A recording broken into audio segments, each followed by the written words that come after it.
Do you know what we're here for? Equal parts. Oh my gosh. Illegal.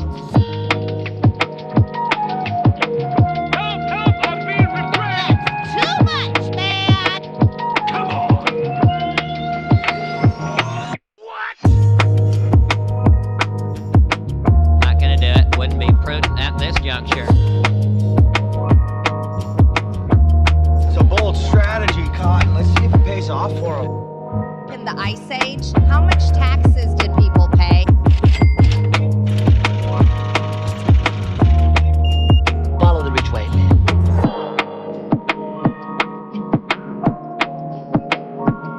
I'm staying in the race. What you talking about?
There's no point in you betraying your future self to gratify your present self. It's a stupid game.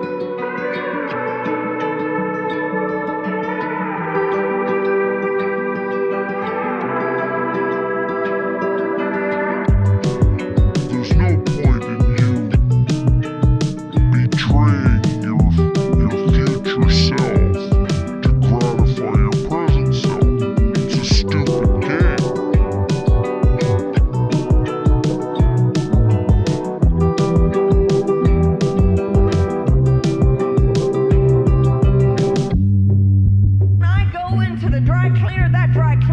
Becomes holy. A what now? Jesus, I say that.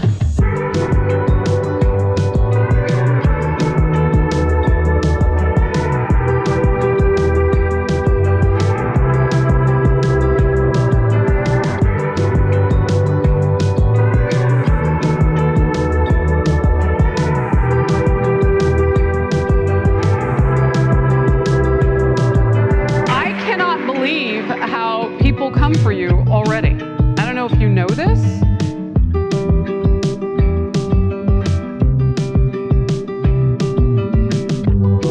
So I just want to address something. I was wrong. Well, first of all, some of the things that I say will be incorrect.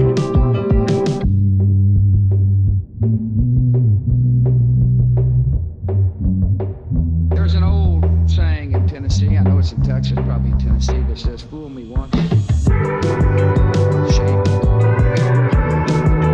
Shame on you.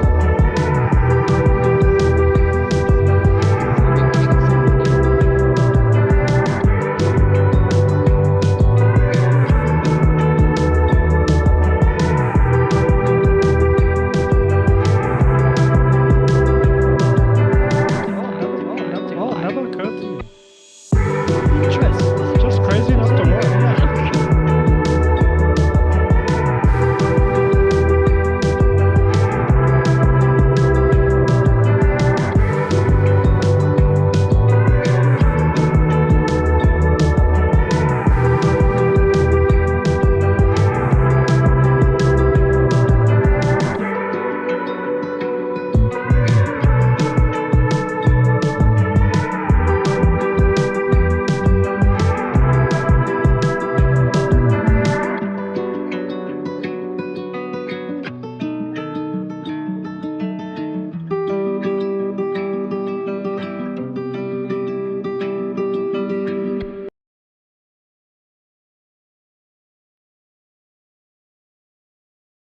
This is from 12 Rules for Life. I don't want reality.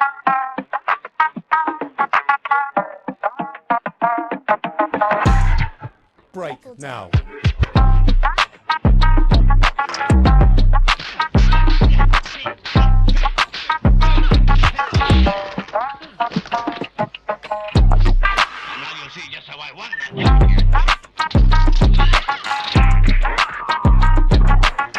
I see that you know your judo.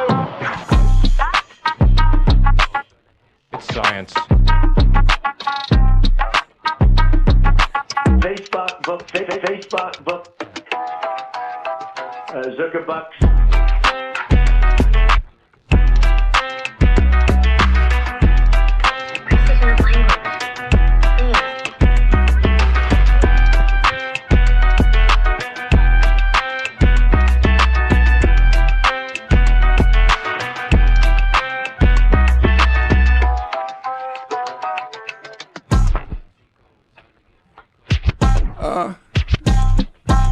Your name, please?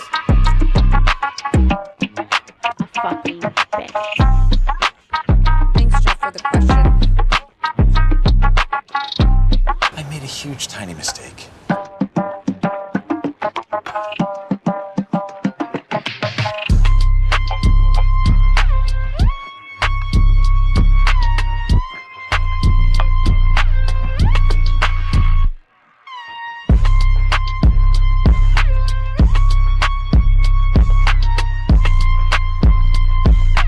Arguably the greatest work of nonfiction of the 20th century.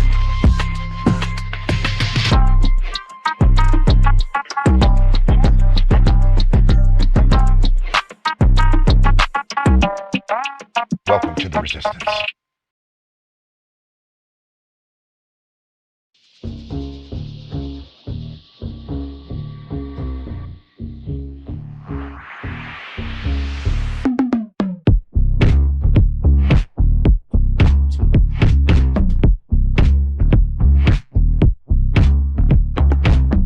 China? China. Have to have it China. China!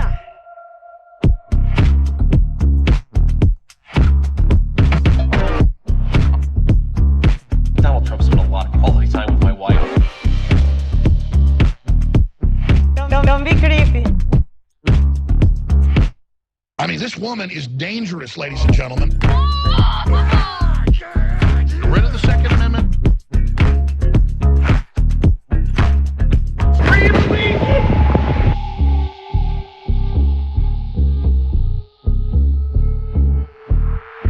Don't worry about it, little Margot. Gentlemen.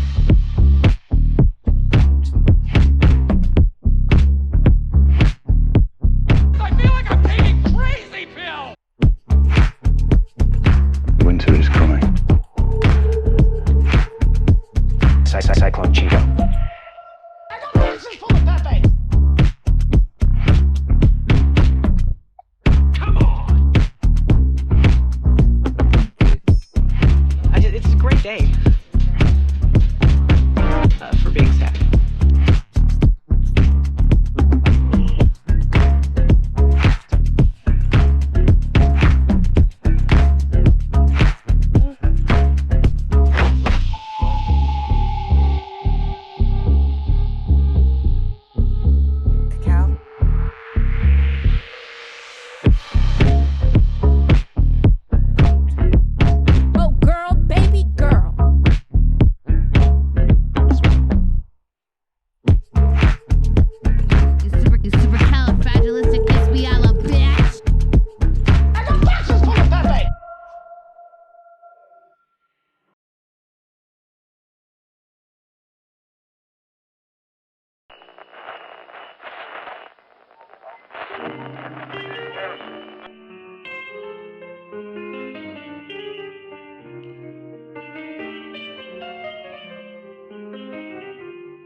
Well, here we are once again, floating somewhere between Earth and space. Just trying to figure out what it all means. Hell of a lot to talk about here on this week ending report, of course, Space Fam, so we better get right to it. Don't forget to buckle up those seatbelts.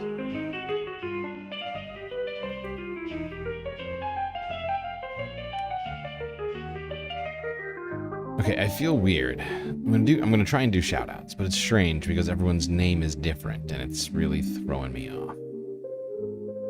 So do bear with me. Reference frame: George Waters, Sue Bates, 123 in the YouTube chat. Mo Noap's here. Sarah Layla.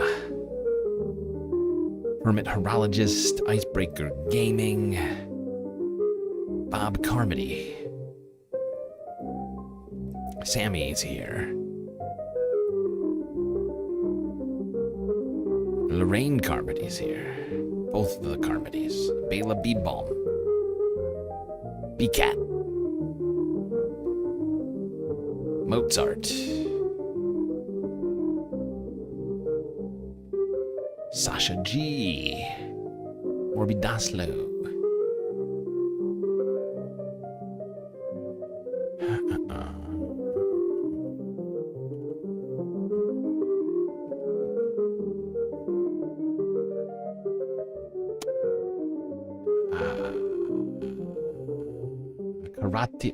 Karatate Kid. Oh, that's Narwhal. See, this is killing me. Series is here. Rich P. Hopefully I've gotten everyone now because I'm done. I'm done with this nonsense. It's goddamn. Why does YouTube have to change? I like things to stay the same. Come on! Help, I'm being repressed! Oh, yeah! Well, we're going to start in the United States, where, of course, we can't stop talking about Zohran Mamdani, or as we like to call him around here, Zohran Mamdani. And his rise to being the Democratic primary nominee in the mayoral race in NYC has been quite a feast for the eyes. And the reaction continues to devolve out there. The really, you can say they're either replete with things to go after him for, or it depends on who you were talking about. They seem to be struggling in multiple ways as it relates to that. But let's cap it. Let's recap. Okay, it's the week ending report. We're going to try and recap things. Oh, I want to remind people that we have a goal going, but we have made progress overnight. Thanks to space fams like yourself. All right. 5 days ago, Zohran out there hitting the streets. Or, in this case, the subway. So what's your take? I should be the mayor. I don't know, man. Well, I'm getting all these pieces of mail. Hold on here. They keep sending me mail that says that you shouldn't be the mayor. What are these guys saying? Okay, let me see. This one says, support higher taxes and more fees on New Yorkers. I don't want to pay more taxes. Do you make $1 million or more a year? 100% disagree. So then your taxes are not going up. The only taxes that we are proposing are on the 1% of New Yorkers who make $1 million or more a year. What are you going to do about the price of matcha lattes? 100% not sure. I mean, they're $9. Dude. I only want to make promises. You can win this campaign easily if you lower the cost of matcha lattes. I can only make the promises I can keep. A man of integrity, Zohran.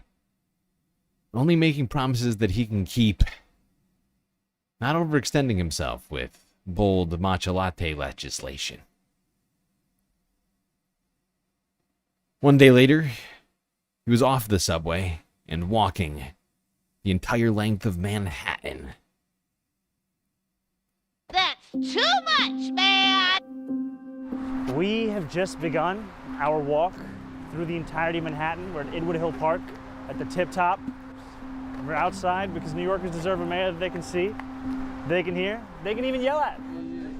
Good, bro. Election's on Tuesday. Yeah? Tuesday! Thank you. Thank you, my brother. Hey, we're Yeah, everybody contento, my friend. Hey. Hola, mucho gusto. Yes, sir. Yes, sir. Thank you, brother. Yes, you know that. You know that.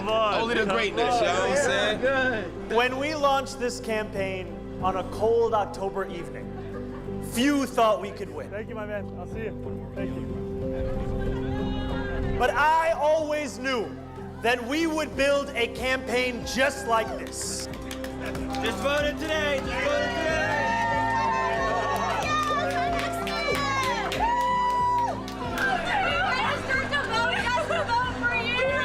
Over 1 million doors knocked, more than 40,000 volunteers. Yeah! You are the beating heart of this campaign.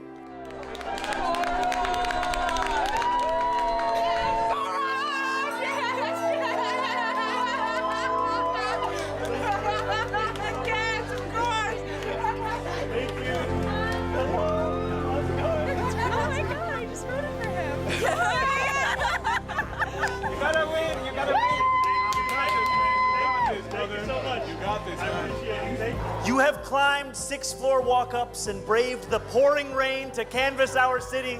Wait, we both have canvas for you. That's amazing. Can't wait for Javier. You have shared our message with the very New Yorkers you've lived alongside for years, but never had the chance to meet. And there we go. Another very inspirational video coming out of the Zohran campaign. That one I found extra inspirational, which is why I left it in. I know we watched it yesterday, but there's something about that reception that Zohran got while walking through Manhattan from a diverse crowd of people out there, all seemingly excited about the future. Something I think has been in short supply lately. If you ask me, there has not been enough hope for the future. Actual hope. I know we all got sick of the word hope last election. So I'm somewhat reticent in using it.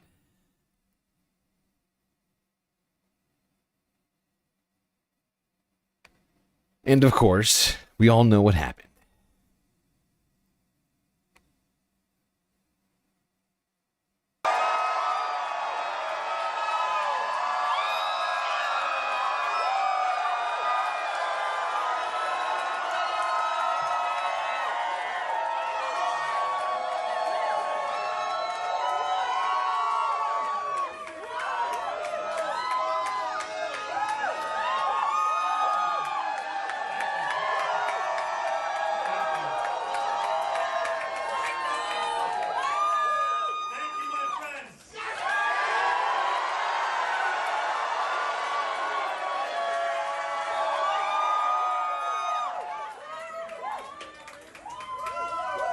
Tonight, we made history.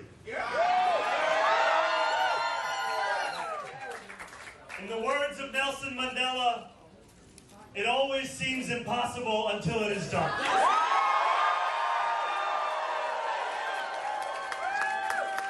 My friends, we have done it.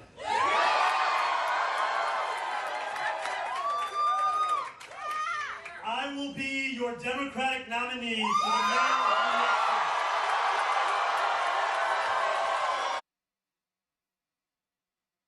There we go. I mean, if that doesn't capture the energy of the moment, I don't know what to tell you. I don't know what to tell you. You might need to check your pulse. And immediately after, chaos ensued. Immediately, if not sooner. And everyone started freaking out.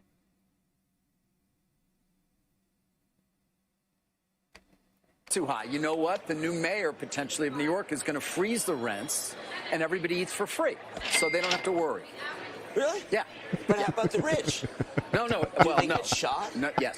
They get taken away. Cool. Have you seen what Batman is up against in Gotham? Do they get shot? The guy running for mayor is up against. That's what it reminds me of. They're taking Wall Streeters and make him walk out onto the ice in the East River and then they fall through. Yep. It's not just defund the police. This candidate, Democratic Socialist, he wants to freeze the rent. He wants city-run grocery stores, social workers to replace the police because that's going to help. He wants $60 billion of debt fund for affordable housing. He wants free buses, no cost for childcare, baby baskets for newborn, and a $30 minimum wage. You have to be a monster to not like the things on that list. Swear to God. Oh, God. Food for babies. Illegal. How can someone vote for this? What do you make of the mayor situation? You got a big operation here in the city. Yes. What'd you say? Had. I think we had the Mayor de Blasio for 8 years. New York is really strong. Yep. I'm hopeful the same will happen. The New York Daily News, dare I say it, actually said it the simplest and the best, that his economic policies would take New York City backwards. And then the rest of the Republicans I want to put up Stephen came out. Miller's response to Mamdani's victory. Do we have Charlie Kirk's tweets too? Like we said, the CNBC crowd got freaked out by Mamdani's win because they're afraid of more taxes. They don't want to pay more in taxes. And their threat is that they're going to cut off their nose to spite their face.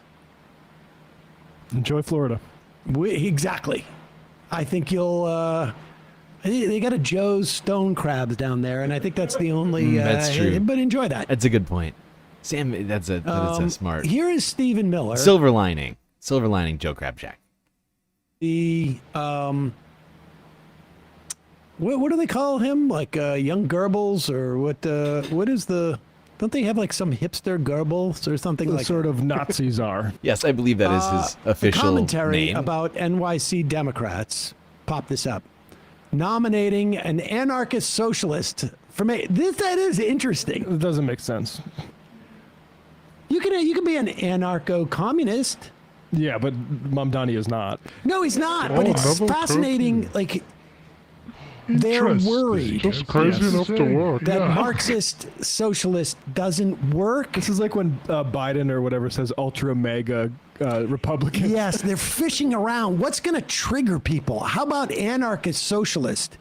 Because I think maybe they're settling on like the Bain thing.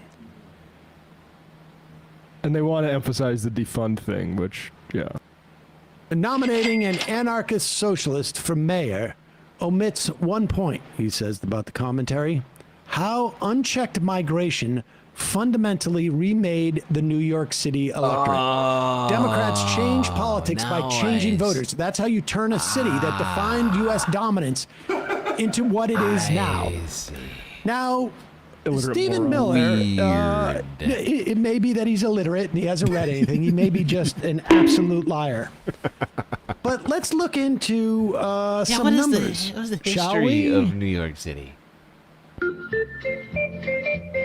In the year 2000, I don't think we have the 2020 census foreign-born figures, but it's... I don't want reality. It was like 37% in 2010.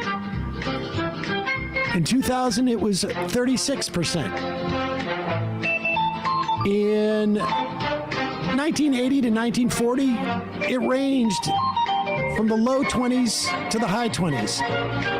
But in 1920, it was 36%. What you talking about? In 1900, it was 37%. In other words, the number of immigrants in New York City is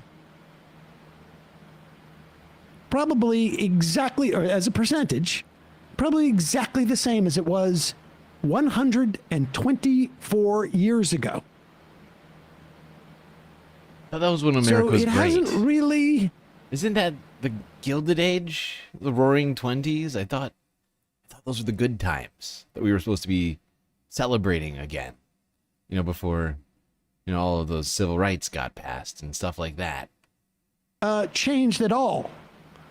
All that It's New just Deal stuff. Stephen Miller trying to promulgate this idea of why we should get rid of immigrants because it's going to change us in some way.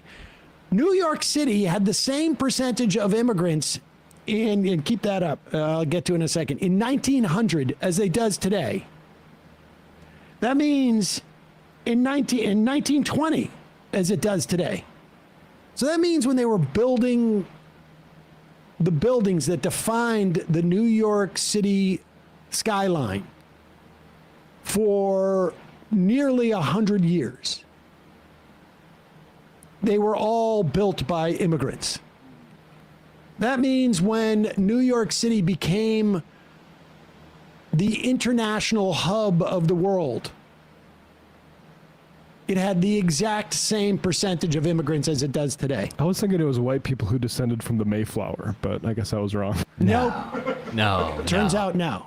Now, we should also say that Andrew Cuomo, or I should say that Zohran Mamdani won a majority of the white precincts. Here it is.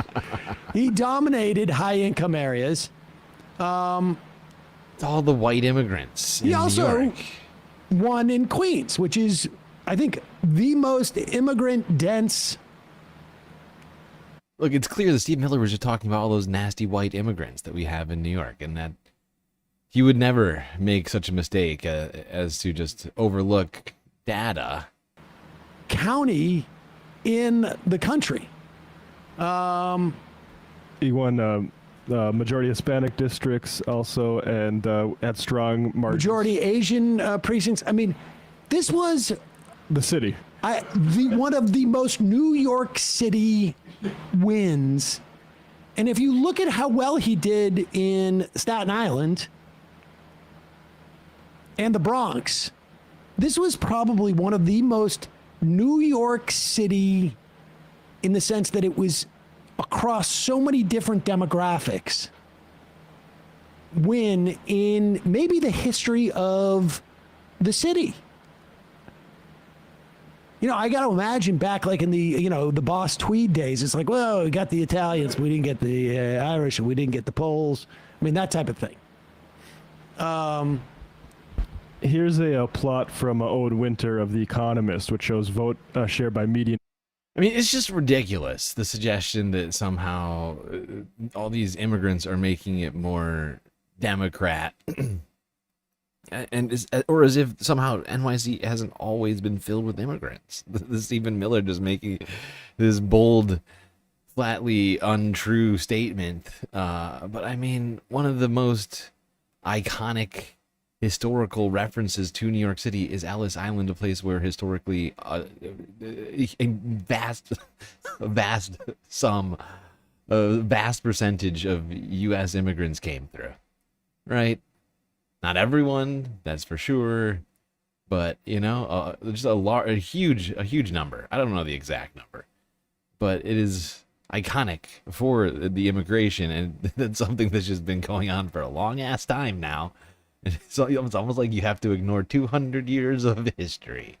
Age, and people showing out it was high income that pushes Zohran over the top is reductive. He won sort of median to higher income, and then Cuomo pulls ahead when you get up to like $250,000 a year. Yep. Or that statue, right? Well, yeah, that's the statue. It's supposed to welcome people. I mean, right now, I think we're gonna sell it, probably. Meanwhile, like we said, in terms of, let's just get Charlie Kirk's racist diatribes in there as well. I gotta get that in there. He really went directly into the full-on, I frequently run into the take that conservatives should just throw up their hands and leave New York to its fate. They're Democrats. Let them destroy themselves as an example to others. I understand the temptation, but it's a mistake. New York is arguably America's greatest city. It's the nerve center for the entire global economy. It has America's most famous sports team, blah, blah, blah. New York symbolizes America to the world, and that's why radical Islamists attacked it on 9/11. Jesus Christ. He keeps going on and on. You just get some other ones, too. Okay, yeah, get into the... What Western city has gotten better with more Muslim Oh, immigration? boy. He's talking about London, Amsterdam, Paris, That's NYC. fun. What? That's a fun Oh, hypothetical. it's because a Muslim actually won a primary. I It's see. really, it's a London has a rhetorical Muslim device. We imported this. Now we have to wake up or else. Imported me from North Dakota. That was the Oh, Zohran boy. pictures. It's not Islamophobia to notice that a man... It's certainly no accident that tweet came. We imported this came Yeah, I see. along with Also, three London has a Muslim mayor. brown people we imported this. Now we have to in the front of the image. That's no accident. wake up or else. Imported me from North Dakota. That was the Zohran pictures.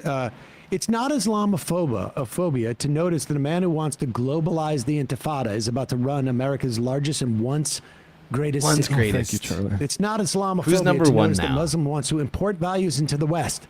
What I would love to know is who is number one now, because he's claiming New York was the greatest city. I don't know when it stopped being the greatest city for Charlie. I'm just trying to figure that out because I know he's had a lot of criticisms for Democrat-run New York. So I'm just wondering when it stopped being America's greatest city and what is now America's greatest city? Because I have to know. This is my duty as an American to know what the best city is, according to Charlie, at least. To destabilize our civilization. He's trying to stabilize the rent, buddy. Exactly. That's it. All right, should we just play...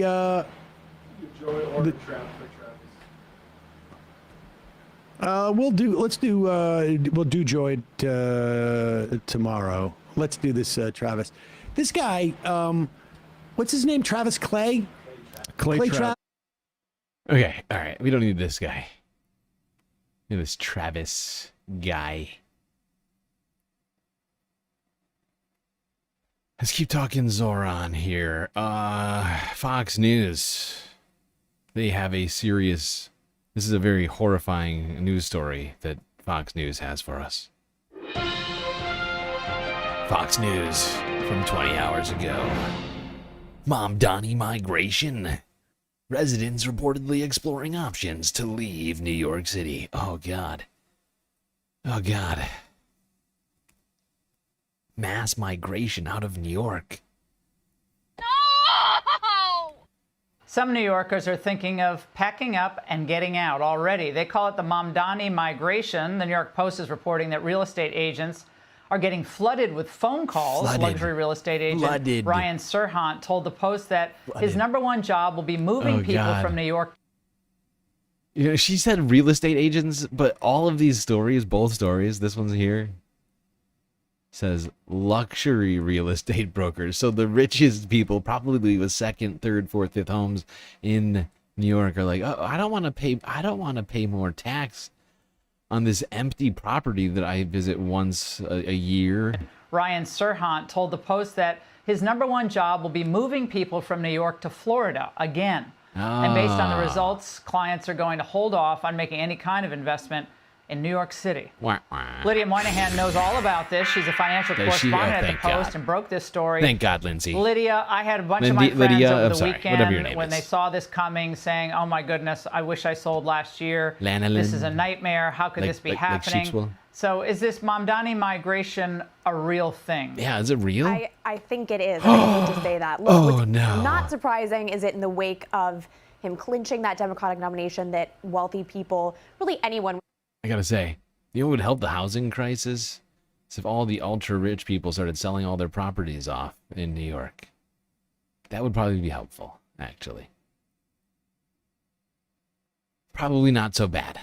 Probably not so bad, if this was true. And I find it to be... this is incredible. I'm incredibly skeptical about this story. Like, wildly skeptical. I just find it fascinating to think that you know, a guy, a four-term For the 4-year term for mayor, like these people are they're gonna sell all their properties. Yeah, okay. Sort of a vested interest in the city was exploring options of where they could move. Florida, of course, is a well-trodden path at this point, but Please do. What's much more concerning is Please the go to fact Florida. that people are actually walking away from deals. So people who were either in process Oh, no. of signing and purchasing an apartment, or Oh, these empty billionaires row apartments have to be sold. And now some billionaires are like, I don't want to live in a place that's going to tax me 1% more.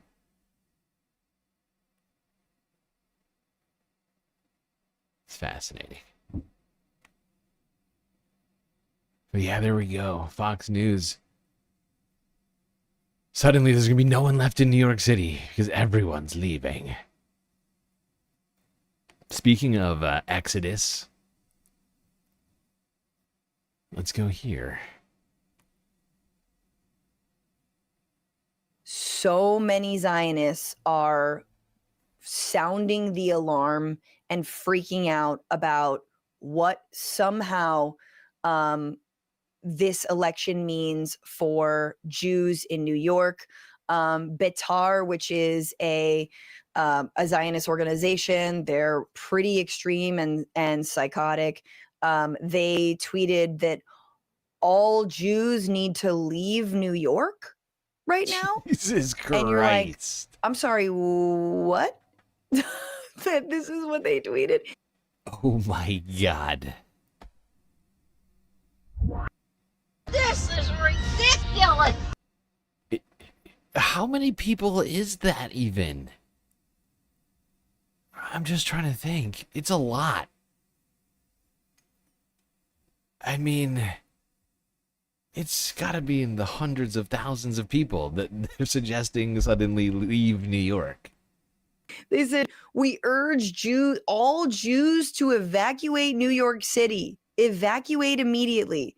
And then friend of the show, Raphael Shimonov, wrote, why would we leave after door knocking for him? Lol. Which is so funny because there is no way, I'm sorry, there is no way that over 1 million voters in the Democratic primary go to vote for a candidate and like in New York City, and I just looked it up. And Jews it's are not million. among them.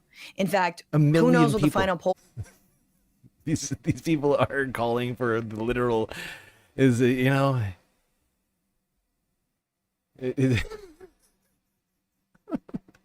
exodus out of New York City.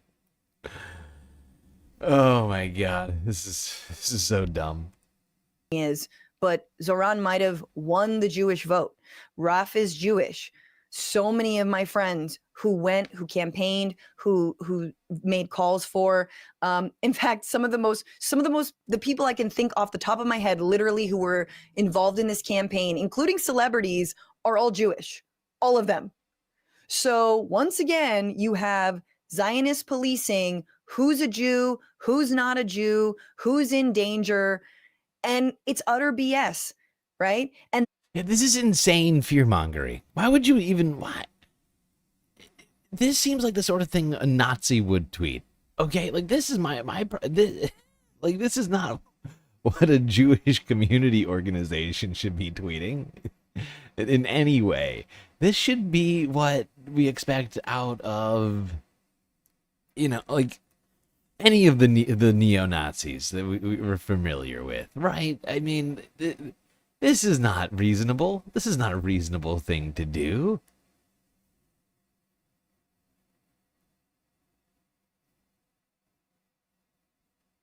It's not reasonable at all.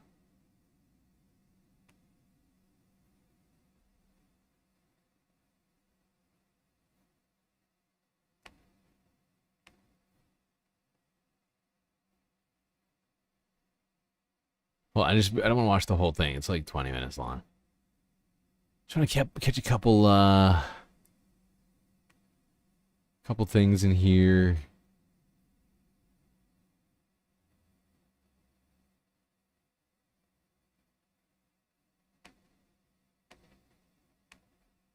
sand monkeys or whatever he said, like monkeys, apes. How rude.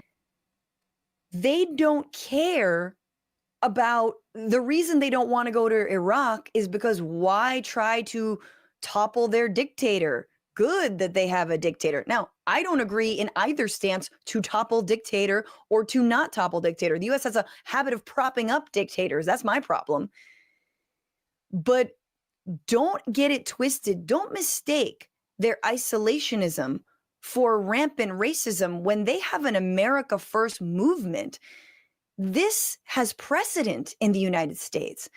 The precedent is the xenophobic nativism of World War II, of not wanting to get involved in that war. And let's be even clearer about it, because Not gonna do it. as an Wouldn't be anti-war prudent at this organizer juncture. in my younger days, I had friends who were in their 90s, shout out Ralph DeGia, who were World War II peaceful resistors. What did that mean? It didn't mean that they didn't want to go fight Nazis. It means they didn't want to kill people. They were resistors. They were pacifists, right? They didn't want to kill people. It didn't matter what the circumstances. That's very different. Being peaceful, being against war is very different than being a nativist isolationist that doesn't want to get involved in another war because who cares about the Jews, or who cares about the Muslims, or who cares? That's a very different flavor. And this week, you are seeing that reality, the ugly underbelly that is just under the surface of this so-called isolationism, anti-war stuff, because every single person who maybe uttered a little bit of anti-war crap is now freaking out about who? About Zohran Mamdani. Why?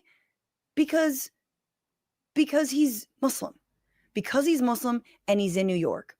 And I gotta say, as someone who was in New York on 9/11 and who saw the massive amounts of xenophobia against, the Muslim community, and who stood in solidarity with them here and abroad, this really is actually a beautiful moment. Like, Is it makes Francesca me originally feel from like New York? we can move past and we can humanize our Muslim brothers and sisters and it just like and see them as more than their religion. Yeah, no, she's right. And the violence and bigotry and hatred that was displayed rather openly in New York in many instances in the wake of 9/11 is atrocious. And this I feel like is something of a healing moment. It certainly could be.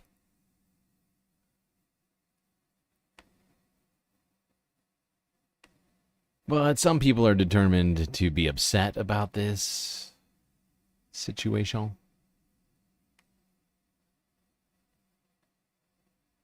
This was on Tuesday. Catherine Wild is an extremely wealthy individual. Very, very, very wealthy. She was on CNBC to talk about the prospect of Mamdani possibly winning.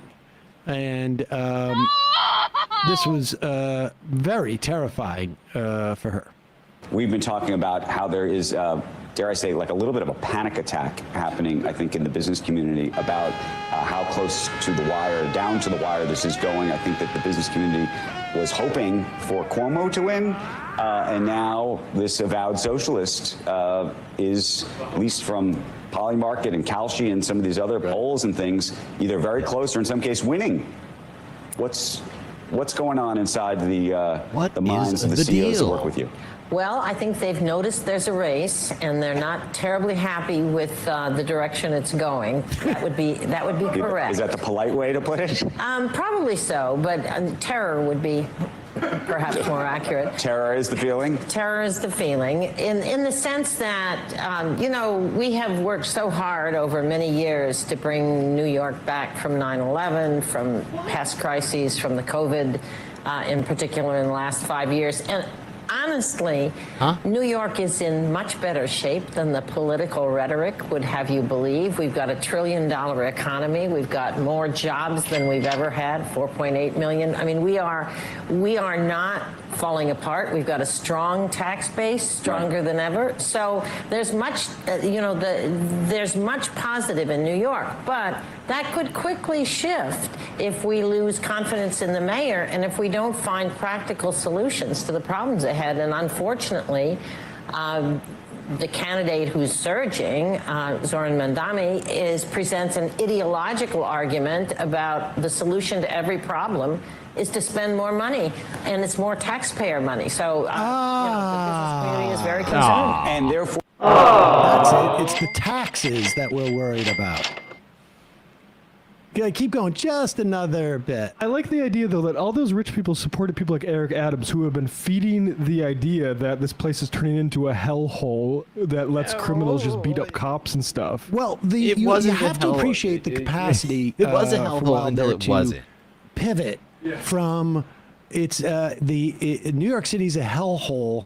And until the election comes, it is a hellhole. New York City's doing great, but it's going to get ruined. Now it's bad. And I'm sorry. So, now it's the business community is going to very be concerned. bad. And therefore, doing what about it? Meaning, is there? What we don't know, and I haven't heard, is the business community, leading drives to push employees to go vote today, to do all sorts of things. By the way, I love the idea of basically like companies. Like, you got people filing out of the office. You're like, hey, in order to go out and vote, you wouldn't want your boss to have to pay 1% more on his paycheck, would you? Help! Help! I'm being repressed! come on so strong, frankly, in the last 72 hours, that I don't know if anybody was actually mobilized before this. Posit, I can answer that. First off, he didn't take 72 hours that he came on. It's just... It shows you how blinkered these people are and how out of touch these people are. I mean, this is why Cuomo lost, aside from the sex pest, the corruption, the being a Republican, on and on and on and on. And Mamdani being a great candidate is that there was no opposition in many respects. Same thing happened to Crowley and AOC. Yeah. But they saw this coming from, that's the thing. We were saying this with Weigel. These things don't come out of surprise. The bottom line is just they don't have the mechanism. They had $30 million. It's not like nobody knew. They had 30. Exactly. And that is the fact. That the mechanism by which they've been operating is as an alternative to Republicans. But all they've been doing is basically repeating things Republicans say, not doing enough to fight Republicans, or in some cases doing a couple things worse than Republicans. But generally speaking, just not doing anything because the Republicans and the Democrats have the same goddamn donors, right? And the thing that won Zohran the election was his messaging and his authenticity, but they can't be authentic about what they actually want to do, or people would be just disgusted by them. I don't know, was it 25 or was it 35 million? The problem, and I said this before the election. By the way, everyone, I've been trying to figure out a way, to figure out if, maybe I'm capable of changing the, what do you call it? Changing from handles to display names, but I have not figured out a way to do that, unfortunately. I'm trying, people. I think we're going to have to just complain to YouTube. I think that's going to be the play. Just complain. Strongly worded emails. Tweets. And skeets on Blue Sky. When you have that kind of money, the whole operation becomes who's going to suck money out of it. Finals ads. And it's, we're going to place these ads because if these ads on the NBA Finals sell for, I don't know, let's just say $100,000. Maybe it's more, maybe it's less. The person placing that ad, the brokers get 15 grand per ad. and they're going to come to you and say, you need to flood the airwaves. That's the only way you can win. Because they don't have the apparatus to go out and get 50,000 volunteers because nobody's interested. How much can you skim on people knocking doors? A lot. All right. A Let's lot. go to A the lot of phones. money. You Calling don't from know. a You don't know. 9-7. Knocking on doors. A lot of money to be skimmed there. A lot of cream to take off the top there. All right. Let's go to the phones. Calling from a 973 area code. Where is that? Is that in Honeymoon? It's in somewhere in Europe. What's up? Oh my gosh. Is this Emma? That's me. It's me. Emma, It's me. I've decided that today will be the day I drink the most, so I'm calling in, and it's later here. I mean, this woman is dangerous, ladies and gentlemen. So probably like in the early afternoon? No, very very Drunk cheeky, Emma. very cheeky, very funny. It's so good. It's so fun. We will win. Okay, so I'm at like arguably the most romantic dinner spot that we've reserved, and I've stepped out to call you to say I'm just so happy that we defeated the terrorist supporter in the race. Andrew Cuomo. Yes, AIPAC is the leading state sponsor of terrorism, and he was the lawyer for the #1 terrorist in the world. Isn't that insane? Yes, he was in the mayoral race. In late 2024, Cuomo joined the law firm and actually joined the team, I think, preparing to defend Bibi Netanyahu from war crimes. Indictment. Wasn't asked about that much. Yeah, that's funny. Yeah. Are you in favor of the International Criminal Court or against? Do you condemn war crimes? Nope, nobody asked him that. He wasn't asked that, but he is in favor of globalizing the infantada. The infantada. Yes, the infants are coming. Illegal. The infants are rising up against the apartheid state. Mike from Bavaria has a question for you, though, and before you go. Sure. I really gotta go. This is embarrassing for me. Which day was happier for Emma? Today or her wedding? The wedding day, but today was pretty damn amazing, and I knew it. And this is the thing: is I didn't make a prediction, and look what happened. So I've learned from the Kamala thing. I really overextended myself. Obviously, I got too cocky and arrogant. But this is how I win. This is how we succeed: is I don't let it get to my head. And look, all right, I gotta go though. Okay. I gotta go. All right, well. Okay. Have fun. All right, bye. All right. Emma's drunk magical thinking. I mean, not that she doesn't engage in some magical thinking when she's not drunk, but it's somehow it makes more sense when she's drunk. I'm swayed. I'm fairly certain that she was the determining factor.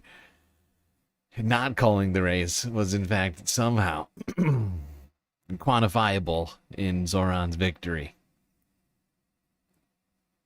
It makes more sense when she says it. I can't quite. You get it though. All right, now Donald Trump earlier today. Actually, before Donald Trump, Andrew Cuomo is apparently staying on the ballot all the way through November, when the election actually happens, according to CBS New York. Earlier on Friday. To the New York City mayor's race, we have new information just in the last few minutes about whether Andrew Cuomo will stay in the race. And this is all happening as candidates are facing a ballot deadline today. Elijah Westbrook is here with the latest developments. Elijah, what have we learned? Well, Natalie and Mary, a big twist in the mayoral race. Former Governor Cuomo will be on the ballot this November for the general election. This is according to sources speaking with our own Marsha Kramer. Cuomo has been weighing whether to actively campaign campaign, and sources say he's going to wait until next week when he can see full results of ranked choice voting before making a decision. We're told that could happen by July 1st. Let's take a listen to what Cuomo told our own Marsha Kramer earlier this week about where he stands in this race. The Democratic primary is always an interesting situation, right? Nice. It's always interesting. Yeah. Well, it's over now, and he lost. So, yeah, Cuomo, he's not out. Eric Adams is going to be running as an independent. He already announced, and there's also going to be Curtis Sliwa, founder of the. I guess he founded them, right? He's fucking agent. Founder of the Guardian Angels. A weird sort of quasi. It's kind of like an old man support group at this point, but they came up in what was it? The 70s or 80s, I think. And they were cleaning up the streets. They were cleaning them up. Tough guys over here. Big tough guys. All right. Let's go here. To the New York Post. Donald Trump had some words I had Texas Instruments come in about Zohran Mamdani's win. And he said, we're putting in $60 billion into can't new hear anything plants you and new say. equipment, new everything. Sir, you're going to keep the tariffs, aren't you? Because if I ever took the tariffs off, and we are going to absolutely keep it. And they're worried that somebody that like this communist from New York someday gets elected. I can't believe that's happening. That's a terrible thing for our country, by the way. He's a communist. We're going to go to a communistic state. That's so bad for New York, but the rest of the country is revolting against it. But if somebody got elected, they're afraid that if this was taken off, well, we're going to guarantee it's never going to be taken off. And again, we're taking in think of this, hundreds of billions of dollars. And they were all confused because they've never seen this before. You know, it's always the other way. We don't have enough money. So much money is coming in at levels that nobody's ever seen. But most importantly, we have factories being built, car plants being built, Everything's being companies built. moving to our country like never before. If you look at $15 trillion, and that's only in a few months. You know, A few months, 15 trillion. Presidents like the last one was a disaster. He's the worst president in the history of our country, by the way. What he did on our border can never, ever be forgotten. To me, that's the worst of all the things. And he's done some terrible things, grossly incompetent. Nobody knew it was him because I don't think it was him. Nobody knew. I think it was whoever It's was probably the controlling auto pen. But our country is doing great. And those leaders and other leaders, I just left, as you know, a large group of the most highly respected people. And that includes big Big who? countries. When you look at Big Germany countries. and France and Spain, although Spain didn't All the come big through, but ones. they will. With a lot of By the way, land. guaranteed they will. That was the only country that sort of tried to hold back on putting up the money. But just so you know, they said, it's unbelievable what's happened to the USA. You were a dead country. We You're didn't dead. respect the country, the leader. You were dead as a doornail. One said to me, I'm just trying to imagine Emmanuel Macron saying this right now. Emmanuel Macron's like, Monsieur Trump, America was, how do you say, shit until you came around, and now it's great. So glad you want us to pay 5% of GDP. from being a dead country, you are right now the hottest country anywhere in the world. The whole world is talking about the USA. So hot right now. Everybody wants a part of it, and they're pouring into our country, and you're going to see those numbers. Thank you for that question. Thank you for that. It's a great question. Great question. So yeah, that was Donald Trump responding to a great question. Once again, reiterating that he believes Zohran Mamdani is a communist. It's going to ruin New York City.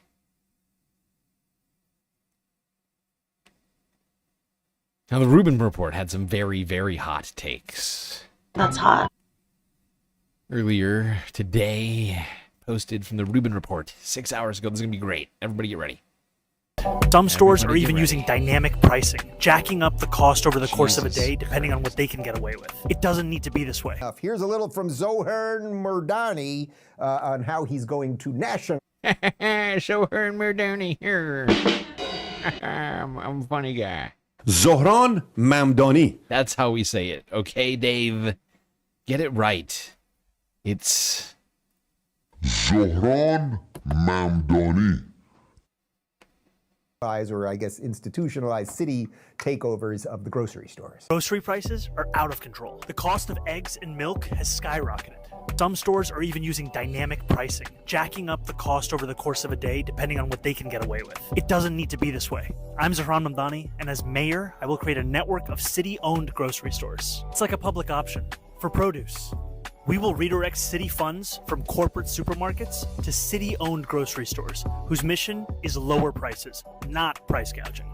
These stores will operate without a profit motive or having to pay property taxes or rent, and will pass on those savings to you. Buck, I'm going to let Carol do the heavy lift on oh, the do socialist it. component. Oh, thank God we have Carol here to do the heavy lift. Oh, whew. I was worried we wouldn't have an expert breakdown of this communist grocery store. Here, but can you talk, because you are a big Please radio talk. star these days, a bit. Dave's show is crushing it. Please talk. He brings a guest on. He's like, please talk. Remember to talk.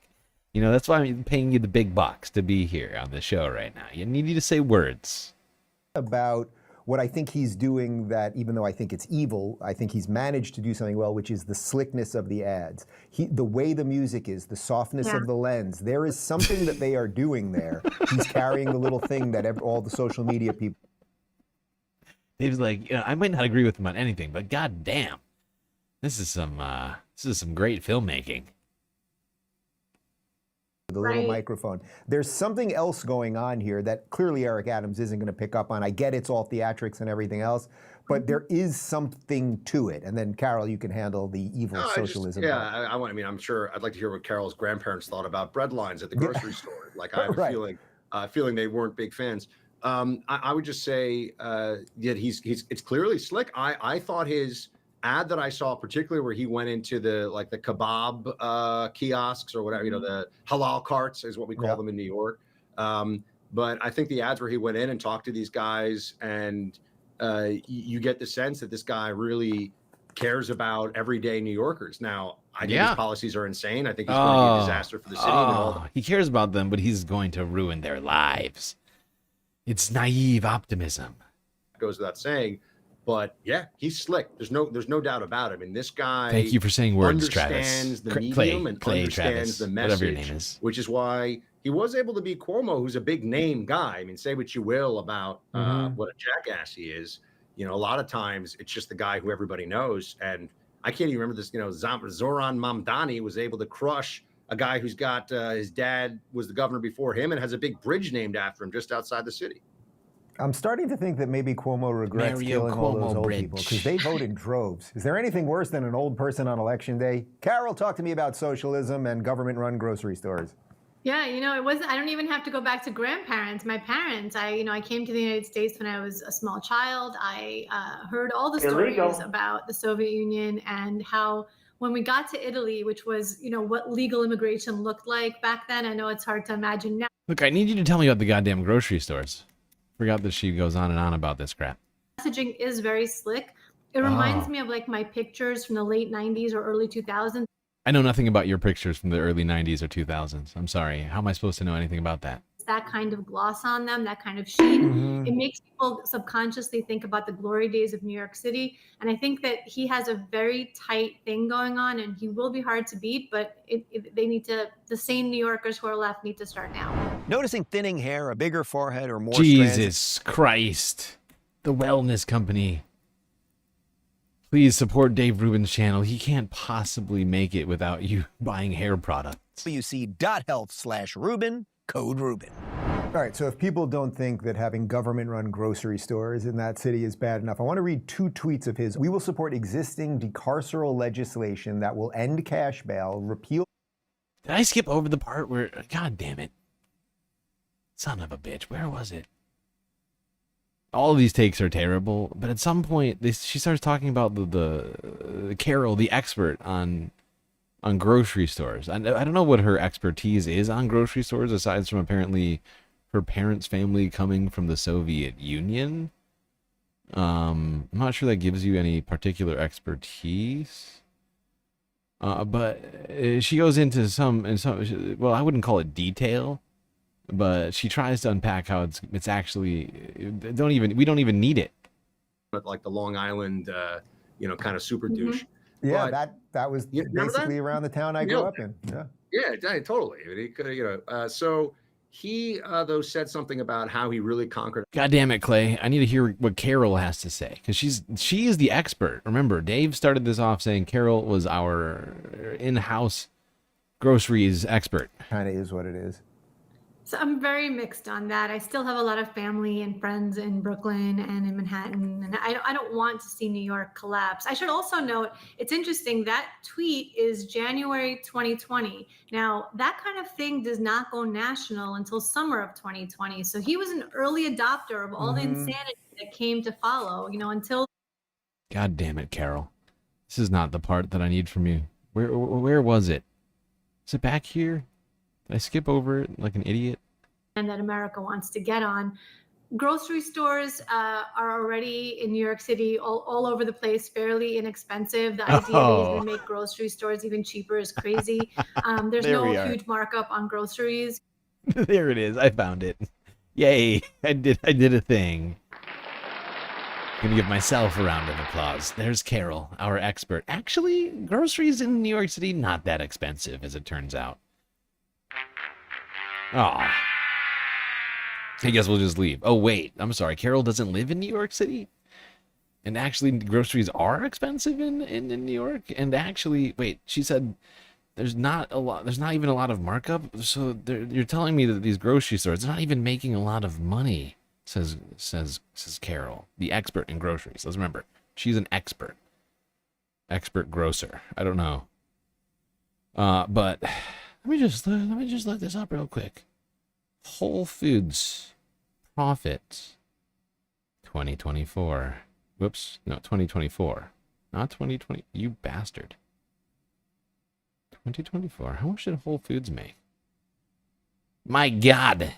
Annual gross profit for 2024 Whole Foods markets took in $124 billion.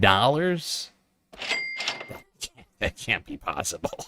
How is that? How is that possible?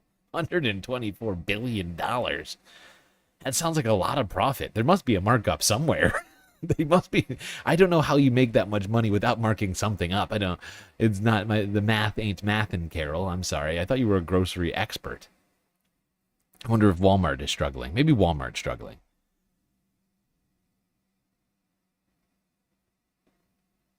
Let's see. I could be wrong. Maybe Walmart's. They've probably fallen on hard times. Okay, I'm probably just being. I'm not a smart guy. I probably just don't know. Oh my God, $169 billion annual gross profit for Walmart. Are they?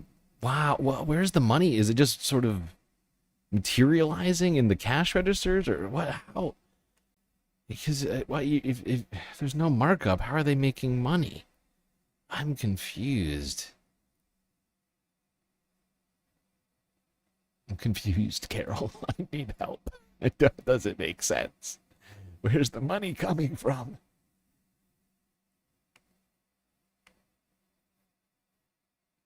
Target is a grocery store too. Good point. I should look that up too. They're probably We have seen a wide array of responses to Zohran Mamdani really spanking Andrew Cuomo in the Democratic primary for mayor. Now, just an update.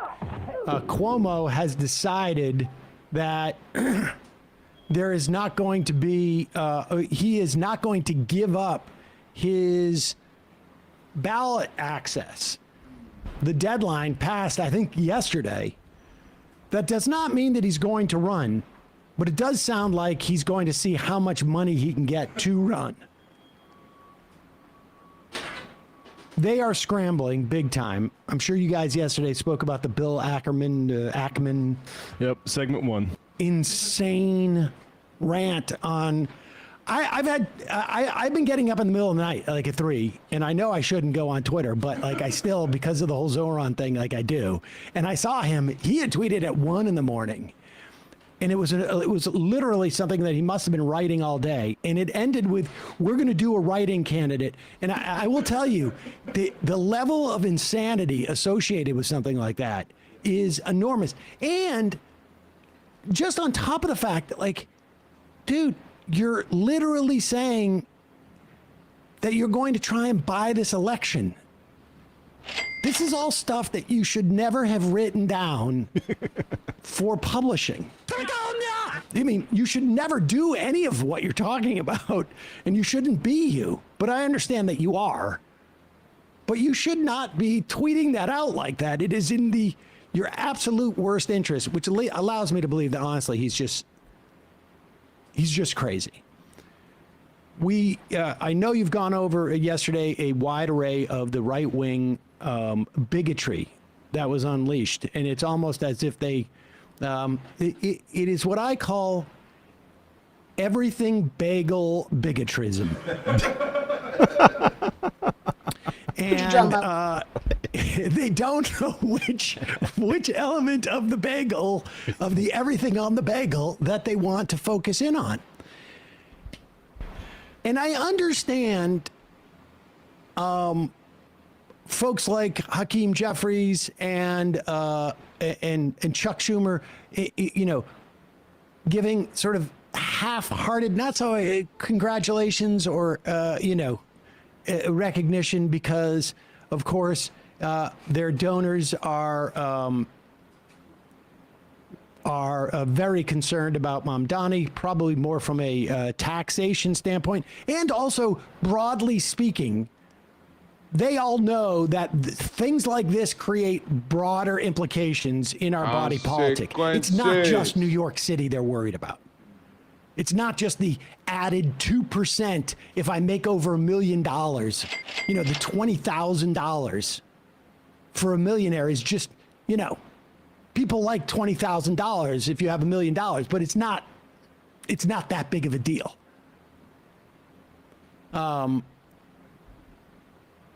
They are concerned about it spreading and it giving people hope, and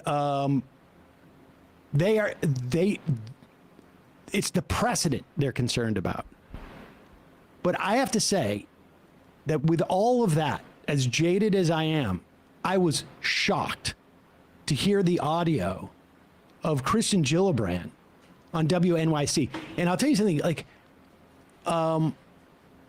I heard about this seconds after it was on air from total normies who texted me and were like, you cannot believe, all Jews, incidentally, too. Yeah, actually, I heard it from 3 people within 10 minutes who listened to Brian Lear, which I now back in the day at Air America at one point. All right, before Sam goes on this story, which I think we should listen to, I just want to go back to that point about, billionaires paying 2% more tax and how $20,000 is not, or millionaires and people who are making more than $1 million a year. $20,000 is nothing to them. When you think about it, if your income is $1 million a year, you most likely have savings. You most likely have, a home. Maybe not. Maybe renting, especially in New York, but still, paying for rent. You could, with $1 million a year before taxes, of course, $1 million a year, you could buy like 3 Lambos and still pay for rent, food, travel, and and all the things. Yeah, actually, I heard it from 3 people within 10 minutes who listened to Brian Lear, which I now back in the day at Air America. At one point I was on against him, in which case it was not appropriate to listen to him. But they all texted me some variation of, you cannot believe what Kristen Gillibrand just did on Brian Lear's show. It was bizarre, insane, bigoted, nuts. I think were the some variation of those. Here is, now understand, Brian Lear's show, it's a local show, but it's New York City, so it's quite large. It's bigger than most, probably national shows even, maybe, or some. He takes phone calls. When he has guests on, he takes phone calls and they ask the guest question. And you will always get a wide array of guests. So the issue here is not so much, I'm not so surprised about the caller. And I'm not so surprised about the caller, you know, sort of like presenting a series of lies or exaggerations or manipulations that Lear can't address. And to be clear, Lear was not a Mamdani guy in the run-up to the election. But I don't know. I think he was almost worried about getting sued at this point. But listen to not just the caller. That's almost less relevant. It is less relevant. Listen to Kristen Gillibrand. This is her speaking, incidentally, hot off the heels of her midwifing the Genius Act. I mean, she was, I don't know if she was the author, but she was certainly one of the co-sponsors. The Genius Act is a crypto bill that is going to be, I guarantee you, I don't know that I'll still be around. Maybe I'll be down to one a week at that point. But in 5, 10, 15 years, we're going to have a financial meltdown, and it's going to be because of this. Among other things, probably, but that Genius bill. But this is just completely insane. Hi, good morning. Thank you for taking my call and question. I wanted to ask two very pertinent questions about the threats facing the Jewish community, unfortunately, from Zohran Mamdani. Jesus there was Christ. a bill that I was reading about that, unfortunately, he wants to target... Listen to this hysterical caller. Zohran Mamdani is coming for all Jewish people. Synagogues and Jewish institutions which donate to nonprofits, which are medical institutions like United Hatzalah and Magan David Adam, which is like the Jewish Red Cross. So how do we make sure that Jewish institutions are protected from his plans to punish and fine our institutions which fundraise these medical nonprofits, which do work both here in the United States and in Israel and other countries in the world? And also, how can we hold Mr. Mamdani accountable for his glorifying association of Hamas and other terror bombings of the Intifada in 1990s, where over 1,000 Jewish Israelis were killed, to his revisionist Holocaust knowledge, to the Warsaw Ghetto Uprising, where Jews were mass exterminated and faced threats? He compared when Jews were killed to when Jews fought back against Nazis. It's quite despicable. I'm sorry. Numbers all Okay, mixed thank you for up. your call. There's a lot in there, Senator, some of which may be inaccurate. I'm fairly so I certain don't there's know. at least a few details I in can't there. fact check There's at least, everything I don't in real know. time, but do you... There's at least like a half a dozen details in there. Zohran is not interested in targeting synagogues or other Jewish institutions in New York City. He's not coming after all the Jews. Also, in the first Intifada, it was actually 1,000 Palestinians who died, not 1,000 Jewish people, and not 1,000 Israelis who died. So yeah, it was a lot of, most of that was actually pretty inaccurate, if my memory serves me correctly. Target synagogues if they were contributing to groups like Hatzalah, ambulance services, in a way that he could hurt the synagogues. I just don't want to give out information that's false, but I also don't want to shrink from information that's true. Well, the caller is exactly the New York constituents that I've spoken to that are alarmed. They are alarmed by past public statements. They are alarmed by past positions, particularly references to global jihad. This is a very serious issue because people that glorify the slaughter of Jews Pause it for a second. create fear in our... That's her first lie. Christ, dude. He He glorified. didn't say we should engage in global jihad. What the fuck? What in the actual fuck? Like, you're a U.S. senator. And incidentally, this is obviously sped up a little bit. So, like, this wasn't, she misspoke, I guess. She's being very fast and loose. Global jihad. Yeah, but I already lost faith in Kristen Gillibrand. After she followed Chuck Schumer on the vote on the continuing resolution earlier this year, after Chuck had given the whole thing was a fucking debacle, and the fact that she co-signed that, got on there and co-signed that garbage, was enough for me. Awful, awful, awful. Weak. And then she came out and did this, and I was like, okay, that confirms all of my worst worst thoughts about you.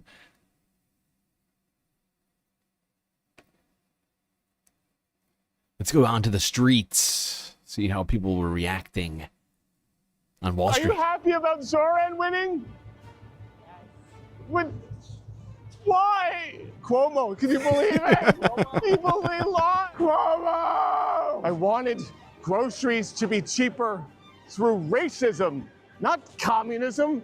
That's why I voted for Trump. Damn you, Zohran! Sharia law, Hamas, Islam. Oh, we don't want to vote for Cuomo because he's sexually harassed 13 women. He's Italian! They touch people! They grab people, it's fine. That's just what Italians do. They're like, at least he's not from a Muslim country. Why is it racist to keep talking about how he's Muslim? Zohran's gonna make Wall Street illegal. Zohran's gonna make all of you cover up. Illegal. You're not gonna be allowed to be this exposed. Now that Cuomo lost, Wall Street's gonna be turned into a mosque. You happy, New York? You happy? They gave out free bus rides in Venice. I actually I actually approve of that change.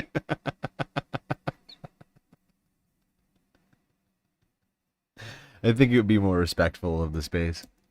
You happy, New York? You happy? They gave out free bus rides in Venezuela. Look how that turned out. Making the city affordable for middle class, that's communism. If you make the city affordable for everyone, then the billionaires are going to leave. Free buses, what's next? Free food? Next thing you're going to say is, oh, water is a human right. Great point. When people started saying that water is a human right, that's when we know anarchy is coming next. Well, the Republican freak out over the perhaps most diverse candidate in New York City mayoral history has really reached peak crazy, and is not just Republicans, it's Democrats too. It really, the bipartisan freak out that seems to be happening is really, it's really strange to me. It's alarming. It just to the degree it has gone, because it seems to be a lot of very racist undertones. A few people who are just concerned about paying more taxes, but most of the freak out seem to be about him either being Muslim, or a jihadist, or an African migrant, non-American, Marxist, communist, socialist, something or other. All of the worst words in the Republican mind. And then, like I said, a few people are like, oh, I don't want to pay more taxes. I make a lot of money. Now, DEI has been a big hot button issue this year since the Trump administration decided to completely remove DEI from all government institutions and websites and agency literature, I guess. Research. I mean, what didn't they un-DEI exactly? Boats. They got un-DEI'd the boats. But Caroline here earlier this week, this was Thursday, Caroline, at the press briefing room at the Ministry of Truth, had some great stuff to tell us about how this is going to be really good. Emily, go ahead. Today, the Justice Department announced it was opening an investigation into employment discrimination at the University of California, alleging they had race and sex-based quotas. Federal law bars hiring somebody based on their race or sex, but do you also object to universities working harder to make sure they have a diverse group of candidates to consider? And do you expect more investigations like this from DOJ? I have not seen that investigation from the Department of Justice, but I can certainly check in. What I can tell you, it's the position of this president that we want to restore a merit-based society and culture in the United States of America, where people are not hired nor are they promoted based on their color of their skin or their gender. The president wants people to be hired in the workforce because of their merit and their skill. Okay, so we want people hired for their merit and their skill. I'm going to write that down. Thank you, Caroline. Merit and skill hiring only, not because they might be brown. Also, they don't want people to hire brown people either. That's another thing that's sort of coming up a lot. In Washington, D.C.'s Columbia Heights, a hub of Latino culture, the streets are unusually quiet. Since President Donald Trump's immigration crackdown, many Latinos are staying home. Maria Fuentes, a cashier at a local market, says business is down 50%. People are really scared because of the immigration rates. They are afraid of being arrested and detained, but I'm not scared. I believe God will protect me. Business has gotten so bad at this market due to the immigration raids that management has told us that it is set to close in the coming weeks. Latinos make up nearly 20% of the U.S. population, but in some areas, fear of detention or deportation is keeping people indoors, and the economic impact could be significant. Miguel Angel, who came from Mexico last year, says he rarely leaves his home. I do get nervous. Sometimes I don't go out at all. When I do, I'm always very cautious. But what can you do? President Trump defends the policy, saying it's about jobs and safety. We don't want to hurt people that aren't criminals. Most of the people that came in over the last 3 years under Biden, I would say probably 3.5 to 4 years, those people, you have a lot of criminals, you have a lot of, we're looking at that very closely. But a Cato Institute study found 93% of those detained by immigration authorities have no violent criminal record. Come on! 93% non-criminals being arrested by ICE. That seems, is that getting rid of the criminals if we're not arresting them? That's confusing to me. A little confusing to me. Chat raid. Who raided us? Bunker Cat. Okay, thank you for the raid, Bunker Cat. Much appreciated. Welcome, raiders.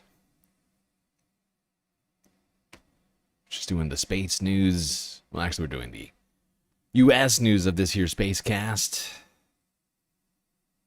We just got done talking Zohran. Now we're getting into talking about immigration and how much merit that the Trump administration is showing in their efforts, if you can call it that. U.S. President Donald Trump's administration is planning to deport migrant Kilmar Abrego for a second time, a lawyer for the administration told a judge on Thursday. Now, what I love about this story, I hate what they're doing to this poor man. What I love is that this truly does exemplify the level of merit that the Trump administration is bringing to the table, and efficiency. Merit and efficiency, two big buzzwords we've been hearing a lot about this year. But this is very meritorious. You know, it's actually more efficient to deport someone twice rather than to give them their lawfully mandated immigration hearings. I don't know if you know that, so write that down, because it might be confusing to you. You might be thinking, StreamLord, that doesn't sound efficient. You deport somebody twice on a plane to another country, and then you can do it. You do it again because you fucked up. How is that meritorious? Well, it's only meritorious if you don't think about it too hard. Okay. However, the lawyer said the administration does not plan to send him back to El Salvador, where he was wrongly deported in March. Wouldn't be prudent at White this House juncture. spokesperson Abigail Jackson said the deportation will not happen until after Abrego is tried in federal court on migrant smuggling charges. In a post on X, she said, quote, "He will face the full force of the American justice system, including serving time in American prison for the crimes he's committed." Sean Hecker, a lawyer for Abrego in the criminal case, accused the White House and the Justice Department of making, quote, contradictory statements. Earlier on Thursday, Justice Department lawyer Jonathan Gwynn said during a federal court hearing in Maryland that the United States does not have, quote, imminent plans to remove Abrego from the country. Okay. Well, there we go.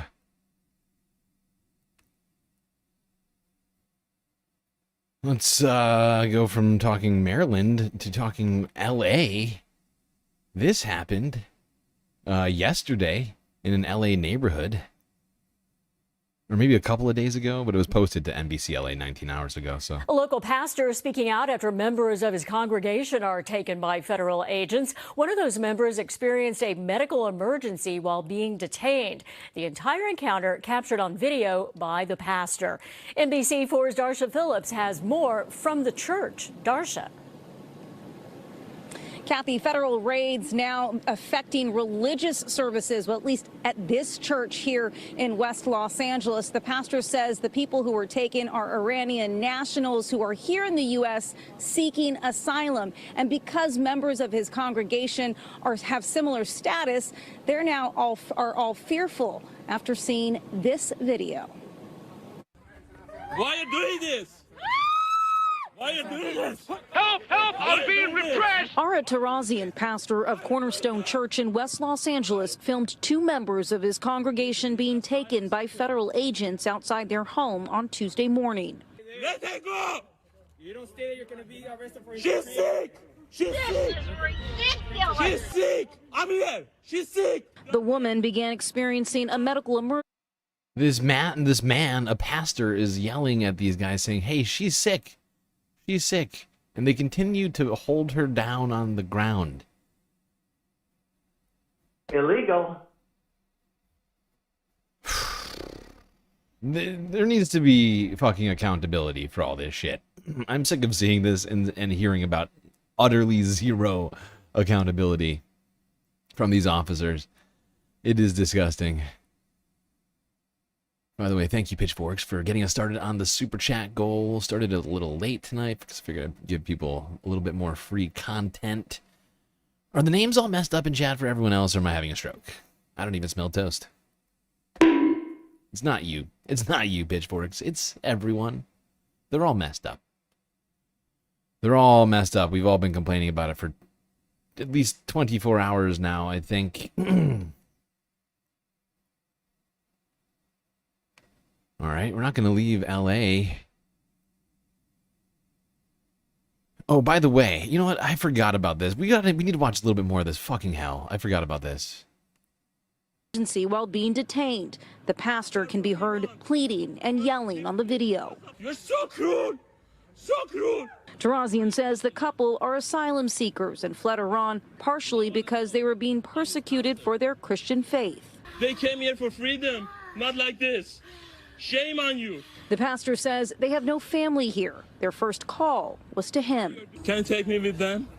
They need me. No, sir. They need me. For Tarazian, who grew up in Iran and came to the U.S. as a refugee, the entire encounter was triggering. In one moment, I felt that I'm in the street of Tehran, under fear, under dictatorship.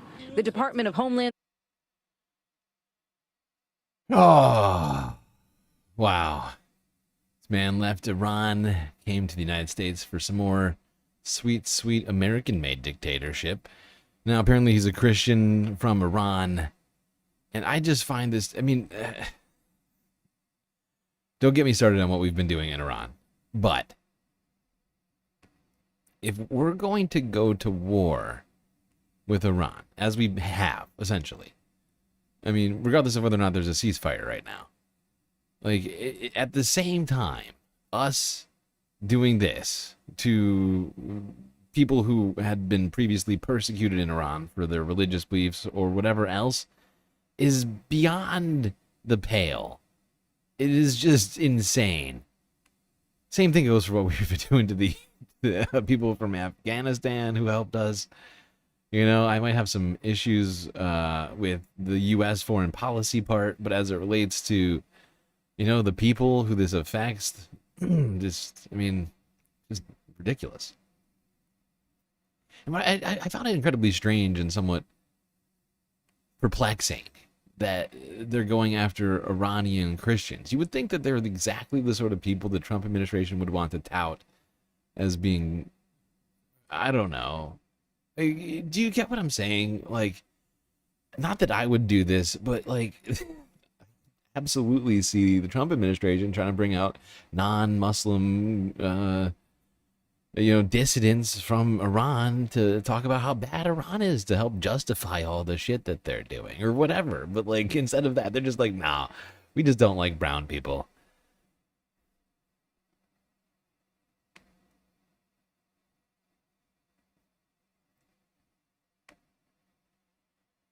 You know, the incompetence is gonna, at least for a little bit here, get worse and worse. Let's go to CBS Miami. This story, I am ashamed. I've been ashamed for a while by what the country is doing. Not that I support it in any way, but this one just brings me just such great shame. And I just want to speak to our Canadian viewers right now, because I know we've got a few. I'm sorry. I want to say, just that before we get to this, I want to say I'm sorry. Not for what we're about to watch, but for how we have treated our relationship in the last 6 months. And you know, what Donald Trump has done. I know apologizing doesn't make up for that. And it doesn't change the... you know, all of the complications this has brought to us. I hope at some point we can go back to being good neighbors. And sure, I get it. You know, you probably won't be as excited to be friends at that point, you know, or you'll be somewhat hesitant to embrace us. And because, you know, rightly so, we haven't been the best friends recently. With that, I'd like to go to this next story, which is not going to help anything, I'm afraid, and I'm trying not to get upset about it. Oh wait, you know what? I forgot. I'm sorry, Canada. I owe you an apology. We're gonna get to that story after this one. We gotta stay in LA. I made a huge, tiny mistake. We're gonna get back to you in a second, but actually, they weren't just arresting Iranian Christian refugee seekers, asylum seekers. No, they were also recently, apparently, ICE was in South California picking up citizens on the street. She was arrested by ICE during a chaotic crackdown in downtown Los Angeles. Tonight, a 32-year-old U.S. citizen is released from custody and is speaking out about why she says she was unjustly targeted. John Fenolia live in downtown L.A., where Andrea Velez says she's still terrified by what happened. John? Sharon, Micah, Andrea Velez is an American citizen born and raised in South L.A. She says that she was just minding her own business, walking to work when she was suddenly grabbed and pushed to the pavement. She, along with lawyers, as well as witnesses, say she did nothing wrong. In fact, this call came in as an attempted kidnapping, which prompted LAPD to respond to the scene. So yeah, this is one of those things, actually, I'm gonna let him go for a little bit longer, but... I have a couple bruises in my body. One of them pushed me into... No, I'm just gonna go back. This is one of those things, and I've been trying to figure out if, you know, whether or not this would actually be some sort of a strategy. We're not gonna get into that too much right now, but this is one of those things. Like, people don't know who these guys are. Some passerby sees it and calls the cops. What if someone passes by and instead of calling the cops, pulls out a gun? You know? Or whatever, right? It's... this whole situation could get lit on fire from something, you know, gets out of hand because people are just trying to defend themselves or their neighbors and have no idea what the hell is going on. You got, in some cases, just completely plainclothes officers pulling up in Chevy Luminas and whatever else, not identifying themselves. Rich tapestry of terrible outcomes could occur. The scene. I have a couple bruises in my body. One of them pushed me into the ground. Andrea Velez is referring to this chaotic moment in downtown LA Tuesday morning. The 32-year-old U.S. citizen from South LA had just been dropped off for work by her family near 9th and Spring Street when ICE agents rushed her, forced her to the pavement, and put her in handcuffs. Now, unfortunately, no. Calling the police is not going to be a real helpful plan. As you can see here in LA, police did nothing to help this woman being kidnapped. Going to work, it was just a day of work, and like everything happened so fast. So yeah, and they didn't identify themselves, so I was kind of scared. Then, like I say, I think it's fucking ridiculous that this woman's right here. You got a cop here. You got a cop here. You got like 7 other cops here. Nobody tried to figure out if this woman was an American citizen, which she is. She is an American fucking citizen, and the cops are helping a federal agency do something completely illegal. They have no right to touch her. She was hauled away. For 24 hours, her family couldn't find her. With the help of her family, community advocates, and lawyers, she was released late Thursday. They're alleging that Miss Velez assaulted an ICE officer. Now imagine this. You're at a scene, you're just dropped off from work, you're walking along on the curb, on the sidewalk, and a man, a grown adult, 200-pound, 6-foot man in full armor, weapons, with his face shielded, starts charging at you. And that's what she experienced. Now ask yourself, who committed the assault here? Velez says Exactly. she screamed. That lawyer is based. Absolutely. Who did commit the assault there? This woman had every right to defend herself against an unknown assailant. We're going to tell women to stop defending themselves on the street now? Is that right? Is that where we're going to go with this? All right. It's fucking insane. It is so despicable. This is what we're doing right now. And this image to me is, you know, this is the most important, right? We have the police working along with ICE in detaining U.S. citizens, something that they have no right to do. And in this case, I'm fairly certain KTLA can be served with a lawsuit over their involvement in this, right? I'm almost 100% positive.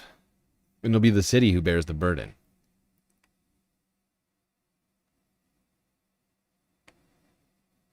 Be the taxpayers.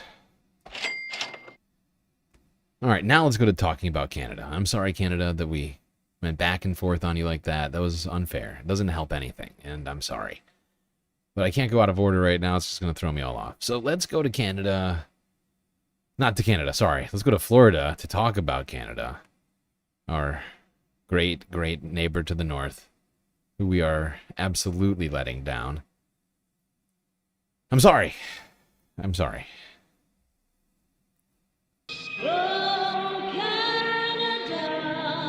That is an O Canada of respect. Now to the worst story yet, involving these ICE activities. I'm not even gonna say it. I'm gonna let them say it because this shit is fucked up. Also new at 10, Canada wants to know what happened to one of its citizens who died while in ICE custody in South Florida. Johnny Naviello was a lawful permanent resident who had lived in the U.S. for 34 years. ICE says he was being held at the Federal Detention Center in Miami and that he faced deportation over a 2023 conviction for racketeering and drug trafficking. The 49-year-old Naviello was found unresponsive and died Monday. ICE says his cause of death remains under investigation. Oh, thank God. ICE is investigating themselves after killing someone that was in their detention. That is, thank God. As long as there's an internal investigation happening with ICE, I'm sure we will see justice. Give me a joke. Like I said, Canada, I'm sorry. I knew that no apology can really change this, regardless of whether or not this guy was accused of a crime by ICE or whatever else. ICE held this man in detention, a Canadian citizen, and failed to keep him safe in custody, and he died. Whether it was by negligence or any other means, I don't know. We're going to have to wait for ICE to investigate itself, something which none of us should have any faith in whatsoever. Oh, God. really living in such fucked times right now. All right. Let's go here. Let's go to another Canadian. This Canadian is a little luckier than the last one. But this guy was detained, denied entry to the United States.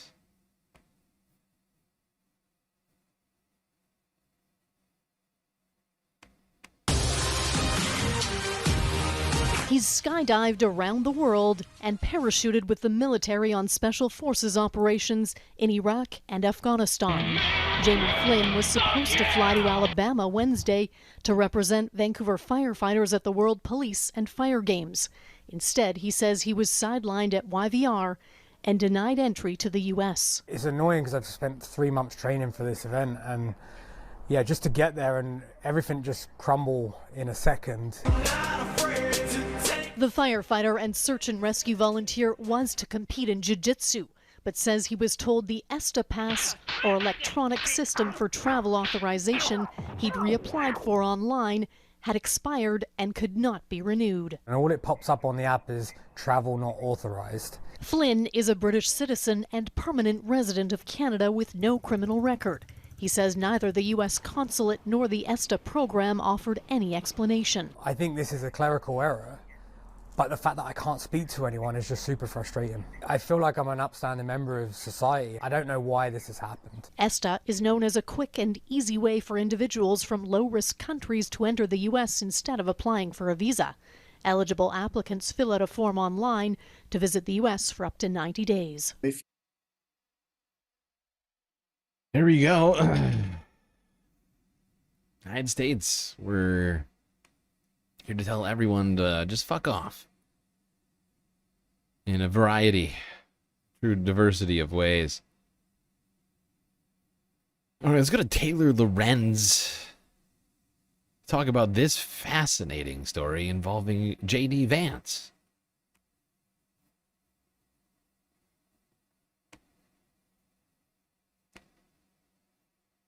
Should the U.S. government be allowed to deport someone over a meme? Welcome back to my weekly series, Free Speech Friday, where we discuss issues related to digital censorship and the importance of protecting free speech and free expression online. Today, I want to talk to you guys about a crazy case that went viral this week and that you might have seen in the news. On June 11th, 21-year-old Norwegian tourist Mads Mikkelsen arrived at Newark Liberty International Airport, excited to explore the United States. His plan was to see some friends in New York City and Austin before meeting up with his mom to tour the national parks. As Mikkelsen waited in line to pass through customs, however, he was pulled aside by Border Patrol. They detained him and subjected him to an extensive interrogation where he was questioned about drug trafficking, terrorist plots, and right-wing Jesus extremism. Christ. He was placed in a holding cell and threatened with a $5,000 fine if he didn't unlock his phone. Mikkelsen handed over his phone to the agents, and he said they immediately zoomed in on a very specific meme. The image was a version of the J.D. Vance Please meme that went viral in March after Vance's meeting with Ukrainian...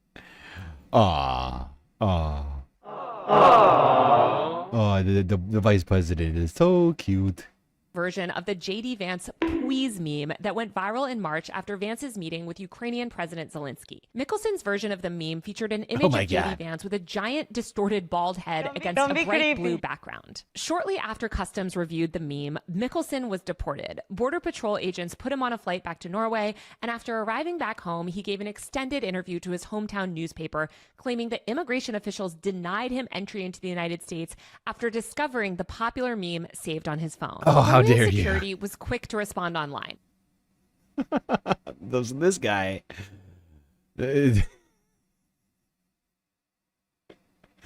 Wow.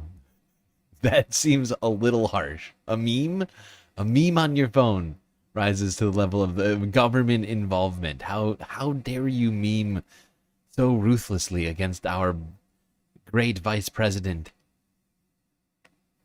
The official Customs and Border Patrol Twitter account posted, "Fact check, False. Mads Mikkelsen was not denied entry for any memes or political reasons. It was for admitting drug use. Mikkelsen said that he was questioned over drug use, and border control officials seemed to take issue of a photo that he had of himself with a homemade wooden pipe, but he said that is not why he was deported. Department of Homeland Security Deputy Secretary Tricia McLaughlin also posted about the incident. She posted an image of a Daily Mail article and said, claims that Mads Mikkelsen was denied entry because of a J.D. Vance meme are false. Political satire, which includes memes mocking public officials, falls under the heart of protected speech in the United States. And the idea that a meme about a U.S. politician could be used as pretense for denying someone entry into the U.S. is deeply troubling. It's still also completely unclear why Mikkelsen was actually targeted for advanced screening to begin with. Yeah, the whole thing is fucking strange. It doesn't make any sense to me whatsoever. I thought the Republicans loved free speech. But now having a meme on your phone is grounds for being disallowed from being in the country. Pitchforks Dragon. These are our Google YouTube secure account names. This isn't a glitch. This is mass doxing from the government. They're doing it to us on YouTube. Help! Help! I'm being repressed! You think? You think that's what this is? I suppose I honestly have no idea. I assumed it was a glitch, or maybe not a glitch, but an intentional moving away from display name. But I don't know. Anything could happen. Who the fuck knows? We're gonna have to do a deep dive on this whole account name, display name, handle thing. But we're not gonna be able to do that right now, because right now we gotta take a quick break. Don't worry, though. We'll be right back after these brief space messages.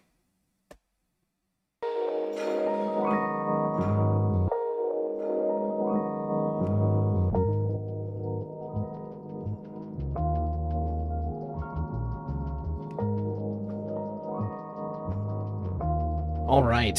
Hope everybody's been enjoying the show so far. If you haven't already, hit the like button and don't forget to subscribe. Hit the bell icon too so you don't miss any of the latest Galactic notifications.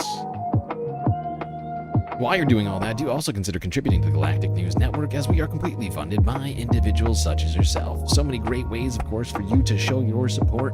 YouTube, super chats, super stickers, and memberships. We are now 2 of 10 on the goal. We accept super stickers, chats, and memberships. We add them to the goal. We also have another goal running to help shore up the galactic deficit right now. We are deficit financing, people. And we're still short about $100. So if you wanted to add to that so that we can pay the July bills, Cash App, PayPal are available for that goal, Patreon too, as we get all of that money immediately, if not sooner. Anyway, chat, that's enough for me. Enjoy the break. Grab yourselves a drink, maybe a snack. And yours truly. We'll be right back.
Well, I think everybody knows what that sound means. Of course, it means it's time for us to get back to the stream.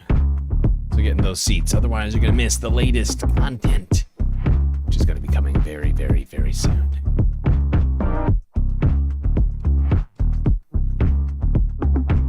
All right.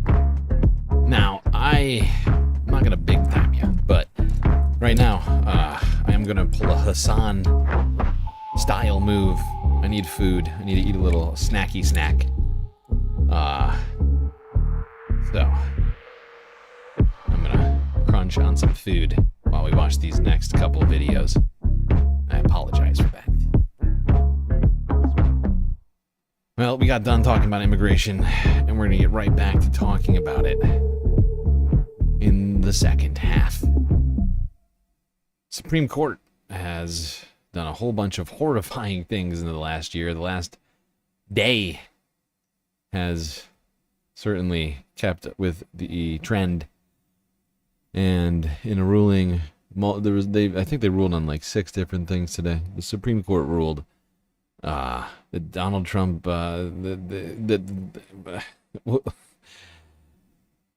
the Trump administration went to the Supreme Court, arguing that lower courts shouldn't be able to issue nationwide injunctions against things like Trump's birthright citizenship order, and most specifically that case. And let's go here to ABC 7. I'm sorry, not ABC 7. This is regular ABC News from 11 hours ago to discuss.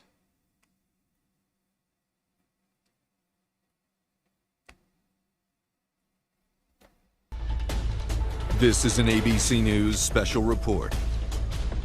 Good morning, I'm Wade Johnson in New York. We're coming on the air because the Supreme Court has just released a potential landmark decision impacting the future of birthright citizenship in the U.S. The justices were asked to roll back nationwide injunctions against the president's attempt to redefine the 14th Amendment, which states that anyone born in the U.S. is automatically a U.S. citizen, regardless of their parents' citizenship status. It's been in place for more than 150 years.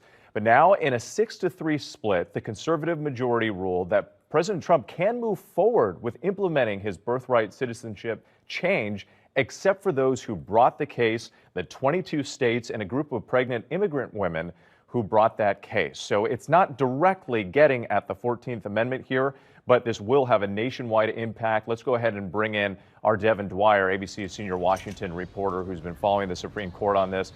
Devin, it's not as straightforward as I think a lot of people were perhaps expecting or hoping to hear. So break down what this actually means. Well, this was a big surprise, Whit, and this is coming from the youngest conservative justice on the Supreme Court, Justice Amy Coney Barrett, 6-3. As you said, in a big win for Donald Trump, saying he can move forward with that executive order that he issued on day one, changing the definition of citizenship in this country. Practically speaking, it means the president can, in the next 30 days, begin to develop guidelines for how he would implement that. It does. This has such horrifying implications for our society. And one thing that's still not clear with regards to Trump's birthright citizenship order, when does it end? Is it only, is it just your parents? If your parents were legal, are you good? What about if your grandparents were here on an undocumented basis, or your great-grandparents, or your great-great-grandparents, or your great-great-great, you know, over and over, like, when does it stop? Not mean, however, Whit, that this executive order is free from future legal challenge.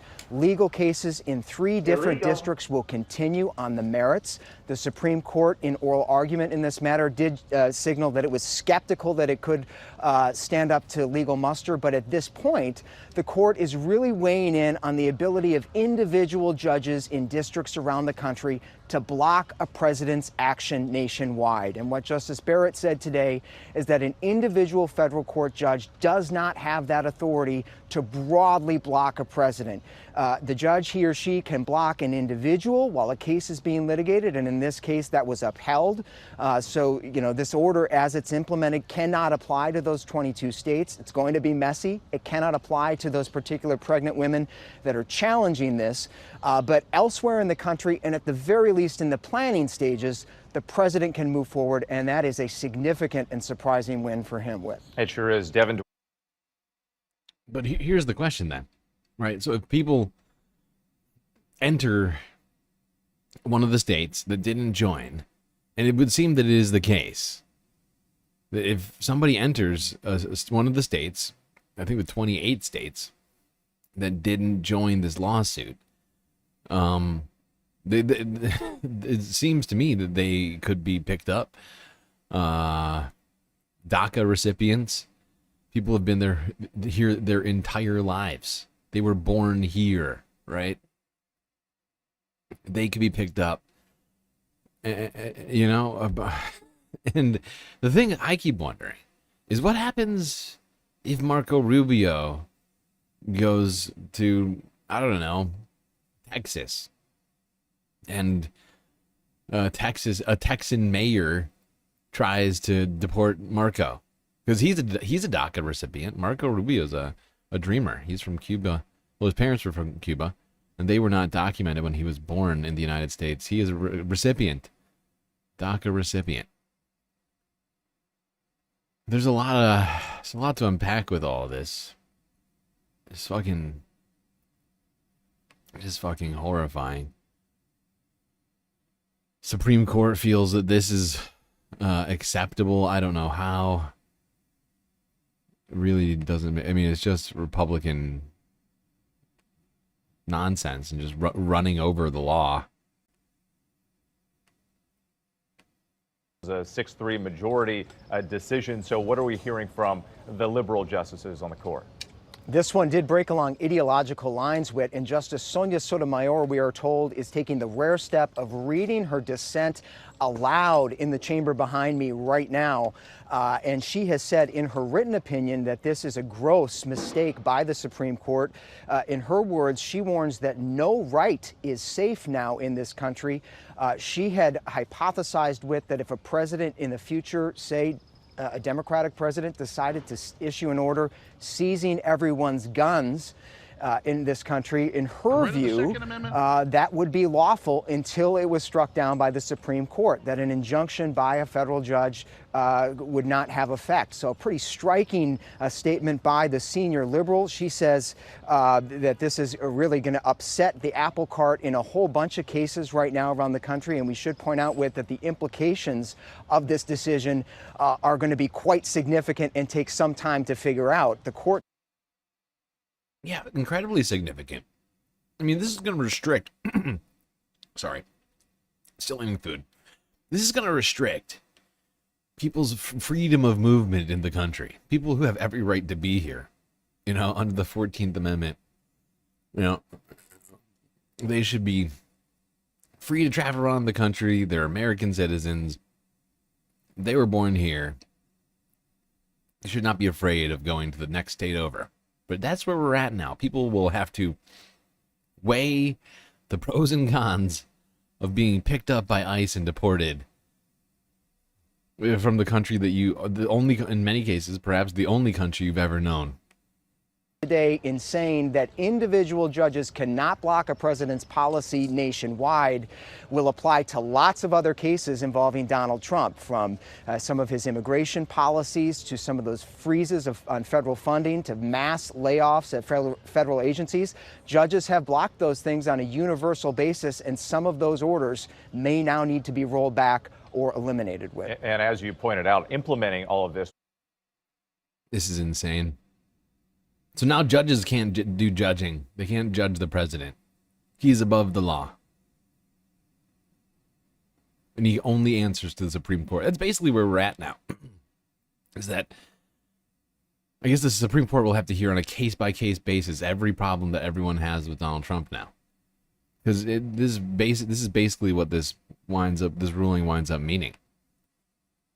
Is that Donald Trump, president, not just Donald Trump, any president, cannot really be injuncted on a broad basis by any federal court, unless it's the Supreme Court. I'm going to go to Paula Reed. She's been reading through the opinion. Paula, what are you gleaning from it? All right, Pamela, here's what we know. This is a big win for President Trump because he has been railing against these so-called nationwide injunctions. This is the power of a single judge to block an executive order for the entire country. And this case came up as a result of multiple challenges to his effort to limit birthright citizenship through an executive order. Now, here it appears that the justices are agreeing with Trump and limiting this power that judges have to block a policy for the entire country. Now, on another issue, it does not appear that they have weighed in on whether Trump's effort to limit birthright citizenship is or is not constitutional. Instead, they are limiting the power of these judges to block policies for the entire country, which will likely allow Trump to proceed with this effort to limit birthright citizenship while the larger constitutional questions about whether he can do that are being litigated. Illegal. Now, just to explain to you the significance of this, one of President Trump's lawyers told me this is the ball game for President Trump's agenda because we know more than any modern president, he loves to govern through executive action. And the majority of these have been blocked by lower court judges. Yeah. I just want you to think about this. The Supreme Court is one courtroom. It's one courtroom. The entire the entire group of 9 justices oversee each case. They deliberate each case together as a group, not one by one. Not like, one judge is doing one case. No. They handle one case at a time. Right? They have a docket. They go through it. However long it takes. They hear all the legal arguments. They shuffle around in the back room. I don't know exactly what they're doing in their spare time while they're doing this. But the point is that I just want you to imagine that and then imagine how the Trump administration, you don't have to imagine, just think back to how the Trump administration has been behaving over the last 6 months.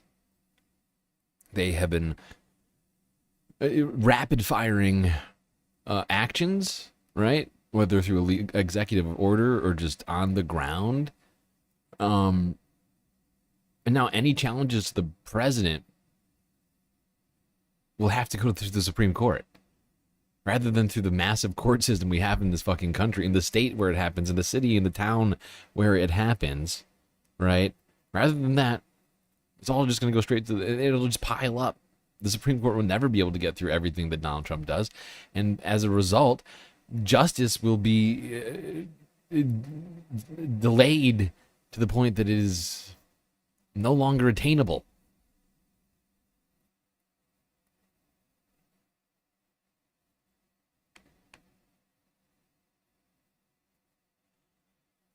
It is terrible. That's what it is.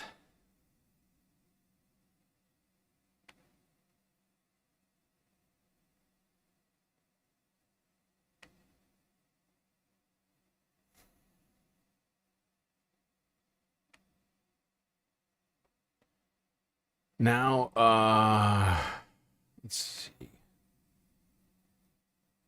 Perhaps, actually, wait, this was another piece of this that I wanted.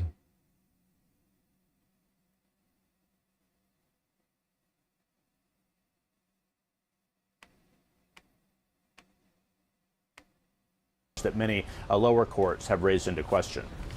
Jeff's telling me at the White House. Yeah, and obviously this impacts the power of the executive branch, but it impacts every single American as well. And I think that's a big focus here, because I remember, Ellie, during the oral arguments, one of the concerns brought up was if judges can't do the nationwide injunction, then you have a patchwork where the plaintiffs, are under the injunction, but others in America wouldn't be under that. And so that's really the question here. How does it address that issue? Yeah, and in this case, in the birthright citizenship case, there was something like 6 different lawsuits filed in 6 different district courts. This case is an amalgamation of 3 of them that went up to the Supreme Court. So now they're going to be back in the district courts. That's where most of the action happens in the federal judiciary. We're very focused on the U.S. Supreme Court. But this question remains in flux. People who were born to parents who are not citizens could have different status in different districts at this moment. I do want to read to the point that Paula and Jeff were making. This is a good sense of why this is so important. It's a quote from the opinion. It's on page 5, written by Amy Coney Barrett. She's writing for the 6-justice conservative majority, an expansion of presidential powers, a reduction in the powers of courts. Here's what Justice Barrett writes.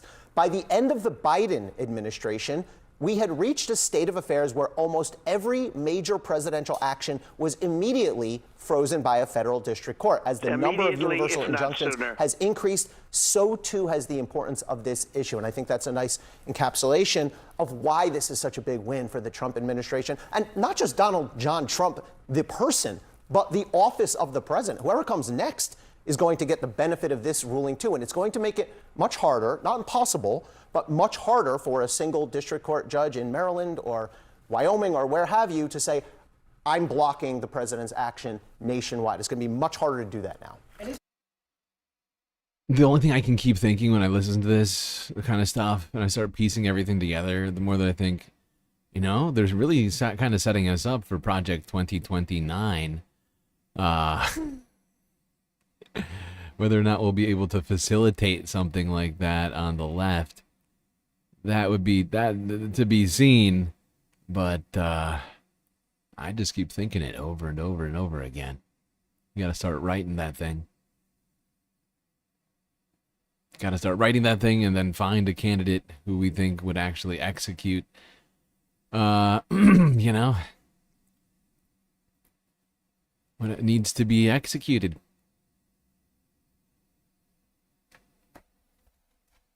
Fact is, the office of the president in the last 6 months has become, I don't know if I could quantify it, but it's become much, much, much more important than it was before. You know, Donald Trump and the Supreme Court have now laid the precedent for that, as well as Congresses having usurped their own powers as well.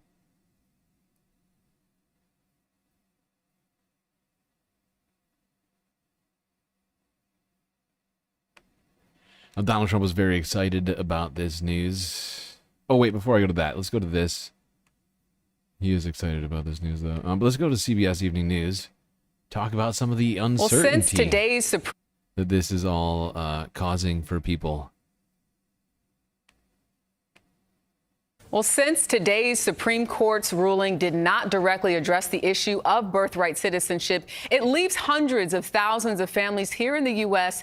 in legal limbo as the administration argues it does not apply to illegal immigrants. For more, I'm joined by our immigration reporter, Camilo Montoya Galvez. Good to see you here. So what could this mean for birthright citizenship? Because I think that a lot of people are looking at that. There's a number of people in this country who are here by way of parents who were born in this country, but we know that this administration has tried to make that distinction. Well, if it takes effect, Jerika, the president's proclamation would deny birthright citizenship to the children of people who are in the country illegally, but also immigrants who are here on temporary visas, such as tourists or business travelers. But again, that is a very big if. And the Supreme Court is allowing the Department of Homeland Security and state to develop and issue guidance to enforce this proclamation if the courts allow it to take effect. On paper, his proclamation is set to take effect in the next 30 days. But as Jessica explained, there's going to be litigation across the country throughout federal courts to decide the question of whether it's actually constitutional and legal.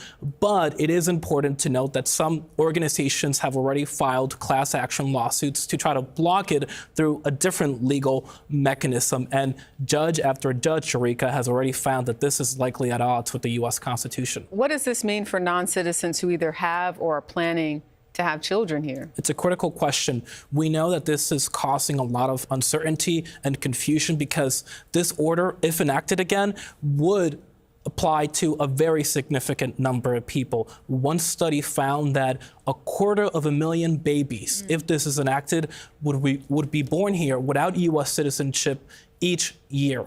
We're talking about... Great. The pro-life people coming after the babies. You have to have them.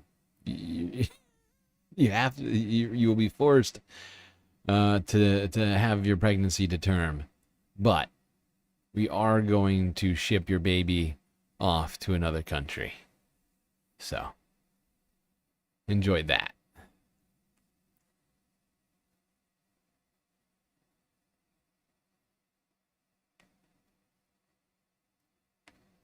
Now, this next story it doesn't make any sense to me. I mean, it does, considering the current environment that we live in. Like, it actually makes perfect sense. But it makes me feel like we're... Oh, wait, I'm sorry. I keep getting ahead of myself. Why am I doing that? Sorry, we gotta see what Donald Trump had to say about this Supreme Court ruling, because he was excited. Boy, oh boy, was this man excited. Don't be creepy. This was a big one, wasn't it? This was a big decision. An amazing decision, one that we're very happy about. Decision. This morning, the Supreme Court has delivered a monumental victory for the Constitution, the separation of powers, and the rule of law in striking down the excessive use of nationwide injunctions to interfere with the normal functioning of the executive branch. The Supreme Court has stopped the presidency itself. That's what they've done. And really, it's been an amazing period of time, this last hour. This last hour. Elated all over the country. This last hour has been an amazing period of time. Just 1 hour of greatness. Seen such happiness and spirit. Sometimes you don't see that, but this case is very important. I was elected on a historic mandate, but in recent months we've seen a handful of radical left judges effectively try to overrule the rightful powers of the president to stop the American people from getting the policies that they voted for in record numbers. It was a grave threat to democracy, frankly, and instead of merely ruling on the immediate cases before them, these judges have attempted to dictate the law for the entire nation.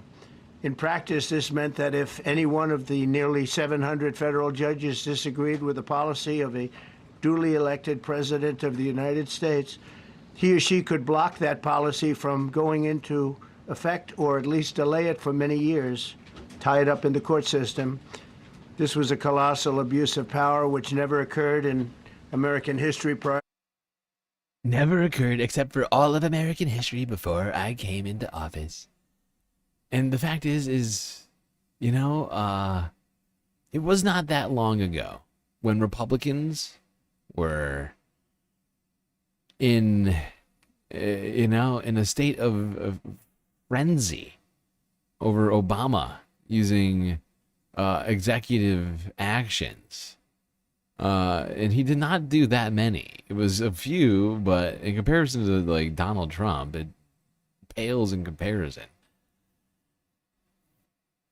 For the love of God. They really got no actual values over there, do they? Aside from the base ones of sort of white supremacy and Christian nationalism and just general racism and hate for people who are different than they are.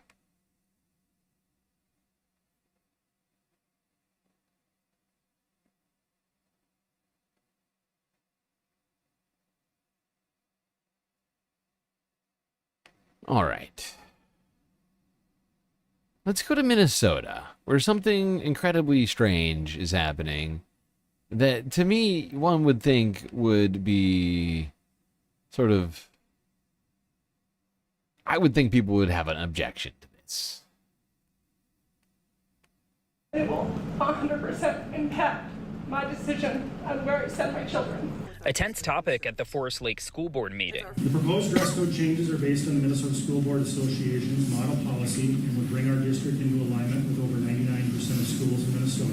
The chairman discussed a dress code policy that would mirror the association's language. That language, removing specific bans on symbols like the KKK, Confederate flag, and more. His reasoning. Based on directives from the Supreme Court of the United States and provides latitude for both student expression and limitations thereof to ensure that a positive learning environment exists for all students. Bringing a large attendance. And as you can see Anybody pick up what just happened? This school board is basically looking to repeal a ban on wearing, I don't know, Klansman hoods to school and wearing Confederate flag covered stuff, Nazi, Whatever it is, like, you know, if that somehow is going to make people feel safer at school. That is the argument that is being made. This is in Minnesota, of all places. They are going to allow children to dress as Confederates and Klansmen and, well, I guess any symbol of hate they want, you know. I can't imagine what would actually bring somebody to try and make that possible. Like, there's got to be something wrong with you. There's got to be something wrong.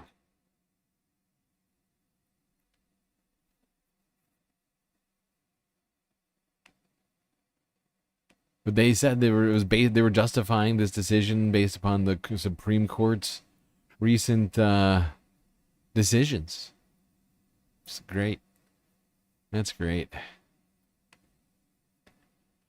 Well, let's go back to the Ministry of Truth, see what else Caroline Leavitt was spewing into the microphone as of late.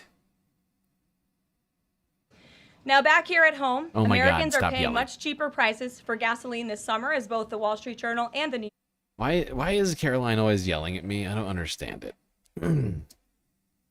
Whoopsies, what did I just do? York Times pointed out today. Here's how the Wall Street Journal put it. Hitting the road this summer won't bring as much of a big hit to your wallet. The national average for a gallon of regular gasoline is about 23 cents cheaper than this time last year. Analysts say plentiful supply is expected to keep prices down in the coming months. These are the cheapest gas prices at this point of the summer since 2021. And despite all the doom casting from liberal pundits, oil prices on Tuesday were lower than before the Israel-Iran conflict began. As President Trump continues to unleash American energy, our country will have even more efficient, reliable, and affordable energy to protect our national security and fuel our people. Later this afternoon here at the White House, the president will host a One Big Beautiful event in the East Room to rally Republicans to get the One Big Beautiful bill across the finish line. At that event, he will be joined by everyday Americans from across the country who will massively benefit from the common sense policies and provisions within this bill. This is the largest tax cut for working and middle-class Americans in history, and it's going to put more money into the pockets of hardworking Americans. What is middle Families will class? see an average What is middle class in Caroline's mind? You have to be making over like $1 million to see any real substantial tax benefits for this thing. increase in take-home Is that pay middle of more class? than $10,000 per year.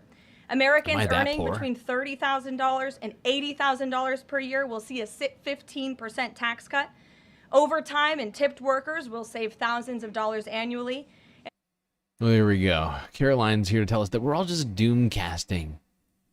All of us nasty liberals and leftists are just doom casting about this big, beautiful bill and the negative impacts it's going to have on society. We just want it to be bad. Don't you see? We're hoping that it's going to be bad.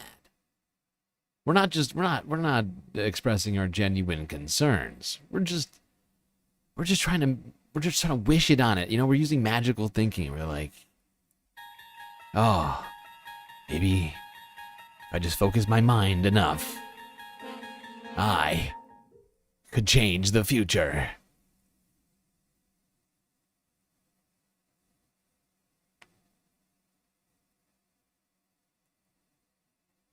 Speaking of the future, in the present, things are not going super good for people with medical situations. And I inject that and I'm done. This is a do-it-yourself obesity medicine that Amy Spencer is mixing. Each week, the mother of two injects herself with weight loss drugs, 2 of which are in clinical trials and not yet approved for sale by the U.S. Food and Drug Administration. Spencer is not part of any drug trial, but mixes the cocktails herself using minute doses that she believes are safe. The total cost comes to about $50 monthly, as little as 1/10 of what she would expect to pay their makers for full treatment. I found there are several peptide message boards on Reddit, and I started looking at those, and that's where I found the gray market. And when I got on there and saw the price difference, it was pretty crazy. A fast-growing group of Americans, like Spencer, are turning to this gray market for obesity medicines, buying cheap, active ingredients they believe are from China. Reuters was not able to verify where the drugs originate. Buyers import small quantities, often described as research materials, to sidestep regulatory scrutiny, using platforms like Reddit for guidance. It's like the Wild West because you can get a lot of different peptides right now. And I'm sure there's tons more, but there's nobody checking you. There's nobody making sure that you're doing it right. It's all you and your research and your numbers. Yeah, this is actually horrifying to me. The fact that people are turning to gray markets for things that they're going to inject into their body. But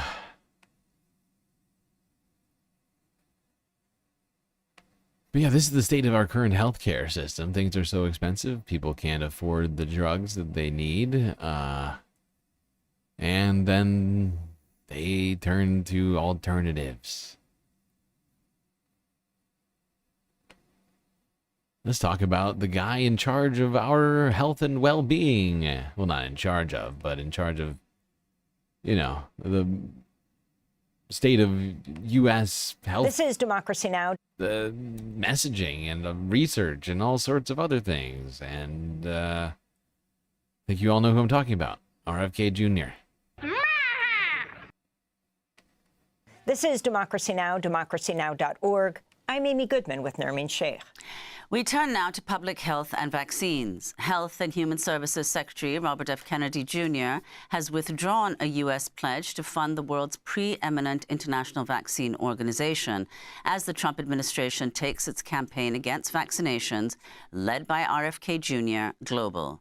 The organization, known as Gavi, the Vaccine Alliance, is the world's largest funder of life-saving vaccinations and says it's helped vaccinate more than 1.1 billion children in 78 lower-income countries, preventing nearly 19 million future deaths.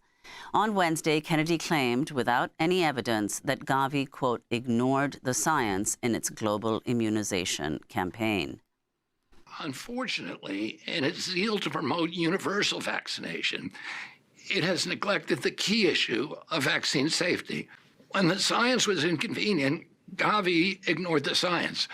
I call on Gavi today to re-earn the public trust and to justify the $8 billion that America has provided in funding since 2001.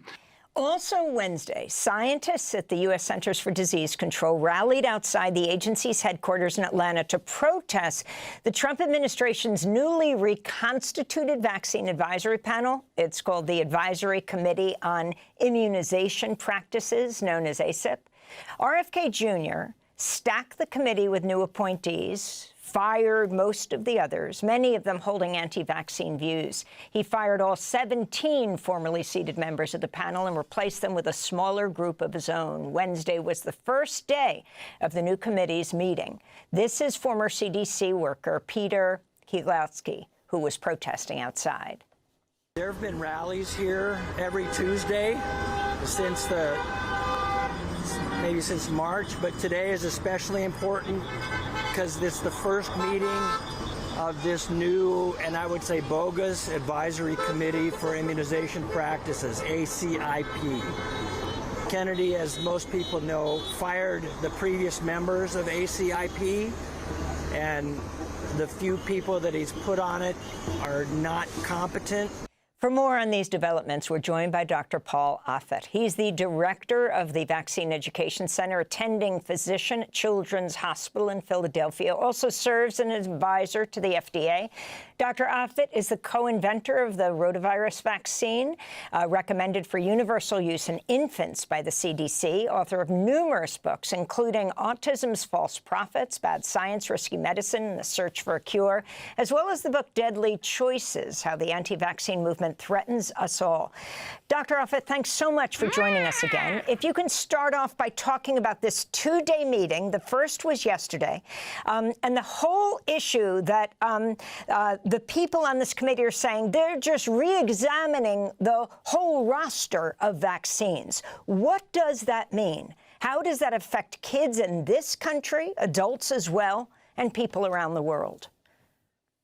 Well, so anti-vaccine activists have been shouting from the sidelines for decades. Now they're making policy. We have an anti-vaccine activist and science denialist as the Secretary of Health and Human Services, who basically fired 17 people who were members of the Advisory Committee for Immunization Practices, who went through the proper vetting process, made sure they didn't have conflicts of interest, made sure they had the expertise that could give us the advice we needed. He fired all those people. Then what he did is he brought in 8 people. Now one of them backed off, so it's 7 people who would have never passed the confirmation process, who don't have the expertise we need to give good advice. And what they're doing is they're just putting forward what is typically anti-vaccine tropes, like kids are getting too many vaccines too soon, so we need to reevaluate that. Why are we giving a hepatitis B birth dose, et cetera, et cetera? And so you're now just seeing anti-vaccine activism move into the center of public health.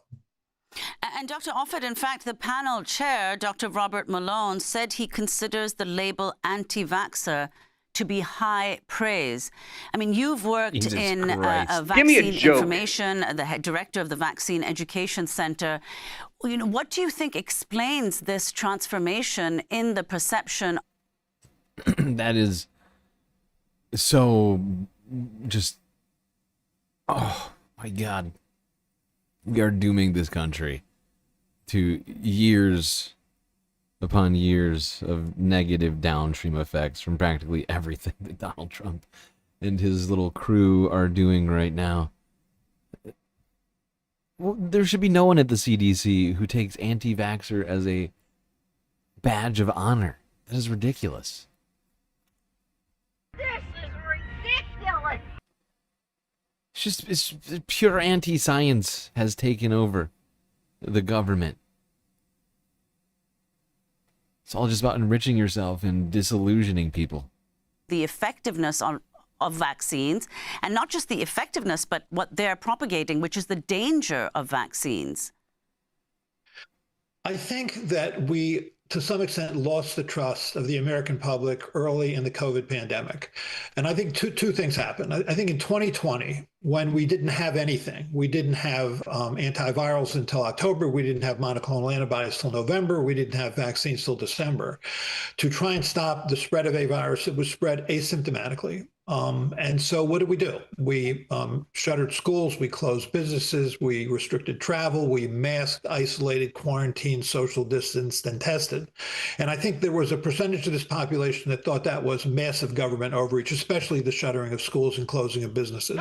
I think the following year when we had a vaccine, which we did by December of 2020, and that was available by January of 2021, we very quickly vaccinated 70% of this population by July of 2021, but 30% of this population didn't want to be vaccinated. First of all, people didn't like it that you had to have your vaccine passport, which is to say, unless you were vaccinated, you couldn't go to your favorite bar or restaurant or place of worship, or you may be fired from your job. That too was, I think, seen as massive government overreach. And I think we leaned into a libertarian left hook, and I think we're feeling that punch. So everything sort of fell out. I mean, people said, well, COVID's not that big of a deal, or, well, the vaccine is really much more dangerous than they're telling you. They lost the trust in the government, and they were very quick to see conspiracy. And that's how RFK Jr. rose into this position. I mean, what did he say when he fired those 17 people? He said they were rife with conflicts of interest, which wasn't true. He couldn't name one person on that committee who had a conflict of interest that in any way affected their vote, not one. So instead, he just had this broad sweeping, you know, they're all in the pocket of industry, they're all unduly influenced. And then to extend this to Gavi, to the Global Alliance Vaccine Initiative, you couldn't be more short-sighted. How do people think measles comes into this country periodically and can start outbreaks? It's coming often from outside the country, because every year there's millions of cases of measles. There's almost 150,000 deaths from measles in this year. And the Global Alliance Vaccine Initiative has done a lot of good at sort of stopping the spread of things like measles and German measles, et cetera. So it's hard to watch all this. Dr. Offit, I want to ask you to respond to RFK Jr. It seriously is. It's like watching a train wreck, but you know that all of your friends and family are on the train. And you're actually on the train, you're having an out-of-body experience, and oh my God, I mean, it's like, that is genuinely what it feels like some days. Appointee, the co-chair, Martin Kulldorff, who kicked off Wednesday's panel. He said he's appointing a working group to look at the, quote, cumulative effect of the children's vaccine schedule. If you have questions or concerns about the safety or efficacy of vaccines, we want to hear them. That is the scientific method, and it is natural to ask questions. That is what the CDC subject matter experts do. It's what the public does, and it is what we will do. No questions should be off limits. Some media outlets have been very harsh on the new members of this committee, issuing false accusations and making concerted efforts to put scientists in either a pro or anti-vaccine box. Such labels undermine critical scientific inquiry, and it further feeds the flames of vaccine hesitancy. As Secretary Kennedy has eloquently stated, opposing mercury in fish does not make you anti-fish, and opposing mercury in vaccines does not make you anti-vaccine. In fact, to thoroughly scrutinize and ensure the safety and efficacy of vaccines is a pro-vaccine position. So, Dr. Offit, Martin Kulldorff is just saying we're just looking at all of this. But what is your response? And talk not only what it means here, again, you were referring to Gavi, what this means globally. Why saying evaluation is perfectly innocent and reasonable and scientific. Well, that's true. I think evaluation is perfectly reasonable, but you don't necessarily need to evaluate things that are already clear. So, for example, when he talks about this notion that we're just getting too many vaccines, that we need to look at the entire vaccine schedule, it shows you that he really doesn't understand the immunology of vaccines, which is true of most of the people sitting around that table. They don't have the expertise in virology or immunology or vaccinology. So, for example, people say, look, I mean, we're asking so much of parents of this country, and it's true. You know, we ask them to give vaccines that prevent 14 different diseases in the first few years of life. That can mean as many as 25 inoculations during that time and as many as 5 shots at one time to prevent diseases most people don't see, using biological fluids most people don't understand. So there's understandable skepticism, and that's fair. But it's not really the number of vaccines that you get that matters. It's the number of immunological components in vaccines that matter. So by immunological component, I mean, for example, a viral protein or bacterial protein that induces an immune response. That's an immunological component. If you add up all the immunological components in vaccines today, it adds up to about 170. That's less than the one vaccine that we got 100 years ago, the smallpox vaccine, the largest of the mammalian viruses, which had about 200 immunological components. So we have a lesser challenge to the immune system today in vaccines than we did 100 years ago. So I don't think he understands any of that. And I think when he brings these things up is, look, we're just asking questions, and brings up the mercury issue again. I mean, I was on the advisory committee for immunization practices between 1998 and 2003 when this all came up. And this has been well studied. We now have looked at children who get these vaccines that contain this mercury, so-called ethyl mercury preservative, compared it to children who had the same vaccines that didn't contain this mercury containing preservative. And you know, because we live on this planet and that mercury is in the Earth's crust, and that we drink methyl mercury every day, and that we all have methyl mercury in our bloodstreams, all of us, methyl mercury is in infant formula, it's in breast milk, it's in anything made from water on this planet. What you learned about so-called thimerosal, this ethyl mercury containing preservative, is that it doesn't in any way contribute to a detectable amount of mercury in your bloodstream. Yeah. And we've talked about this in the past, that the studies had been done and done again, peer-reviewed, and determined by competent scientists that they were safe. And yet people like RFK Jr. refuse to listen to scientists and continue to spout off falsehoods and conspiracy theories. And is now spending U.S. taxpayer dollars on going into researching this all again. He claimed that he was going to have this done in, what was it, a couple of months now? Labor Day? What do you think? Like 3 months. He's got like 3 months to solve autism, which he promised he was going to do.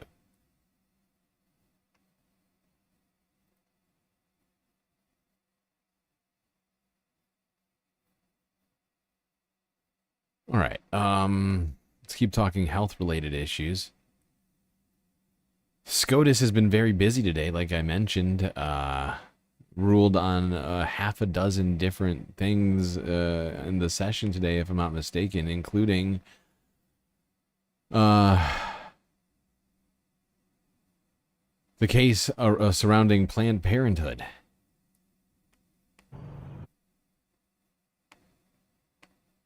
This morning, the Supreme Court prepares to issue its final opinions before recessing for the summer.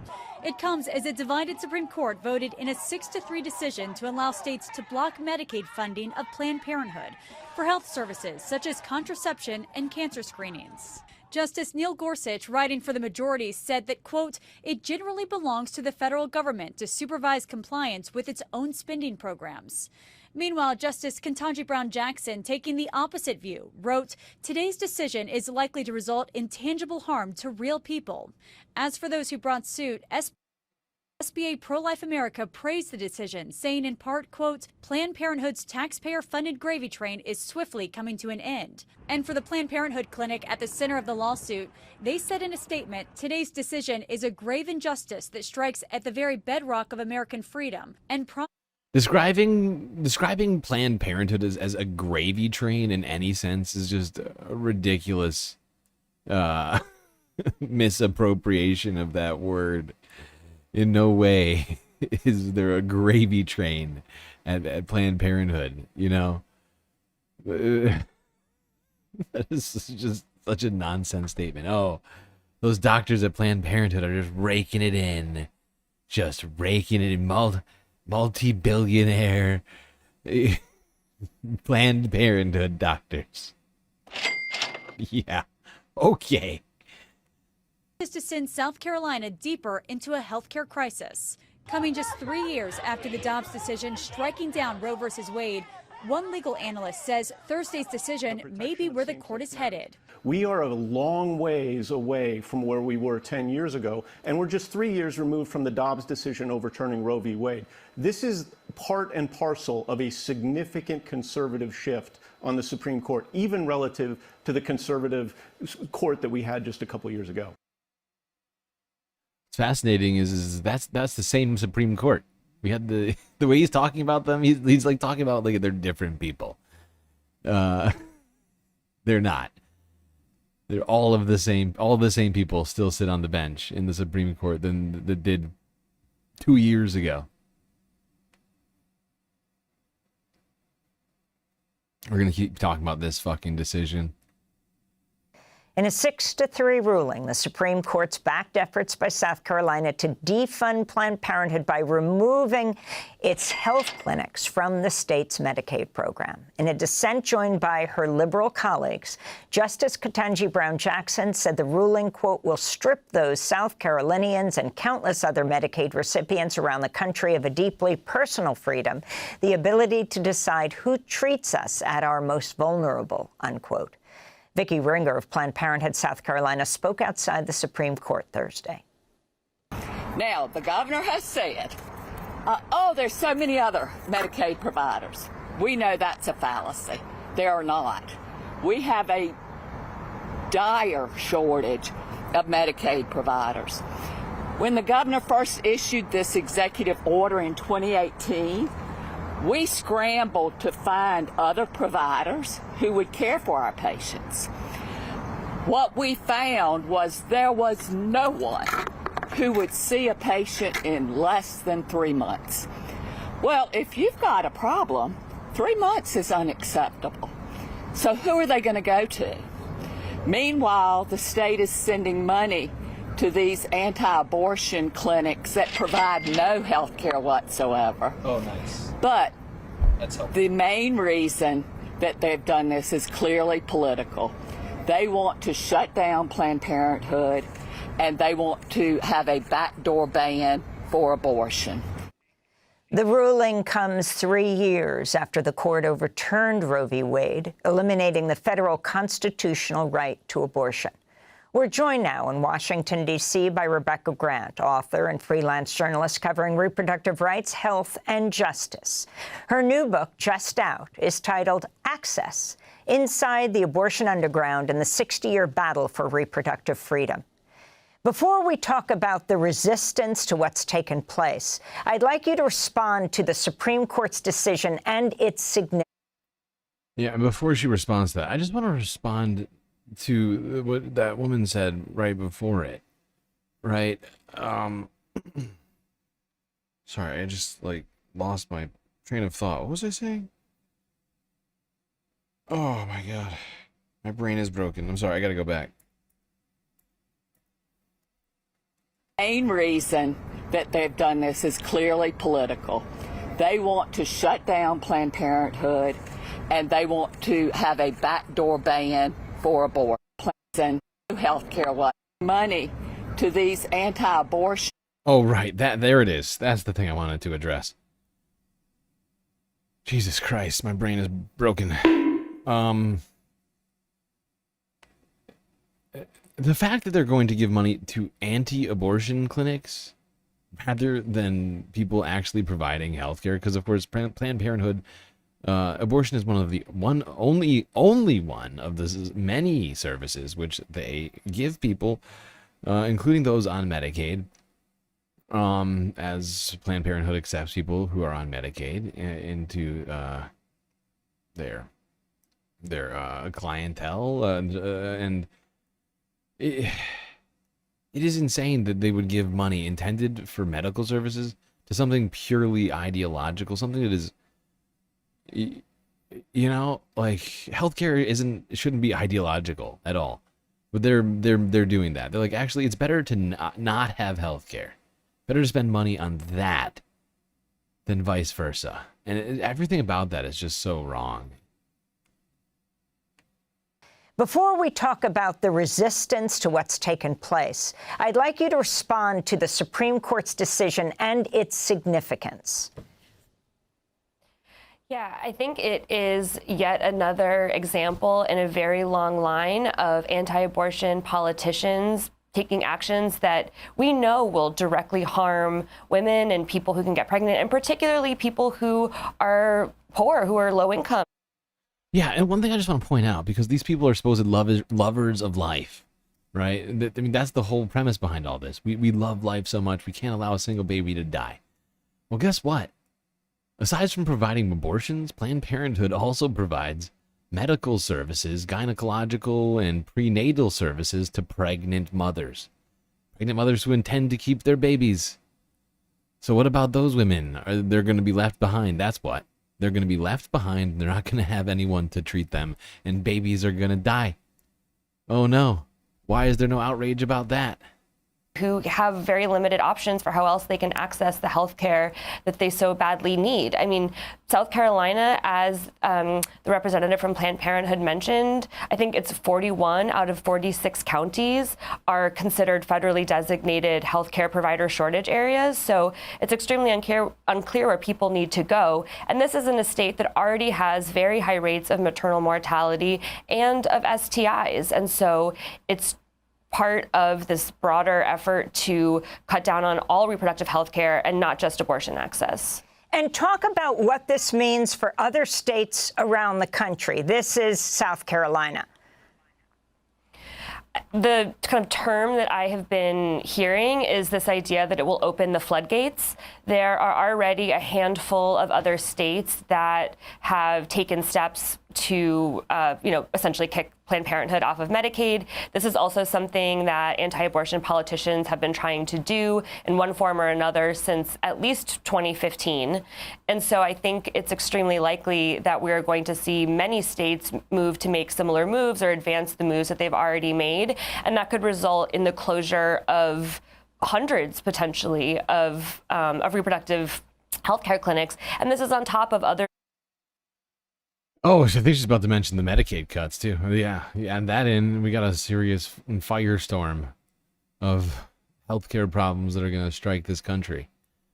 And, I know I mentioned the unborn fetuses that are in jeopardy, but the women, she mentioned that. I assumed that was obvious, but, it's on me. And the fact is yes, women are going to be impacted by this. Just in general, people who can give birth, however they may identify, are going to be hurt by this. People are going to die.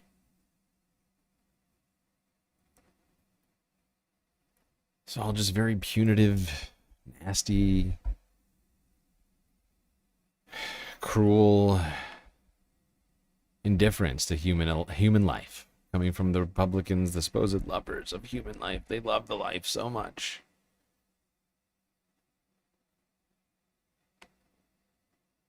Unless it's a undocumented baby. Or a woman in a red state.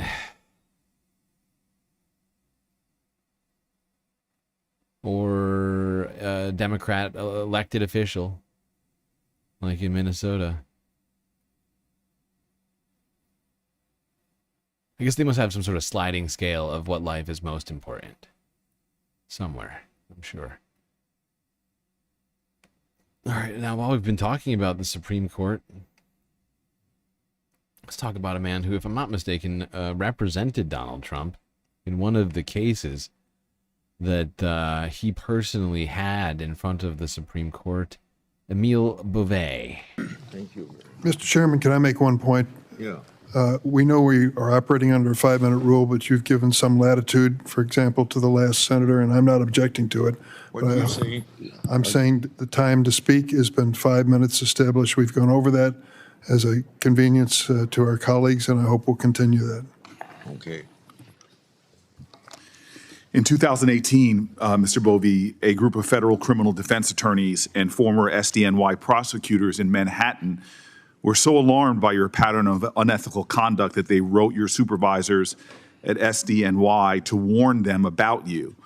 I'd like to enter into the record a letter that I sent to Acting U.S. Attorney Jay Clayton of SDNY requesting more information about any internal or external complaints about you as a prosecutor. The letter contains the full text of that 2018 email from lawyers in which they describe you, and I'm quoting here, they describe you as, quote, vindictive, always looking for leverage and power, a prosecutor version of a drunk driver, completely reckless and out of control, quote, needing adult supervision.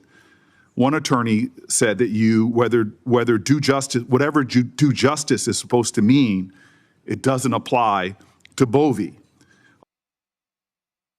That's not exactly the sort of character one would want in a Department of Justice prosecutor, which is the job that is being that Emile is being nominated for by Donald Trump. Needing adult supervision. Due justice is supposed to mean it doesn't apply to Beauvais. A former federal prosecutor who later litigated against you said what Mr. Beauvais enjoyed most as a prosecutor was wielding power. That's ridiculous. A quality they described as the single worst possible trait for a public servant. Seriously, that has got to be one of the most disqualifying things I've ever heard of somebody being nominated to the bench. It is ridiculous. Oh, not the bench. Sorry, he's me a prosecutor. But this is ridiculous. A vindictive man who prefers wielding power over actually finding justice. Wow. That seems dangerous. Now, I read these because they're important, that these complaints are not an attempt to derail your nomination. This is from 2018. Person after person. These complaints come from attorneys who practiced in federal court, some former federal prosecutors, warning a U.S. attorney's office that one of their prosecutors was, quote, a real recurring problem, and that you were not representing the office in a way that they thought the office would want it represented. Your conduct was so beyond the pale back in 2018 that they wrote your supervisors to say you were a liability for the office. I think this is important because it shows a pattern of behavior. The allegations align with reports about your abuse of power now at the DOJ. I want to follow up in this pattern with what Senator Durbin's questions about the mandatory Teams meeting you scheduled for all remaining public integrity section attorneys on February 14th, 2025. We already know that you're refusing to tell this committee whether you talked to Stephen Miller or others at the White House. At this juncture. All the chiefs and supervisors had resigned at this point, so all of the remaining and available attorneys were line attorneys in that meeting. Is that correct? Approximately 20 attorneys were on the team's call. I do hope, Senator, that at some point I'll have an opportunity. You were trying to... God, this guy is just trying to bleed time. You can just tell. He's got nothing for this. He's like... he's just stalling. I do hope, Senator, that at some point I'll have an opportunity. You were trying to find two attorneys to sign a motion to dismiss the Adams case without prejudice. Is that correct? Yes. During the meeting, you told attorneys that it is their job to implement the president's agenda and that they have to follow orders from the president and that there's no room for dissent in the chain of command. Is that correct? No. You told them that they had 1 hour to find two attorneys to sign the motion. They weren't allowed to ask questions. Is that correct? No. No, I'm sure they probably weren't recording in this meeting, so it would probably be hard to actually, you know, procure anything but testimonial evidence. But if any of this is true, all of this is fucking wildly disqualifying of this man, aside from the fact that he literally worked for Donald Trump until Donald Trump nominated him for this position. He was one of Donald Trump's, not employees, but, well, I mean, technically, yeah, I think. Well, how do you, whatever. He was Donald Trump's lawyer.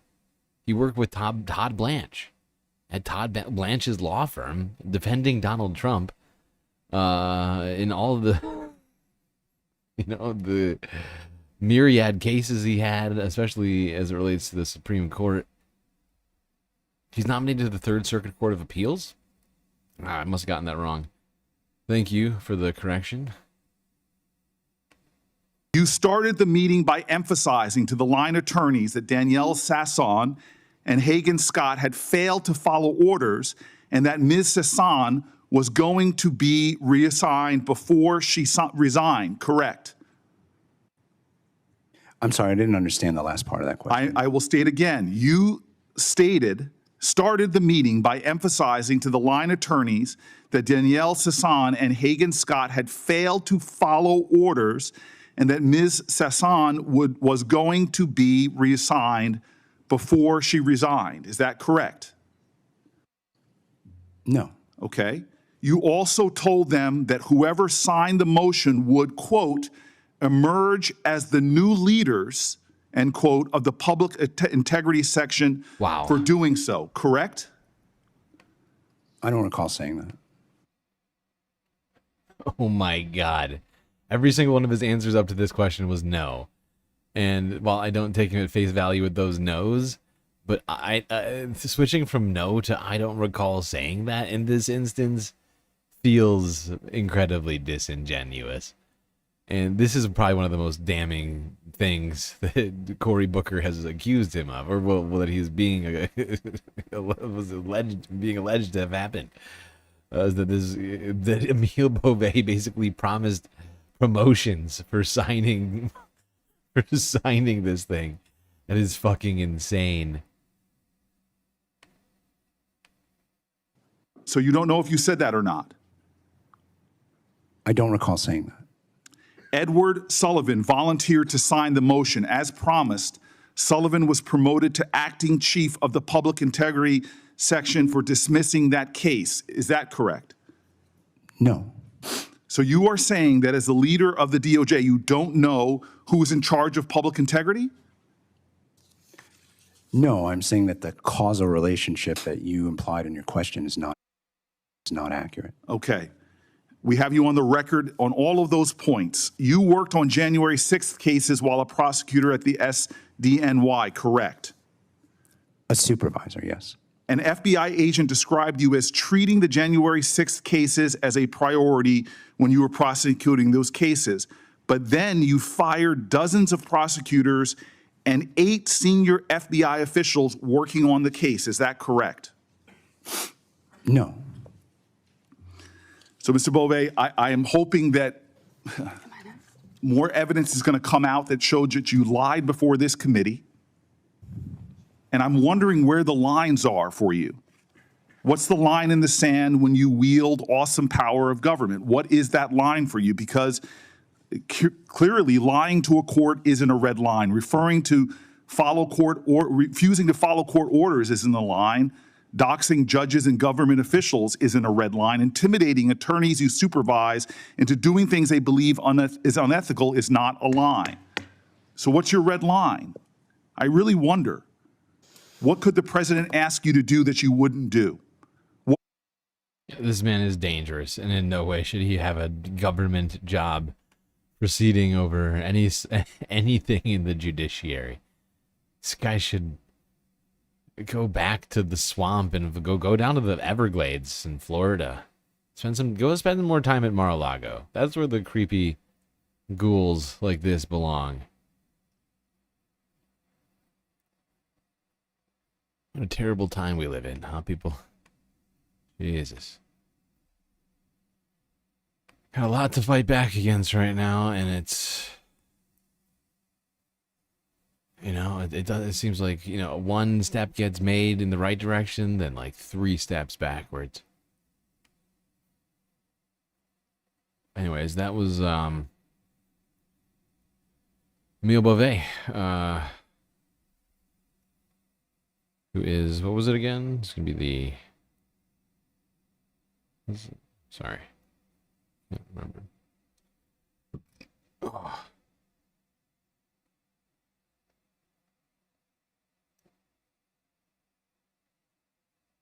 Yeah, he's going to be a circuit court judge on the U.S. Court of Appeals if this nomination goes through.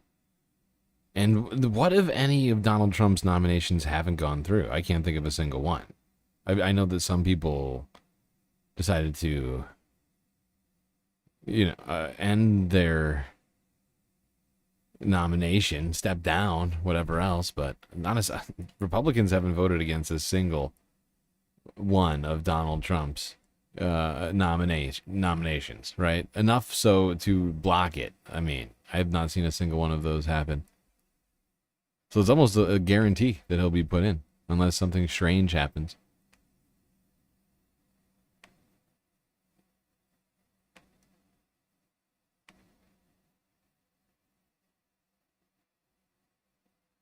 Well, let's go to CNN. Jake Tapper is taking a little break from his book tour to talk about journalism. Huh. Okay. Tell me more, Jake. We begin with a fair question that many of you might be wondering. Is Iran's nuclear weapons program, quote, completely and totally obliterated? Now, President Trump said Saturday that was, in fact, the case for the, quote, key nuclear enrichment facilities. But what about the entire nuclear program? Is it all gone? It has only been 4 days since the U.S. military struck those 3 Iranian nuclear sites with more than a dozen GBU-57ABs. That's the massive ordnance penetrator bomb, as well as with 30 Tomahawk cruise missiles. Now, intelligence assessments from Israel, from the International Atomic Energy Agency, and from the United States government are still evolving as more information is gathered. Now, CNN and other news organizations reported on an initial intelligence assessment that said that the U.S. strikes did not destroy the core components of the country's nuclear program and likely only set it back by months. Now, as a response today, President Trump and his administration are pushing back. They are asserting that Iran's entire nuclear program, not just key nuclear enrichment facilities, not just those 3 sites, the entire program, they say, has been decimated. Iran's nuclear program is obliterated. And somebody somewhere is trying to leak something to say, oh, with low confidence, we think maybe it's moderate. It was really bad. It was devastating. They were obliterated. Like you can't get into the tunnels. Now, later this afternoon, Trump's director of national intelligence, Tulsi Gabbard, on X posted, quote, "New intelligence confirms what President Trump has stated numerous times. Iran's nuclear facilities have been destroyed. If the Iranians choose to rebuild, they would have to rebuild all 3 facilities entirely, which would likely take years to do," unquote. She did not provide details of what that new intelligence might be.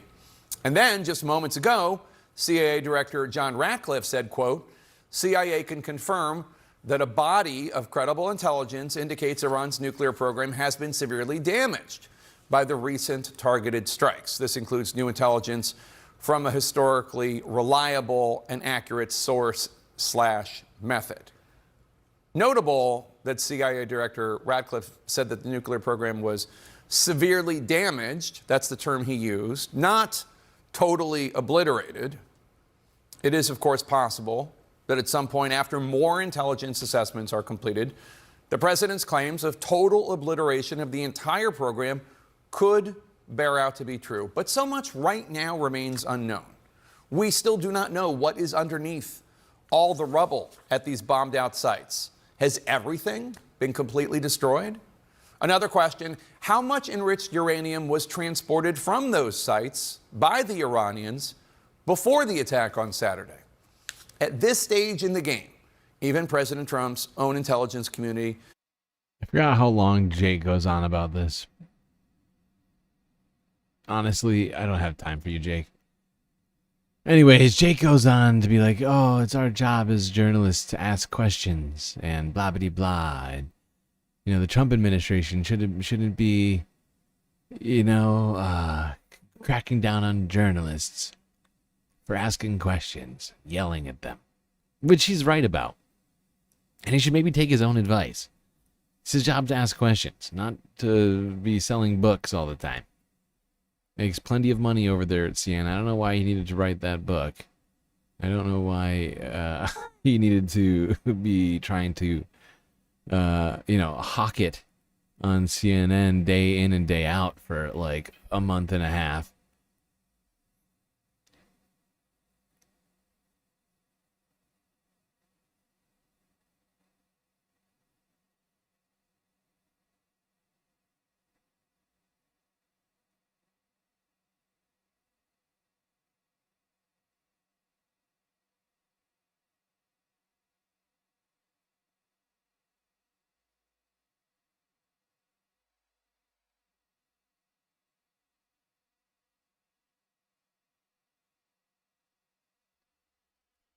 All right, let's do a couple business stories. Yeah, let's start here with Reuters from yesterday. Talk about what Donald Trump has been saying about the Federal Reserve, most specifically Fed Chair Jerome Powell. Donald Trump's difficult relationship with Federal Reserve Chief Jerome Powell is ruffling markets once again. The Wall Street Journal says the president has considered naming the next boss of the central bank before Powell's term ends in 2026, potentially creating what analysts have called a shadow Fed. The dollar sank to new 3.5-year lows versus the euro in Asian morning trade Thursday following the news. One market watcher told Reuters that any such move by Trump would raise questions about the Fed's independence and potentially undermine its credibility. The report follows renewed tensions this week. Trump on Wednesday called Powell terrible for not cutting interest rates more quickly. Meanwhile, the Fed chair appeared before a Senate panel and gave no sign he was in a hurry to make more cuts. We're committed to returning inflation sustainably to 2% and keeping it there in the long run. And what we're doing now is we had cut rates by 100 basis points, so they've come down quite a bit. And when the time is right, I expect that will continue. On a second day of testimony Wednesday, Powell said Trump's tariffs could spur inflation, potentially complicating a decision on rates. That issue is now likely to come back into focus as the clock ticks down to the White House's July 9th deadline for trade deals. As for possible successors to Powell, Trump says he's narrowed it down to 3 or 4 names. The leading contenders are reportedly former Fed Governor Kevin Warsh, National Economic Council head Kevin Hassett, current Fed Governor Christopher Waller, and Treasury Secretary Scott Bessent. There you go. Donald Trump continuing to criticize Jerome Powell. Really wants to replace that guy, even though he doesn't actually have the power to do all the things that Donald Trump wants to without causing, potentially irreparable harm.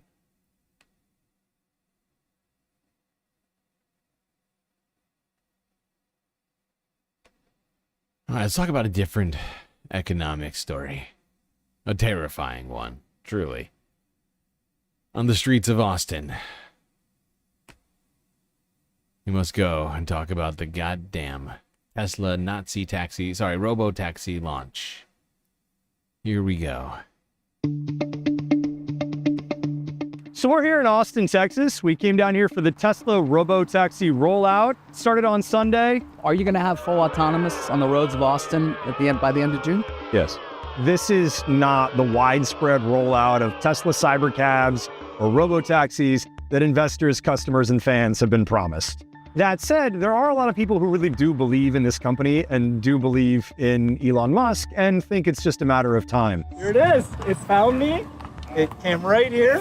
Perfect. I thought it was extremely smooth, everything we saw, not just from a safety perspective, maneuverability was way impressive. I thought actually better than even Waymo coming out of the gates. Dan Ives, a Wedbush analyst and Tesla bull, received an invitation and his team took a ride.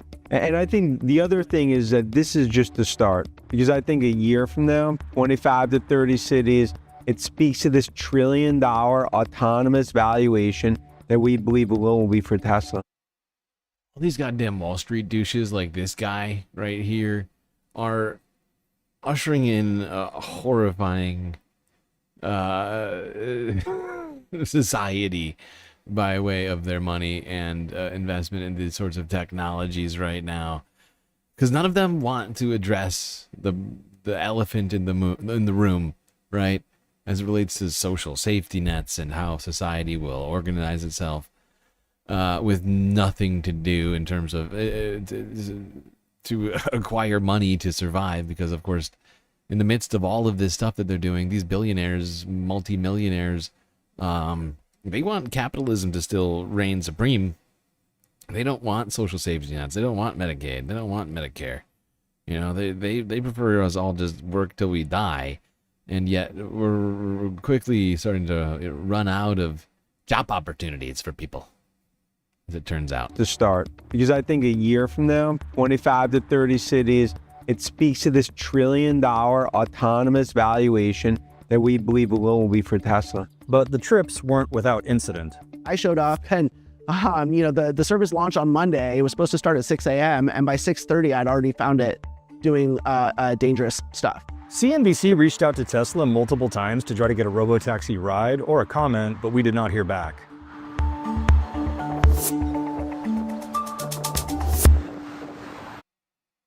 There we go. That's all we need of that one. Tesla's robo-taxi launched in Texas and caused multiple dangerous situations to occur in a short period of time. And it was actually much less the sort of fanfare that the stock bros were hoping for. Really didn't deliver, that Elon. Well, first of all, some of the things that I say will be incorrect. All right. Now let's talk about something that we were told the electric cars were going to solve. But of course, we don't have any sort of government mandate for electric cars or, you know,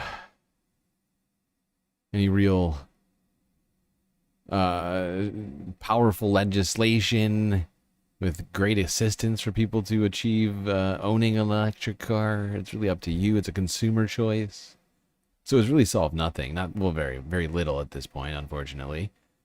The fact is, we need to focus more on public transportation than psychotic plans like this.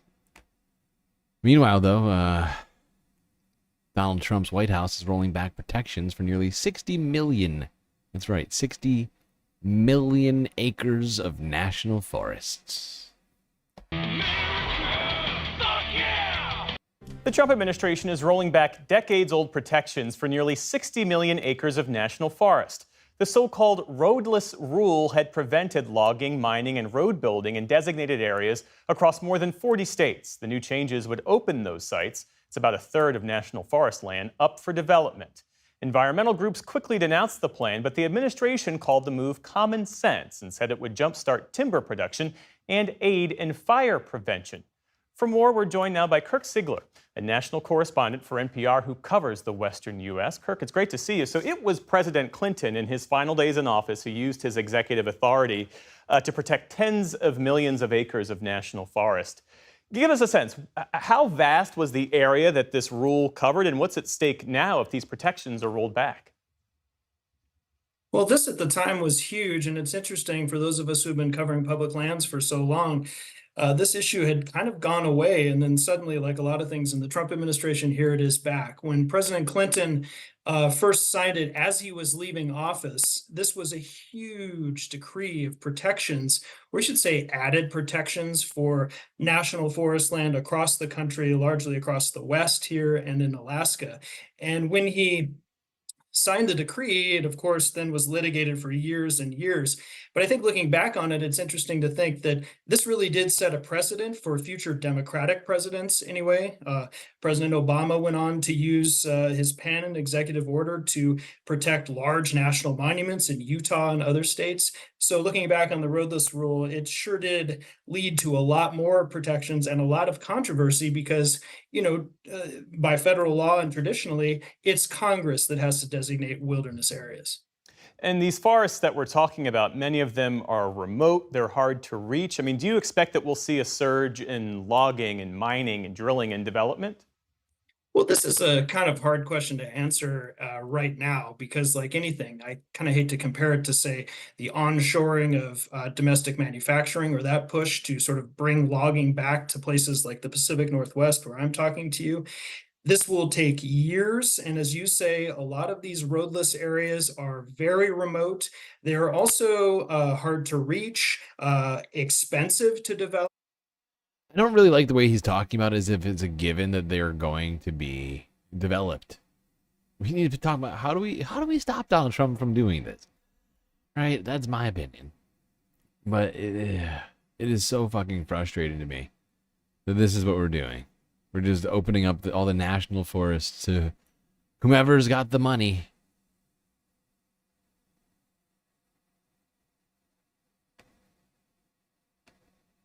And it's not, in many cases, politically popular. Looking at the Tongass National Forest in Alaska, this has been subject to controversy for years. Closer to home in the Pacific Northwest here, the Frank Church River of No Return and the adjacent roadless areas adjacent to that wilderness area in central Idaho, just vast. These are places that aren't necessarily easily going to be developed, and the timber industry has been pretty, I would say, curtailed, at least in the Pacific Northwest recently, in recent years, really since the 80s and 90s. So it's very hard to imagine right now just immediately flipping a switch and saying these places are going to be logged, because a lot of the timber companies that are left have really moved to private land for a number of reasons. Yeah, because private land has roads on it. and it's easier. Jesus Christ. Teddy, preserve those forests for the citizens. That's right, Rich B. He did. And now he just preserved them for Donald Trump to sell them off to the highest bidder. Whoever can reap the most resources and benefit from the land will get the land. That's how it's going to work. Maybe if you buy a little bit of my crypto too, I'll sweeten the deal. We'll throw a bald eagle in with every 100,000 acres you decimate.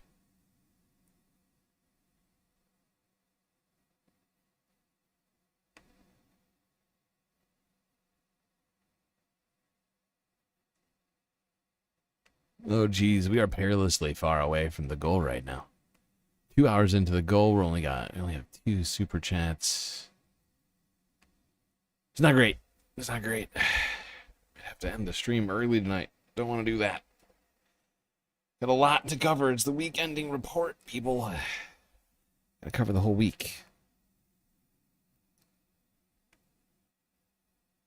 All right. Speaking of this week, on Tuesday, fires broke out in southern Utah, causing firefighters to scramble. Right now, we do have crews from several states here in Utah as we're dealing with both the France Canyon and the Forsyth fire. When these fires start, we have local crews on the scene, but eventually they grow too big, and that's when they need backup. So what happens if the fire crews in the region are spread too thin? 2 News' Paul Nelson joins us live with more on that. So, Paul, what is the status of our Utah crews and our hotshots right now? Are they here in Utah or spread out?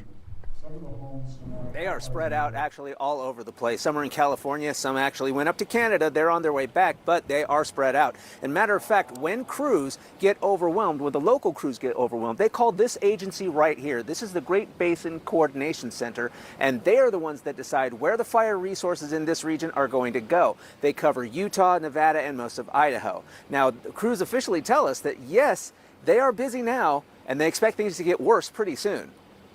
These guys, the Lone Peak Hotshots, just got back from working on 3 different fires, the Sterling and Forsyth fires in Utah, along with Burnt Canyon in Nevada. And now they've been ordered to get some rest and recover, since they'll be deployed to more fires soon enough. So right now for our 20-person hand crews, we've got anywhere from about 110 to 120 crews assigned nationally right now. That includes resources across the Southwest, southern Utah. Sean Peterson with the National Interagency Fire Center says they're at what they would consider normal for this time of year.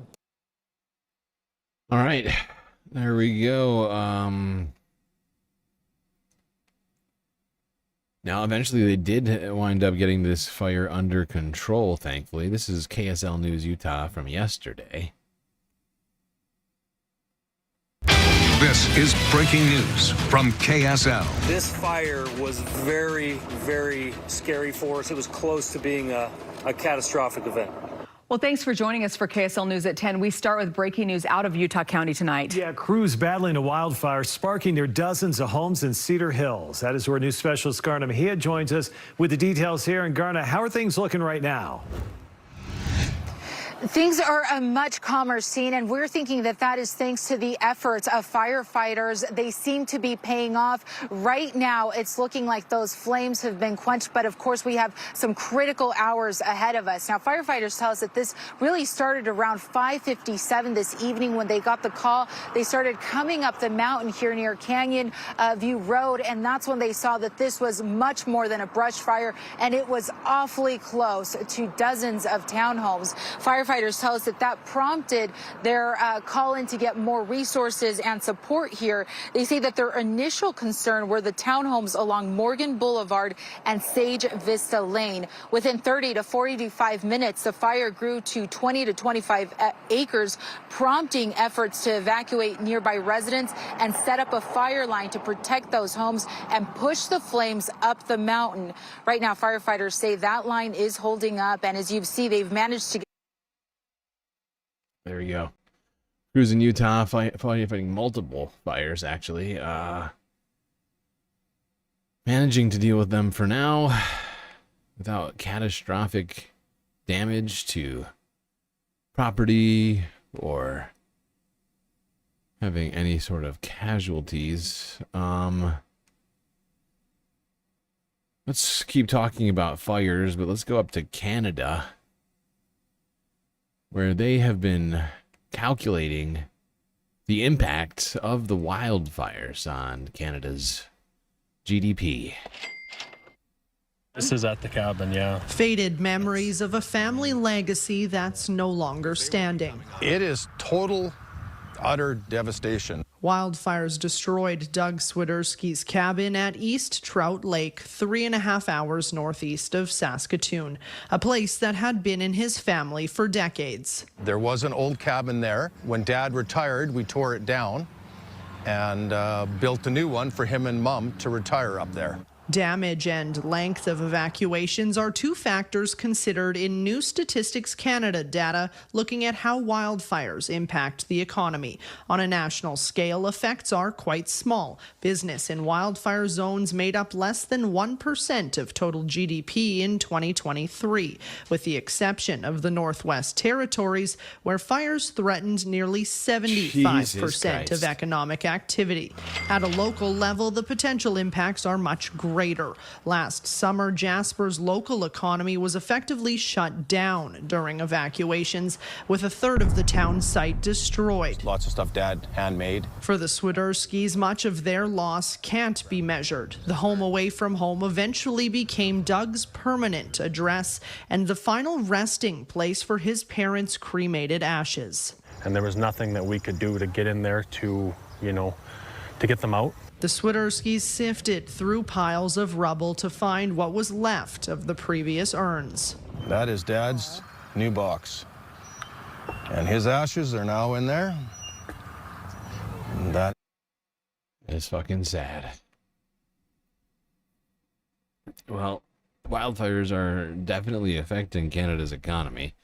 Like they said, on a more local and provincial basis.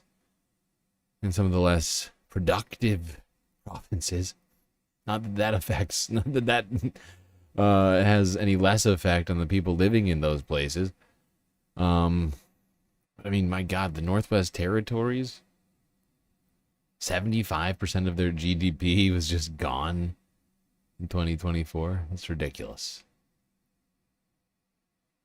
Speaking of things that are hot, let's talk about how our cities are prepared to survive heat waves, things like that. Here's PBS Terra from 4 days ago.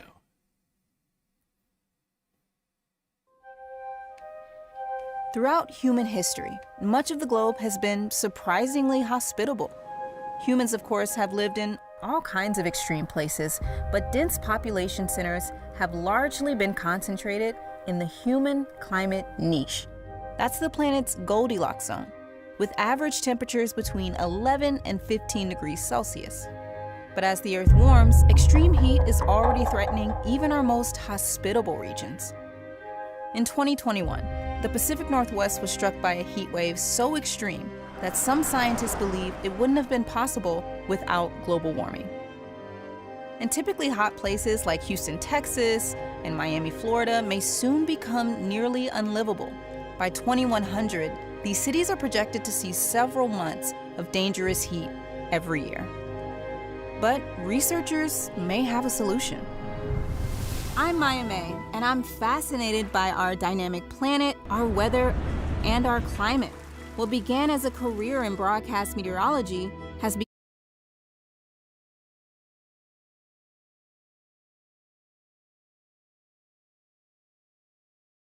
going as we leave this long, stable climate period and enter the hockey stick era. So join me on an international investigation as we learn what cities can do to prevent heat deaths. We'll also learn how extreme heat waves are formed and how a once war-torn city in Colombia is turning the temperature down. On a hot day, there isn't any shade at all. I just want to take a whole pano of this. I've never seen anything like this. Amazing.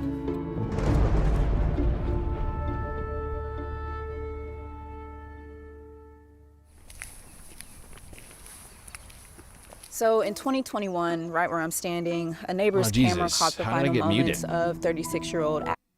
My bad, chat. I don't know how I muted myself. Thank you for mentioning that, Sean Kearns. I was saying, I'm so glad Maya has a solution for all of this. I was being mildly sarcastic, mostly because I know that she's just being a little well, whatever. Maddox, and she was dropped off here by a medical ride-to-care service. 2 hours after that, she was back here circling the area disoriented right before she fell unconscious. And the high temperature that day was 116 degrees, and this is 9 degrees above the previous record. We are talking an extremely dangerous heat wave, and the reason for that is the folks in the Pacific Northwest and British Columbia are not used to this type of heat. And Ashlyn died of extreme heat exposure. She lost consciousness just 50 feet away from her air-conditioned home. But there's more to the story than extreme heat and heat-related illness. When Ashlyn died, she was found with a McDonald's bag and a drink that still had ice in it. That's a clue about the last moments of her life. And what she did during those moments actually tells us a lot about how to make our cities more livable as temperatures set record after record. So hot right now. So this is the route that Ashlyn would have walked to go get food at McDonald's.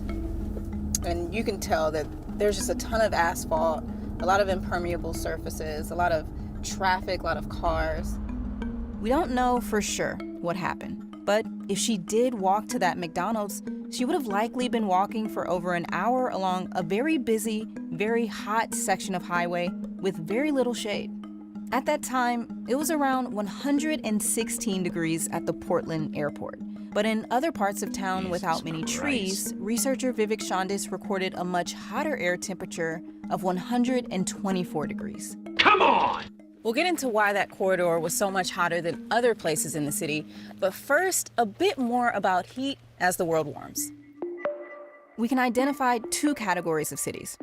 First, the already hot places like Phoenix, Las Vegas, and Miami.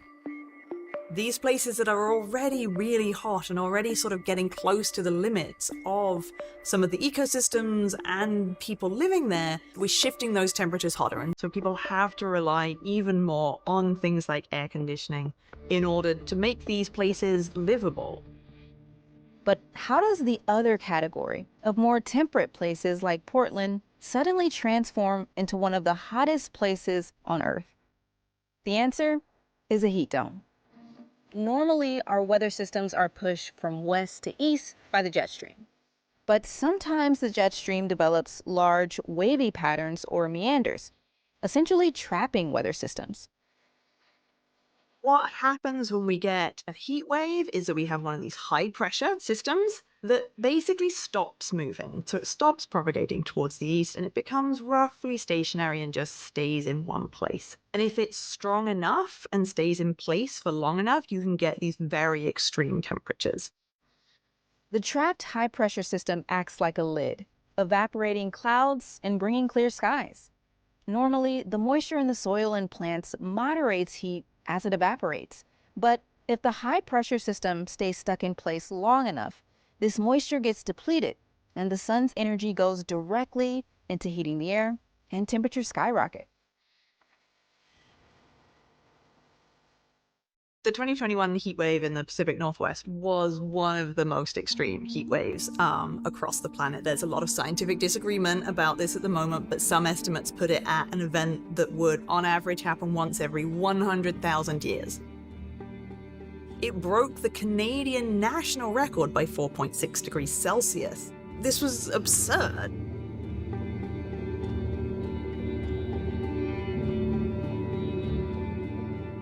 There's growing evidence that climate change is slowing the jet stream and causing more meanders, like the one that caused the 2021 heat dome. What we do know is that we're seeing more hotter heat waves, especially where most of us live.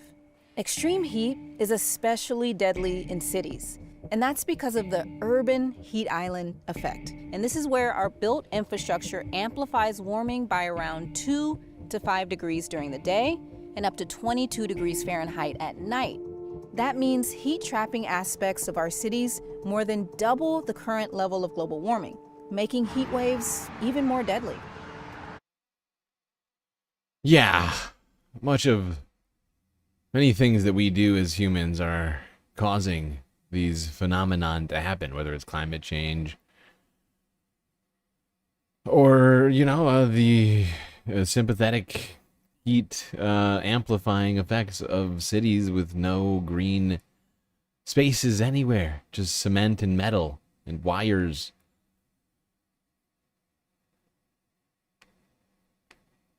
We found a temperature difference of about 25 degrees, which is the largest air temperature difference I had ever recorded in this city. This is the intersection that recorded that 124-degree temperature. That was the hottest temperature recorded during last year's heat dome. There aren't a lot of trees here, so there's not a lot of shade in this neighborhood, and you got a lot of pavement. Let's actually compare this neighborhood to the coolest neighborhood. Here it is, the coolest neighborhood with an air temperature of 99 degrees.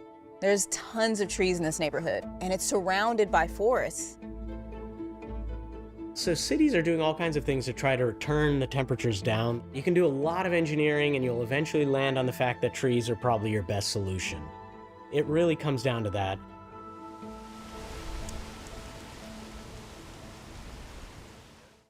It doesn't take a scientist to know that trees have a dramatic cooling effect, but the mechanics of how this works are pretty fascinating. First and most obvious is shade. Trees block solar radiation from reaching the ground, so heat isn't absorbed by sidewalks and roadways. Second is transpiration. This is where water is taken up by tree roots, eventually evaporating through the leaves. Energy used in this chemical reaction actually consumes heat energy that would otherwise raise air temperatures. Transpiration can reduce heat by up to 8 degrees Celsius. Back east. So now we just have to convince the Trump administration that somehow, I don't know, aliens are making because we can't tell them it's climate change. We gotta come up with some of the Bigfoot. Bigfoot is making the planet hotter. The only way to combat that is more trees. No, that doesn't work because Bigfoot loves trees. I'm going to come up with something at some point. It would be nice if they would just pay attention to science. They didn't have to come up with nonsensical reasons why we should have more trees to help with this crisis. Especially in vulnerable low-income communities. Overall, we're seeing a consistent decline of trees in our cities. In a world that's continuing to heat up is a scary trend. And Vivek and others found that the neighborhoods with the fewest trees are almost always lower income neighborhoods and communities of color. You would think that with a clear scientific evidence around the loss of tree canopy occurring in not only Portland, but around the country, that we would be bringing a lot more trees into those hot neighborhoods. We studied 33 cities across the United States where we had really defensible scientific data, and we were looking at, did trees increase and did green space increase in those areas, or did we see a decline? And in the hottest cities and in the hottest neighborhoods, we found a consistent decline of tree canopy.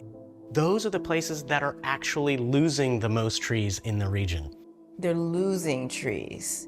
They're losing trees in the hottest places.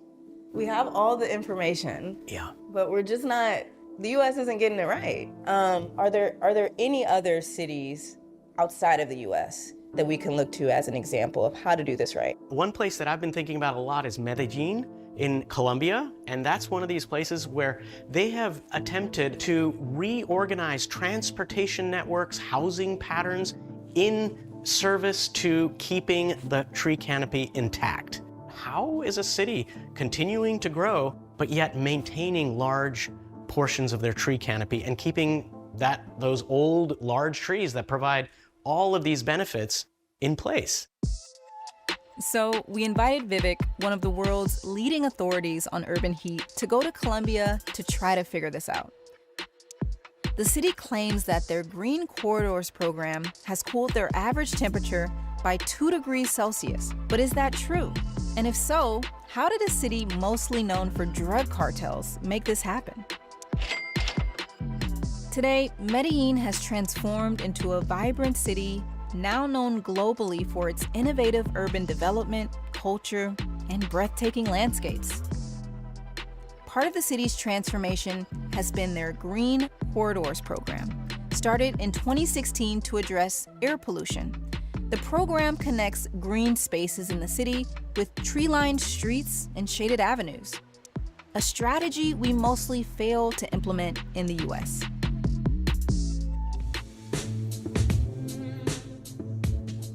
All right, so we're here at City Hall, and behind. The problem is these plants don't make any money for the business owners. That's the problem. You know, gotta find a way for plants to start making the big bucks, not just, you know, saving us from heat stroke or providing, you know, oxygen or food. Behind me is a green wall, and this is one of the many innovations that the city of Medellin has implemented to help cool air temperatures and to improve air quality. Everywhere we went, we collected temperature data. Can you see? We drove all over the city, checking out their parks, transportation corridors, and creative greening of public spaces. Vivek's done this work all over the world to study urban heat, and he seemed immediately impressed. I would walk to work in this. Oh, yeah. Like, oh my goodness, this would be a great place to get around. What's really cool is they're able to integrate multimodal transportation with green space in the same street segment. Shaded bike lane, shaded walkway, and then fast bus and car route. The oldest palm tree in Medellin. It's right here. Not a lot of shade, so I understand why there aren't more of those here.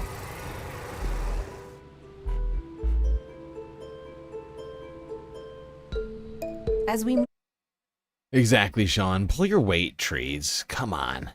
Come on! These lazy, able-bodied trees leeching off of our healthcare system. Illegal.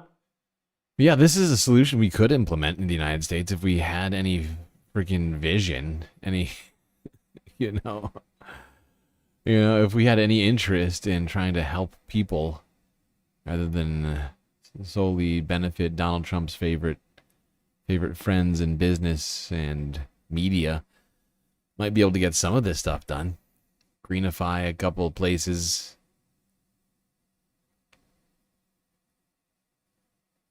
But no, unfortunately, not a lot is being done in the United States. Unfortunately.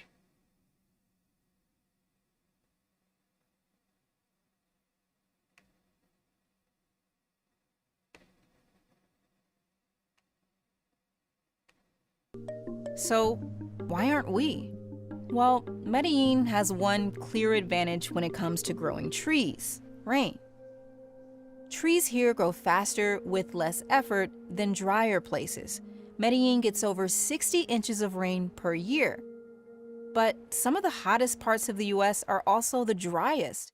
These areas in the Southwest are home to over 14 million people and receive less than 10 inches of rain per year.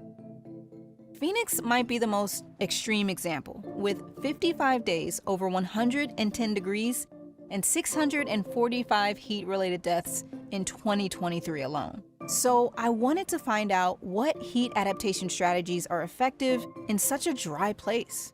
We visited the city in 2020 during the 110-degree heat wave to see what they were doing to cope. No large city faces higher summer temperatures than Phoenix. As such, we're trying to think of Phoenix as an innovation laboratory. The ideas for coping with extreme heat may very well come from here out of necessity. We need to find the solutions before other cities as we head into a warmer future.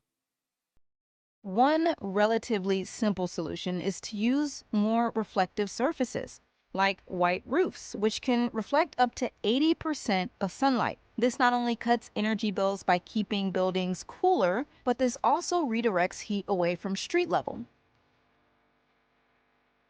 Another reflective technology where Phoenix really is a laboratory is reflective pavement. David took us to check out the city's pilot project. So we're here in a residential neighborhood near downtown Phoenix, where some of this cool pavement has just been applied. The sun's been up for only 3 hours now. Traditional pavement is about 125 degrees Fahrenheit, plenty warm already. We'll come over to this cool seal pavement, and it is 121. That's gonna grow over the day to be upwards of 15 degrees Fahrenheit by the time we get to sunset. But researchers discovered a bit of a catch during an experiment while using a robot called Marty. Marty measures mean radiant temperature. Mean radiant temperature is the heat load that a body receives when it's outdoors. They used Marty to measure the effects of the city's reflective pavement. It turns out that heat reflected by the new pavement bounces and warms the atmosphere at around the same height as humans. So while it can help in certain situations, it can also hurt in others. Well, at least we know that we shouldn't use this reflective strategy on things we're walking on. I feel like that would be is pretty obvious. That's a pretty obvious one. Like, I mean, at least in my mind, that seems pretty obvious. You know, put them on the roofs. That'll do something, but that's not going to solve everything. And like Winnie is saying, air conditioning. If you live in the middle of the desert, in a place with no water, air conditioning is your solution, which is why we need to get the fucking grids on renewables stat. Especially in places like Arizona, where they have no excuse, because they have literally like the most abundant sun in the entire country. Speaking of sun, this week it was hot in a number of places, including in the tri-state area. Here's Eyewitness News ABC 7. Thousands of people in Queens are without power in this dangerous heat. And while Con Ed tries to restore that power, they are also reducing the voltage in other parts of the borough in an effort to protect the power grid. That means no air conditioning for a lot of people. Eyewitness News reporter Stefan Kim is live in Glen Oaks, Queens with the details. Stefan. Well, Liz, we are standing on Little Neck Parkway. That is the Con Edison staging area behind me.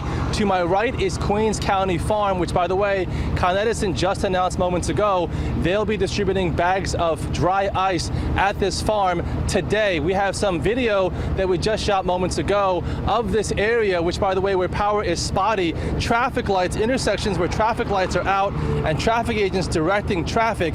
Some residents we spoke with say power went out this morning and has not come back since. A block behind us, a resident there said she lost power overnight, but he came back around 2:30 this afternoon. And then you have Glen Oaks Village, which is a large apartment complex, and we're being told by residents there that power's been out since 3 a.m. A lot of children and elderly folks there. We just spoke with Vito, who is a double heart surgery recipient, and his wife, who has asthma. They are elderly. They have had power out since overnight. It's been back and forth flickering. I don't know if you can tell in that video. It's not great. It's not a great, it's not a great vibe. A man with a heart transplant whose wife has asthma, sitting with no power in a heat wave. Not great. Not great at all. Probably use some trees in this situation. Not that that would help completely. Yeah, boy. Speaking of power, electricity, Donald Trump on Sunday? I think this might have been last Sunday. Donald Trump had a lot to say on Truth Social about the dreaded, terrible windmill.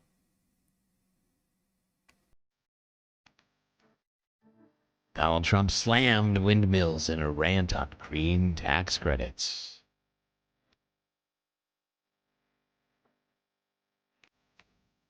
His latest attack against turbines.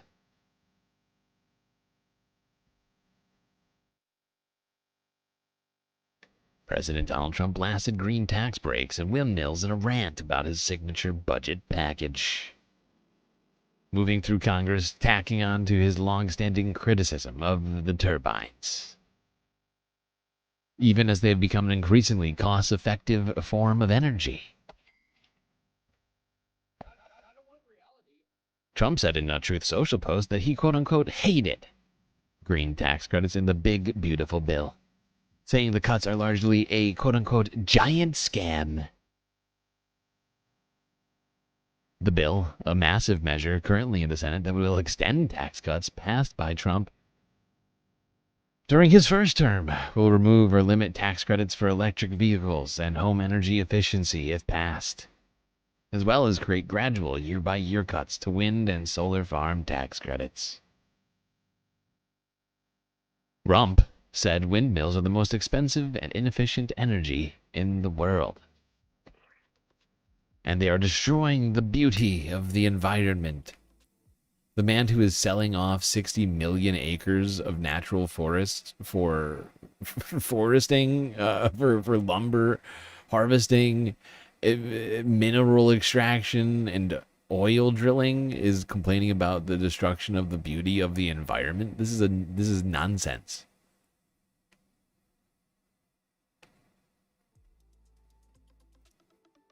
The president also claimed without evidence that windmills are 10 times more costly than any other energy.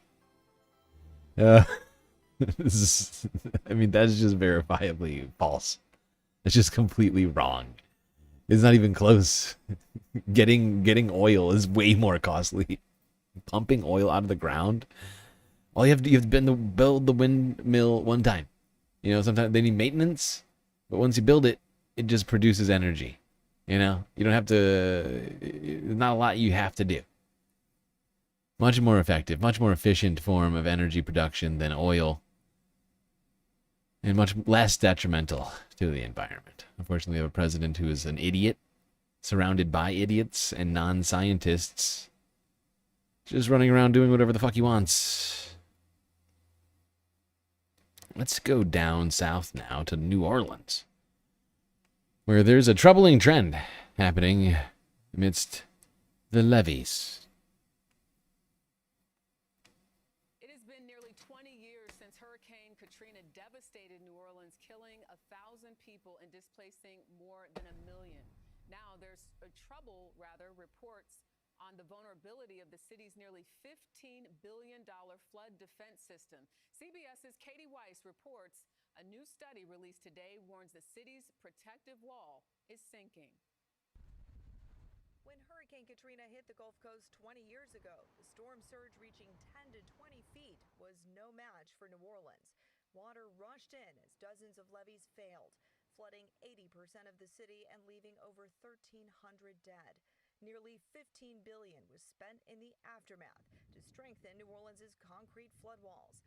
But a new study from Tulane University finds some of them have been sinking nearly 2 inches a year. It's a wake-up call. Meade Allison is the study's co-author. What do you think might happen if this is not addressed? There is certainly a potential in the future if these rates continue to degrade our level of protection of the flood protection system. Using satellite technology, researchers tracked ground elevation shifts between 2002 and 2020. They found more rapid sinking in some wetlands, neighborhoods, and even near New Orleans'. Oh, God damn it. There's no sound. I just realized I turned the sound off. Because that Forbes music. Please settle down. But yes, I know. I thank you, everyone. You're right. It is completely muted. That's my bad. That's my bad. I turned the volume all the way down because the music that Forbes uses under their videos has been copyright claiming my shit and causing me a lot of problems. It has been nearly 20 years since Hurricane Katrina devastated New Orleans, killing 1,000 people and displacing more than 1 million. Now there's reports on the vulnerability of the city's nearly $15 billion flood defense system. CBS's Katie Weiss reports a new study released today warns the city's protective wall is sinking. When Hurricane Katrina hit the Gulf Coast 20 years ago, the storm surge reaching 10 to 20 feet was no match for New Orleans. Water rushed in as dozens of levees failed, flooding 80% of the city and leaving over 1,300 dead. Nearly $15 billion was spent in the aftermath to strengthen New Orleans' concrete flood walls. But a new study from Tulane University finds some of them have been sinking nearly 2 inches a year. It's a wake-up call on this. Meade Allison is the study's co-author. What do you think might happen if this is not addressed? There is certainly a potential in the future if these rates continue to degrade our level of protection of the flood protection system. Using satellite technology, researchers tracked ground elevation shifts between 2002 and 2020. They found more rapid sinking in some wetlands, neighborhoods, and even near New Orleans' airport. That seems bad. I wonder if the federal government will fund this project. Shoring up the levees. Supposedly there's plans in talks of plans of getting these levees adequately updated to the needs of the area, but who knows how that's going to go. All right, we just hit 4 hours, people. How are we doing on the goal? Okay, we're still at 2 of 10. We got like 25 minutes. That's not great. Let me think. All right, we're going to take a quick break, at the end of which I'll try and figure out whether or not whether we should continue the stream or what.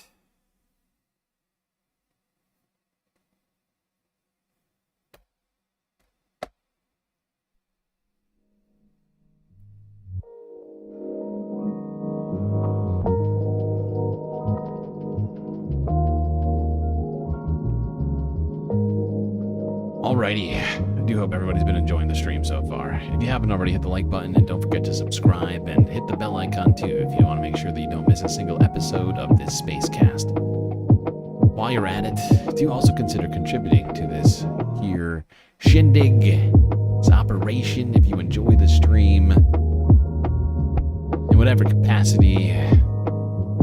Just remember that we are completely funded by viewers such as yourself. So many great ways, of course, for you to show your support. YouTube, super chats, super stickers, and memberships getting gifted by Mo and Noip to Morbius Dragon and Spiritus. I think I know who that is. Is that Alfred?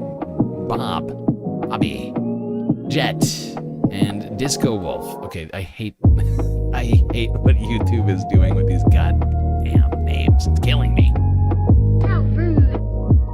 Regardless, thank you, Mono, for that sweet, sweet donation.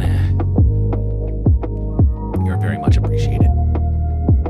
All right, we do have some other ways to contribute. Cash App, PayPal, and of course, the very best way to get the most space benefits for your Earth dollars, Patreon, where you can become a galactic patron for the low, low price of $3 a month.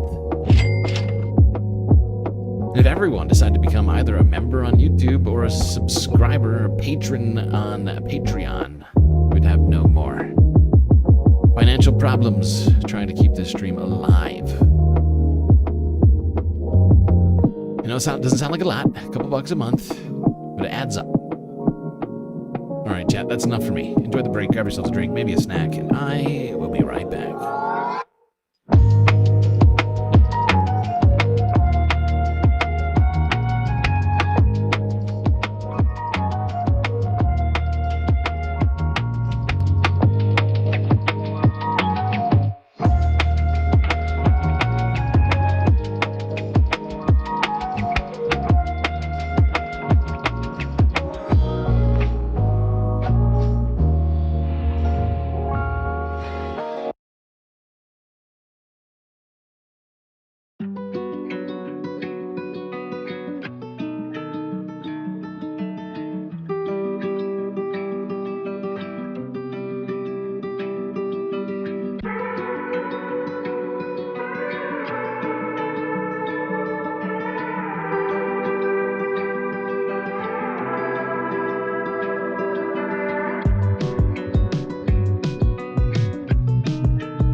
time for us to get back to the stream. Maybe, hold on. God. Trying to check my stomach here. Okay. All right. Gifted subs should count to the target. They do. The gifted subs absolutely count to the target, even though YouTube doesn't count them. We have talked about how YouTube should count them themselves, which would be a lot easier. But no, they don't do that. They also don't count super stickers to the goal. But I do. I count them all. It's incredibly rude not to do so. It's the same thing. All that money goes to the same place. Well, two places. YouTube and then the Galactic News Network finances. I'm gonna keep on covering the news here.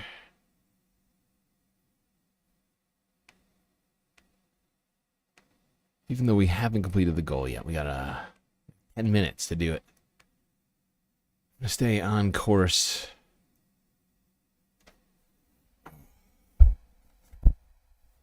Jesus, but my fucking... Oh, God. My stomach is doing some weird things right now. I gotta take it easy, chat. Gotta take it easy. I can't overdo it.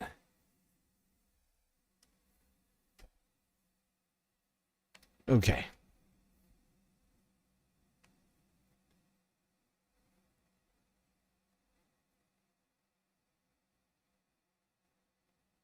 All right, let's go here. Talk about one Florida woman who survived a tornado that literally detached her home from its foundation. ABC from 15 hours ago. This morning, a Florida woman is grateful to be alive after a tornado picked up her home, clear off its foundation, leaving her hanging on for dear life. It was really kindled to like a Wizard of Oz experience. Video captured the moment Wednesday night when an EF1 tornado moved through the city of Largo, north of St. Petersburg, lifting this mobile home nearly completely off the ground, leaving it teetering on its side for 15 seconds before slamming back down to earth. 76-year-old Deborah Mettler was inside that home through the entire TV's still ordeal. on in there. I didn't realize I was actually up in the air. I was too busy doing somersaults and getting thrashed from one side of the room to the wall to the other side. I ended up back here in the bedroom. I had been in what was a family room and stepped out, which was good because it's no longer there at all. So I'd stayed in that room. I don't know what would have happened to me. Miraculously, she not only survived, but managed to walk away with only bruises. A neighbor helped her get out. How she survived it. It is unbelievable. Yes, it is unbelievable. I have no idea how that woman survived. Tenacious woman, unwilling to go to that great beyond. Said, fuck you, tornado. I'm holding on. All right, now let's go down south, where a number of environmental catastrophes have been happening there in South America. Let's start here in Colombia from a day ago, where a landslide caused by a great deal of rain and wet weather, humid conditions in this region of South America led to this tragedy.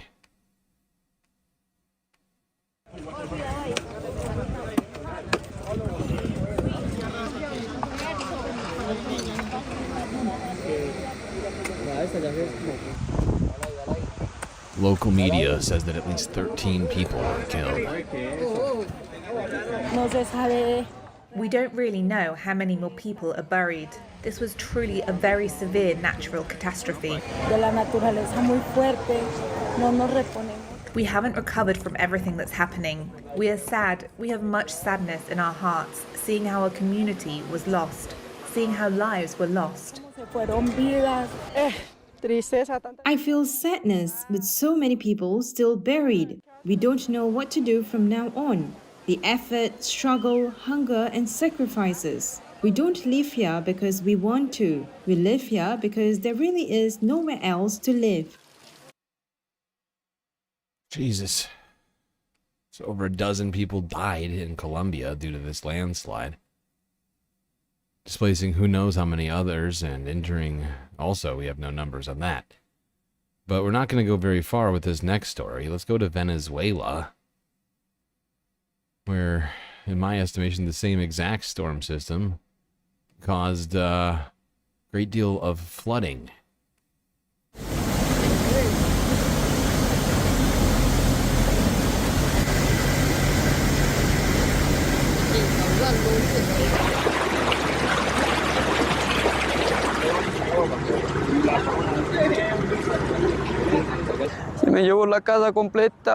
It washed away my whole house. I couldn't recover anything from my house. At that moment, I could only think about my family that was sleeping inside the house. Thank God my guardian angel told me to come back home. That's what I did. I saved my family that was sleeping inside my home. Thank God I saved them. They are with me.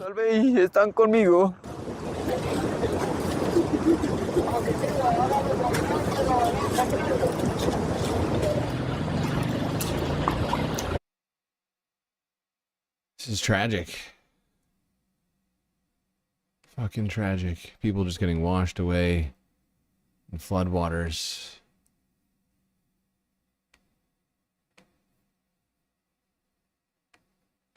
This is more on that story from Reuters.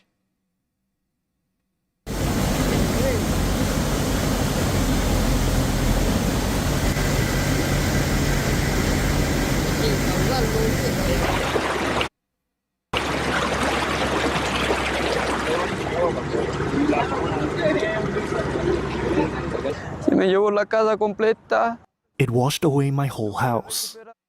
I just realized that these are this. I just clicked the same. How did I do that? How did I click the same sword? I thought I had the second. Don't I have a second one here? Where's my? Ah, god damn it! Now my browser is acting fucked up. Ah, please hold. Please hold. Oh wait. Oh come on. This thing is acting so dumb. Work with me. I need you to work with me, buddy.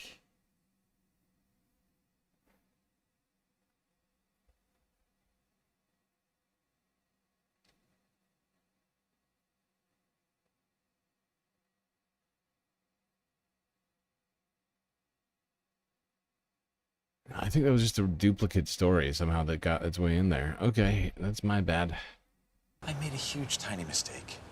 All right, let's go from South America now, across the ocean to France, where in Paris the streets were flooded and the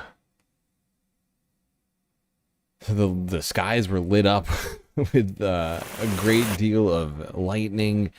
This here storm was pretty wild. Started to hit about 2 days ago.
Let's go through some of this footage. That was from 2 days ago. This next one's from yesterday. At least 2 people, including a child, have died after a violent storm battered France. Fierce winds sent Parisians rushing for cover as 39,000 lightning bolts flashed into the sky. The French capital was swamped with floodwater after several days of sweltering heat. Metro stations and some streets in the capital were left underwater as torrential rain hit.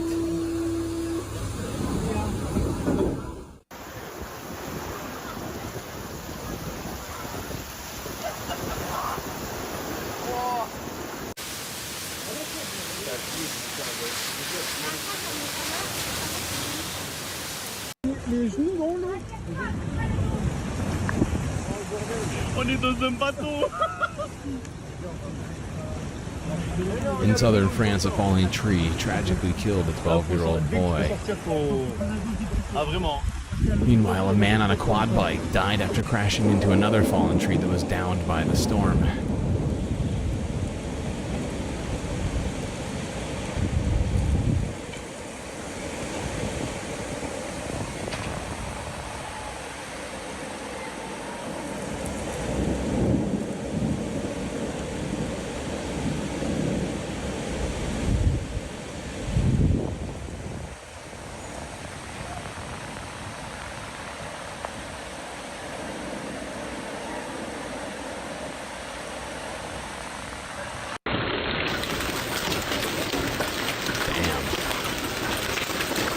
The Dordogne, a huge hailstones tore through roofs. Rain also leaked through the roof of the lower house of parliament, forcing lawmakers to suspend talks. Have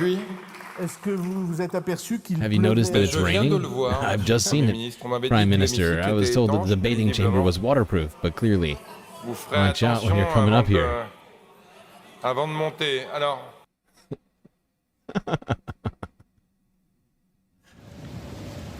The storms followed a sweltering heat wave with temperatures passing 35 degrees Celsius. It brought gusts of wind exceeding 62 miles per hour that damaged property. Pretty wild stuff here in France. Notchket, congratulations on hitting 1,000. Onwards to 2. Thank you, Notchket. Appreciate your words of support, and I too share your excitement. Okay, well, I am super tired right now. My body's not feeling as good as I would like it to. We have 2 minutes left to complete the goal. I mean, if we completed the goal, I would be obligated to do this right now. But if we don't complete it, I'm going to put the stream on a, I guess what you might call a super secret probationary period where I'm going to continue streaming until it's too much, and then I'm just going to end it. Because we wouldn't have completed the goal. Who knows how long I'll get through all of this.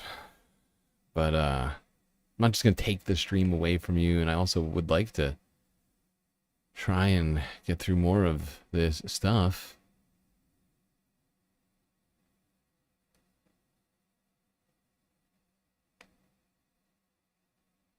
All right, let's go to the last. We have, how many more of these do I have?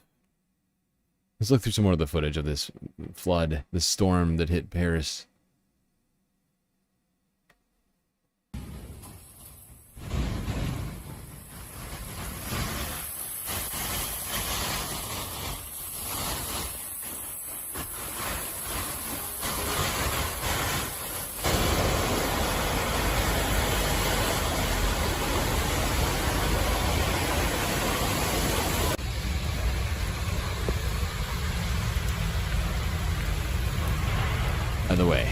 By the way, if this is the first time you're seeing the streets of Paris, they're not traditionally underwater or covered in trees. I know it might seem like maybe this is how it always is. No, it is not.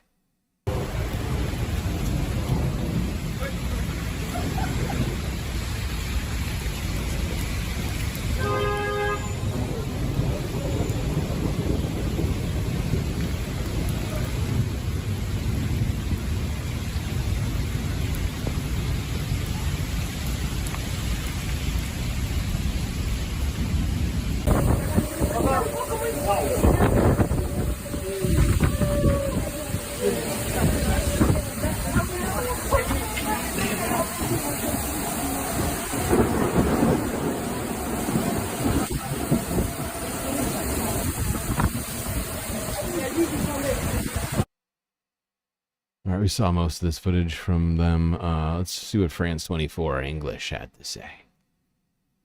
What do you got for us? As lightning tore the sky over Paris on Wednesday evening, no one expected what was to follow.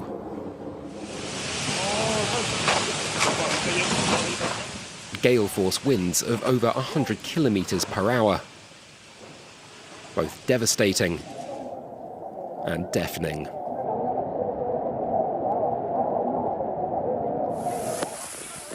Tourists had just moments to seek shelter as the capital's postcard views disappeared amid the sheeting rain and murky storm.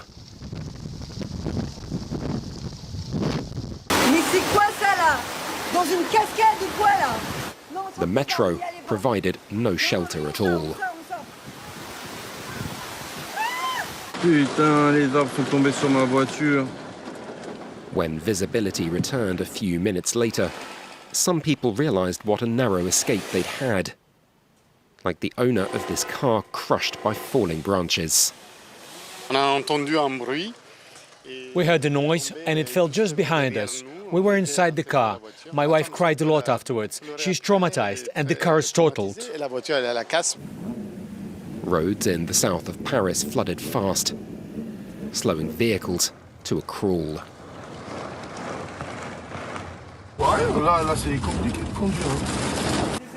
And it wasn't easy on foot either, especially for those making their way out of Paris's chic hotels in a dress and heels. The water got in almost everywhere, including the French Parliament. Merci, Monsieur le Premier ministre. Ça fuit? Est-ce que vous vous êtes aperçu qu'il pleuvait? Mais je viens de le voir, Monsieur le Premier ministre. On m'avait dit que l'hémicycle était étanche, mais visiblement. As the storm passed, calm returned, but left people shaken in its wake.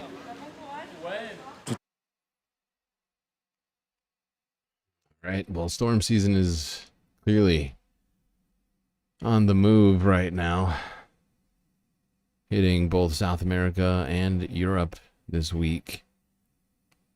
But so is wildfire season, of course, is absolutely wildfire season. Also in Europe this week, Greece was struck by horrifying wildfires, which caused villagers to flee. In the Chios Island area, whatever you want to call it. Here's the sun from 5 days ago. No, I don't mean that glow. That's not the sun. That's the fire. That's hot.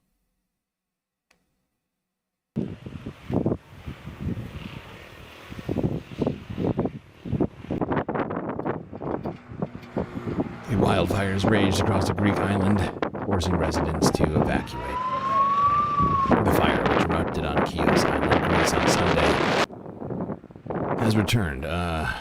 Over 100 firefighters are working to put out the blaze, while 11 helicopters helping put out the flames from above. Multiple evacuation orders have been issued throughout the day, with residents in Karius urged to evacuate.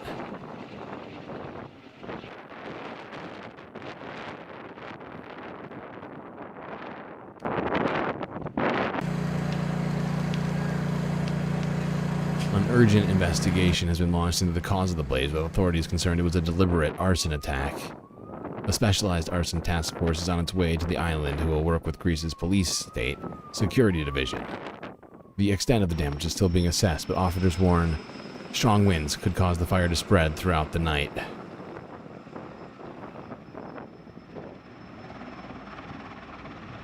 If I wasn't here, my house would have burned down. With a bucket and a small hose, I managed to extinguish the fire. The good thing is that my yard, my house, my land were clean. You see, there's nothing on the ground.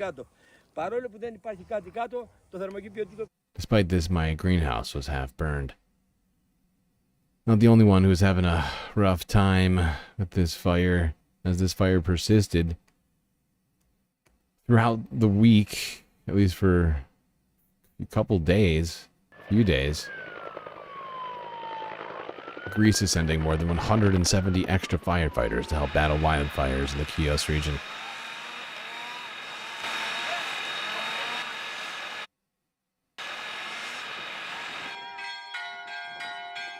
Villagers fled their homes as the fires raged for a second day.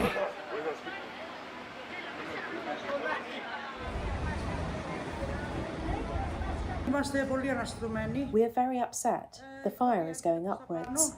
My kids' houses are in Paphalida. Houses are burning in Paphalida. And they told us to leave, and we are leaving. I am very agitated. We got more coverage from this fire. This is Wyon 4 days ago. A massive wildfire spread out across Greece's Chios Island on Sunday, forcing evacuations in 16 settlements as an act of precaution. Nearly 140 firefighters and emergency crew were deployed to control the rage, which damaged the number of farmlands and threatened homes. Take a look at this next report for more details.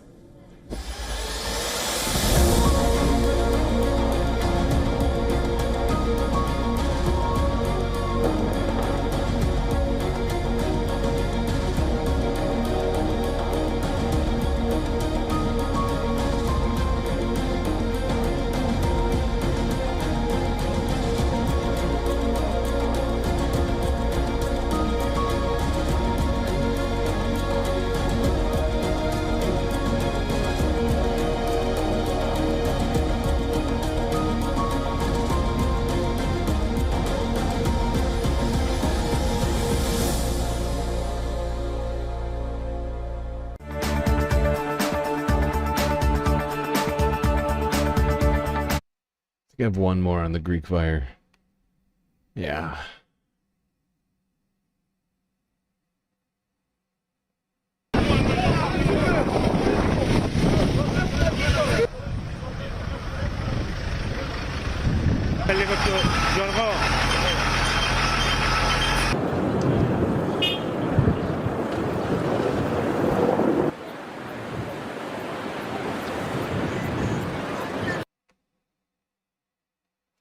I do believe they managed to put the blaze out eventually after like 3 straight days of this.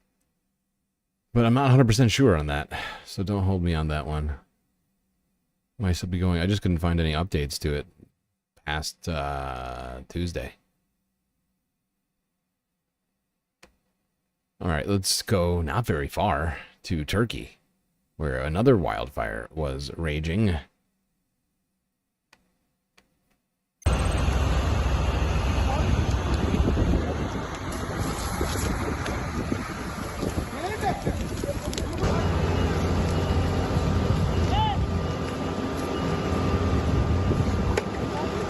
Jesus Christ. This seems bad.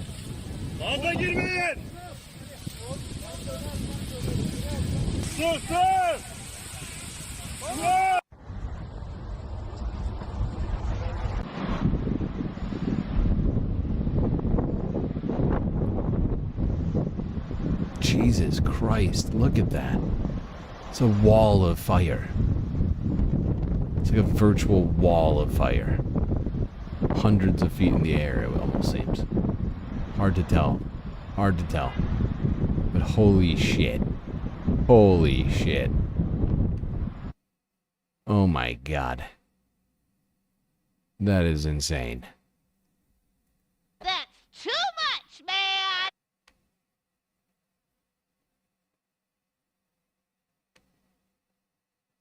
All right. So I've decided. I'm sorry to inform everybody. I'm going to end the stream after all of the environmental coverage. I just don't have it in me to finish tonight. We didn't finish the goal, so we'll have to get the rest of the Earth news in on Saturday. We'll do like a weekending stream part 2. Let's go here to Pakistan.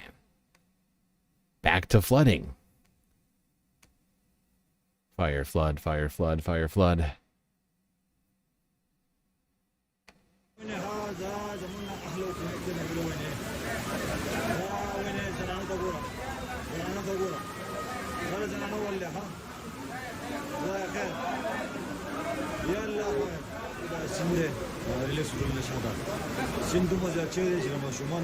Jesus Christ.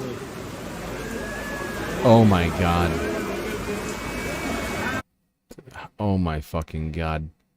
You have 10 people on a ever dwindling piece of land surrounded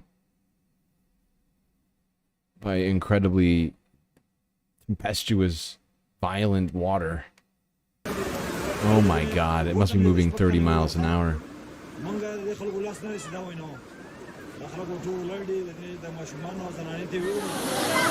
Oh, Jesus Christ.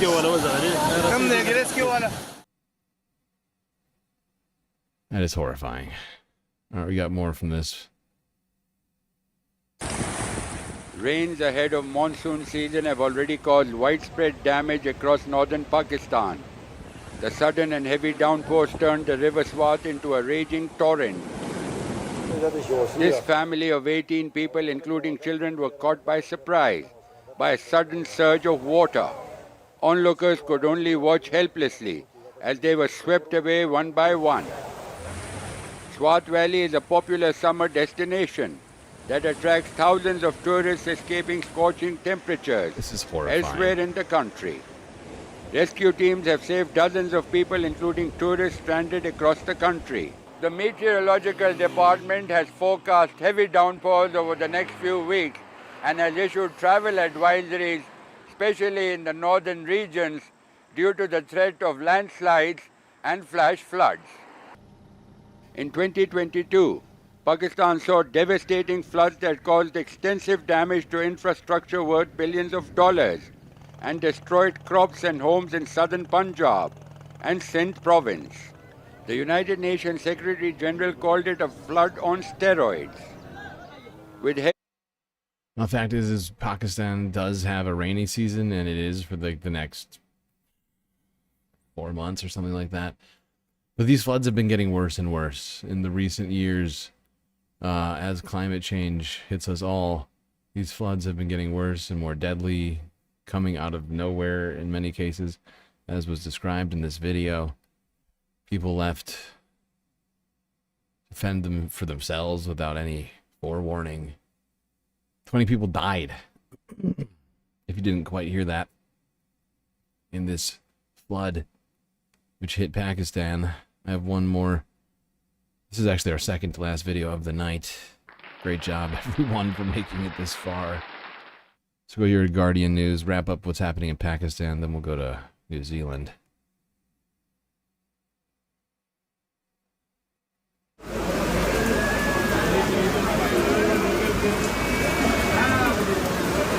I can't watch this again. I can't watch that again. It's too much. It is too much watching these people helpless, being taken away.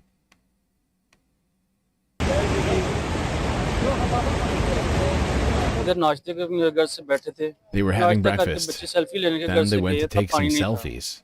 There was not much water at the time. Suddenly, floodwaters came and swept away all of the children. The water current was so strong that it looked like a dike had breached. At 9:30 a.m., we received information that a current was coming from Kwazaka's side. We have been spreading the message about...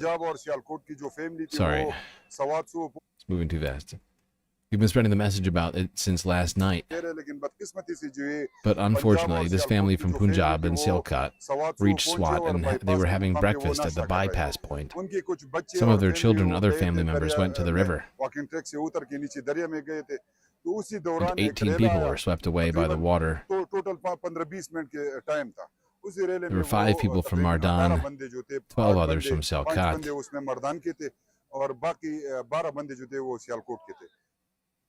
Locals and more than 80 rescue workers were searching for survivors.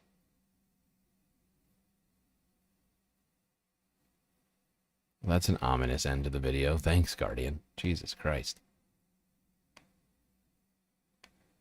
All right, final video of the night in New Zealand, where a tornado struck. Yes, that's right, a tornado in New Zealand. Totally normal. So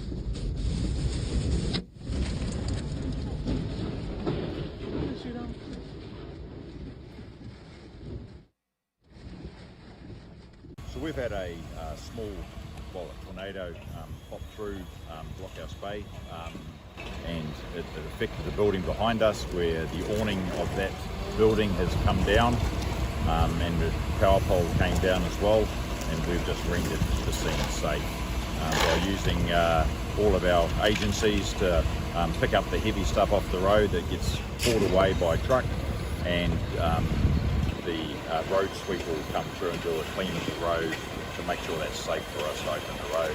As soon as that's happened, the next sort of 10-15 minutes we'll be out of here. So indications when it came in was any persons reported or search and rescue conducted at the facility? Not 100% over that, but there was cleared of anyone inside the building of any risk to them was nullified very quickly. There's actually no... Well, there we go. Entire building collapsed when a tornado struck in New Zealand. There's not a lot of tornadoes in New Zealand per year. Usually is like, I think it's like a literal handful. Very unusual activity. All right.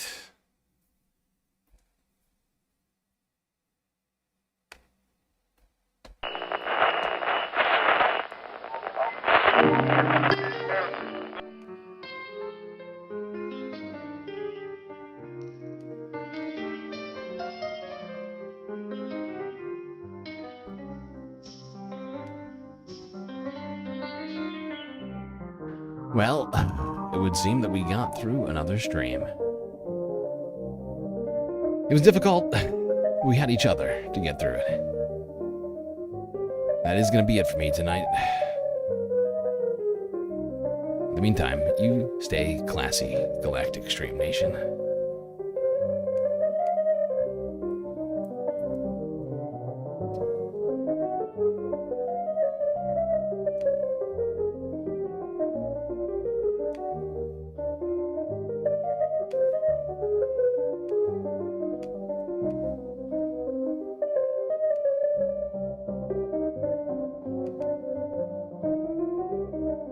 Can't forget this. These are your galactic patrons: Gabby, Goth Dogs, Aaron W, Schmegley, PB, Mitty, Afroponics, Narwhal by Nature, Interplanet Janet, Godcat, Robot Cat, Disco Wolf, Callie Braiding, Sammy, Geodragon, The Anti-Corporatist, Obsessive Audio, Moa Noep, Nadia, Choki, Scouts, Selena, Mrs. Jen, Omegastar, Sasha G, Pitchforks Dragon, Vincent Morales, Donald James X, Evan from Portland, McGoggles, Lovely Pariah, Mish, Becky, D Cypher, Sue Bates, and Icebreaker. That's right, all these people here have helped produce the show, which your eyes and ears just got done enjoying. You can too for just a few US dollars a month on Patreon.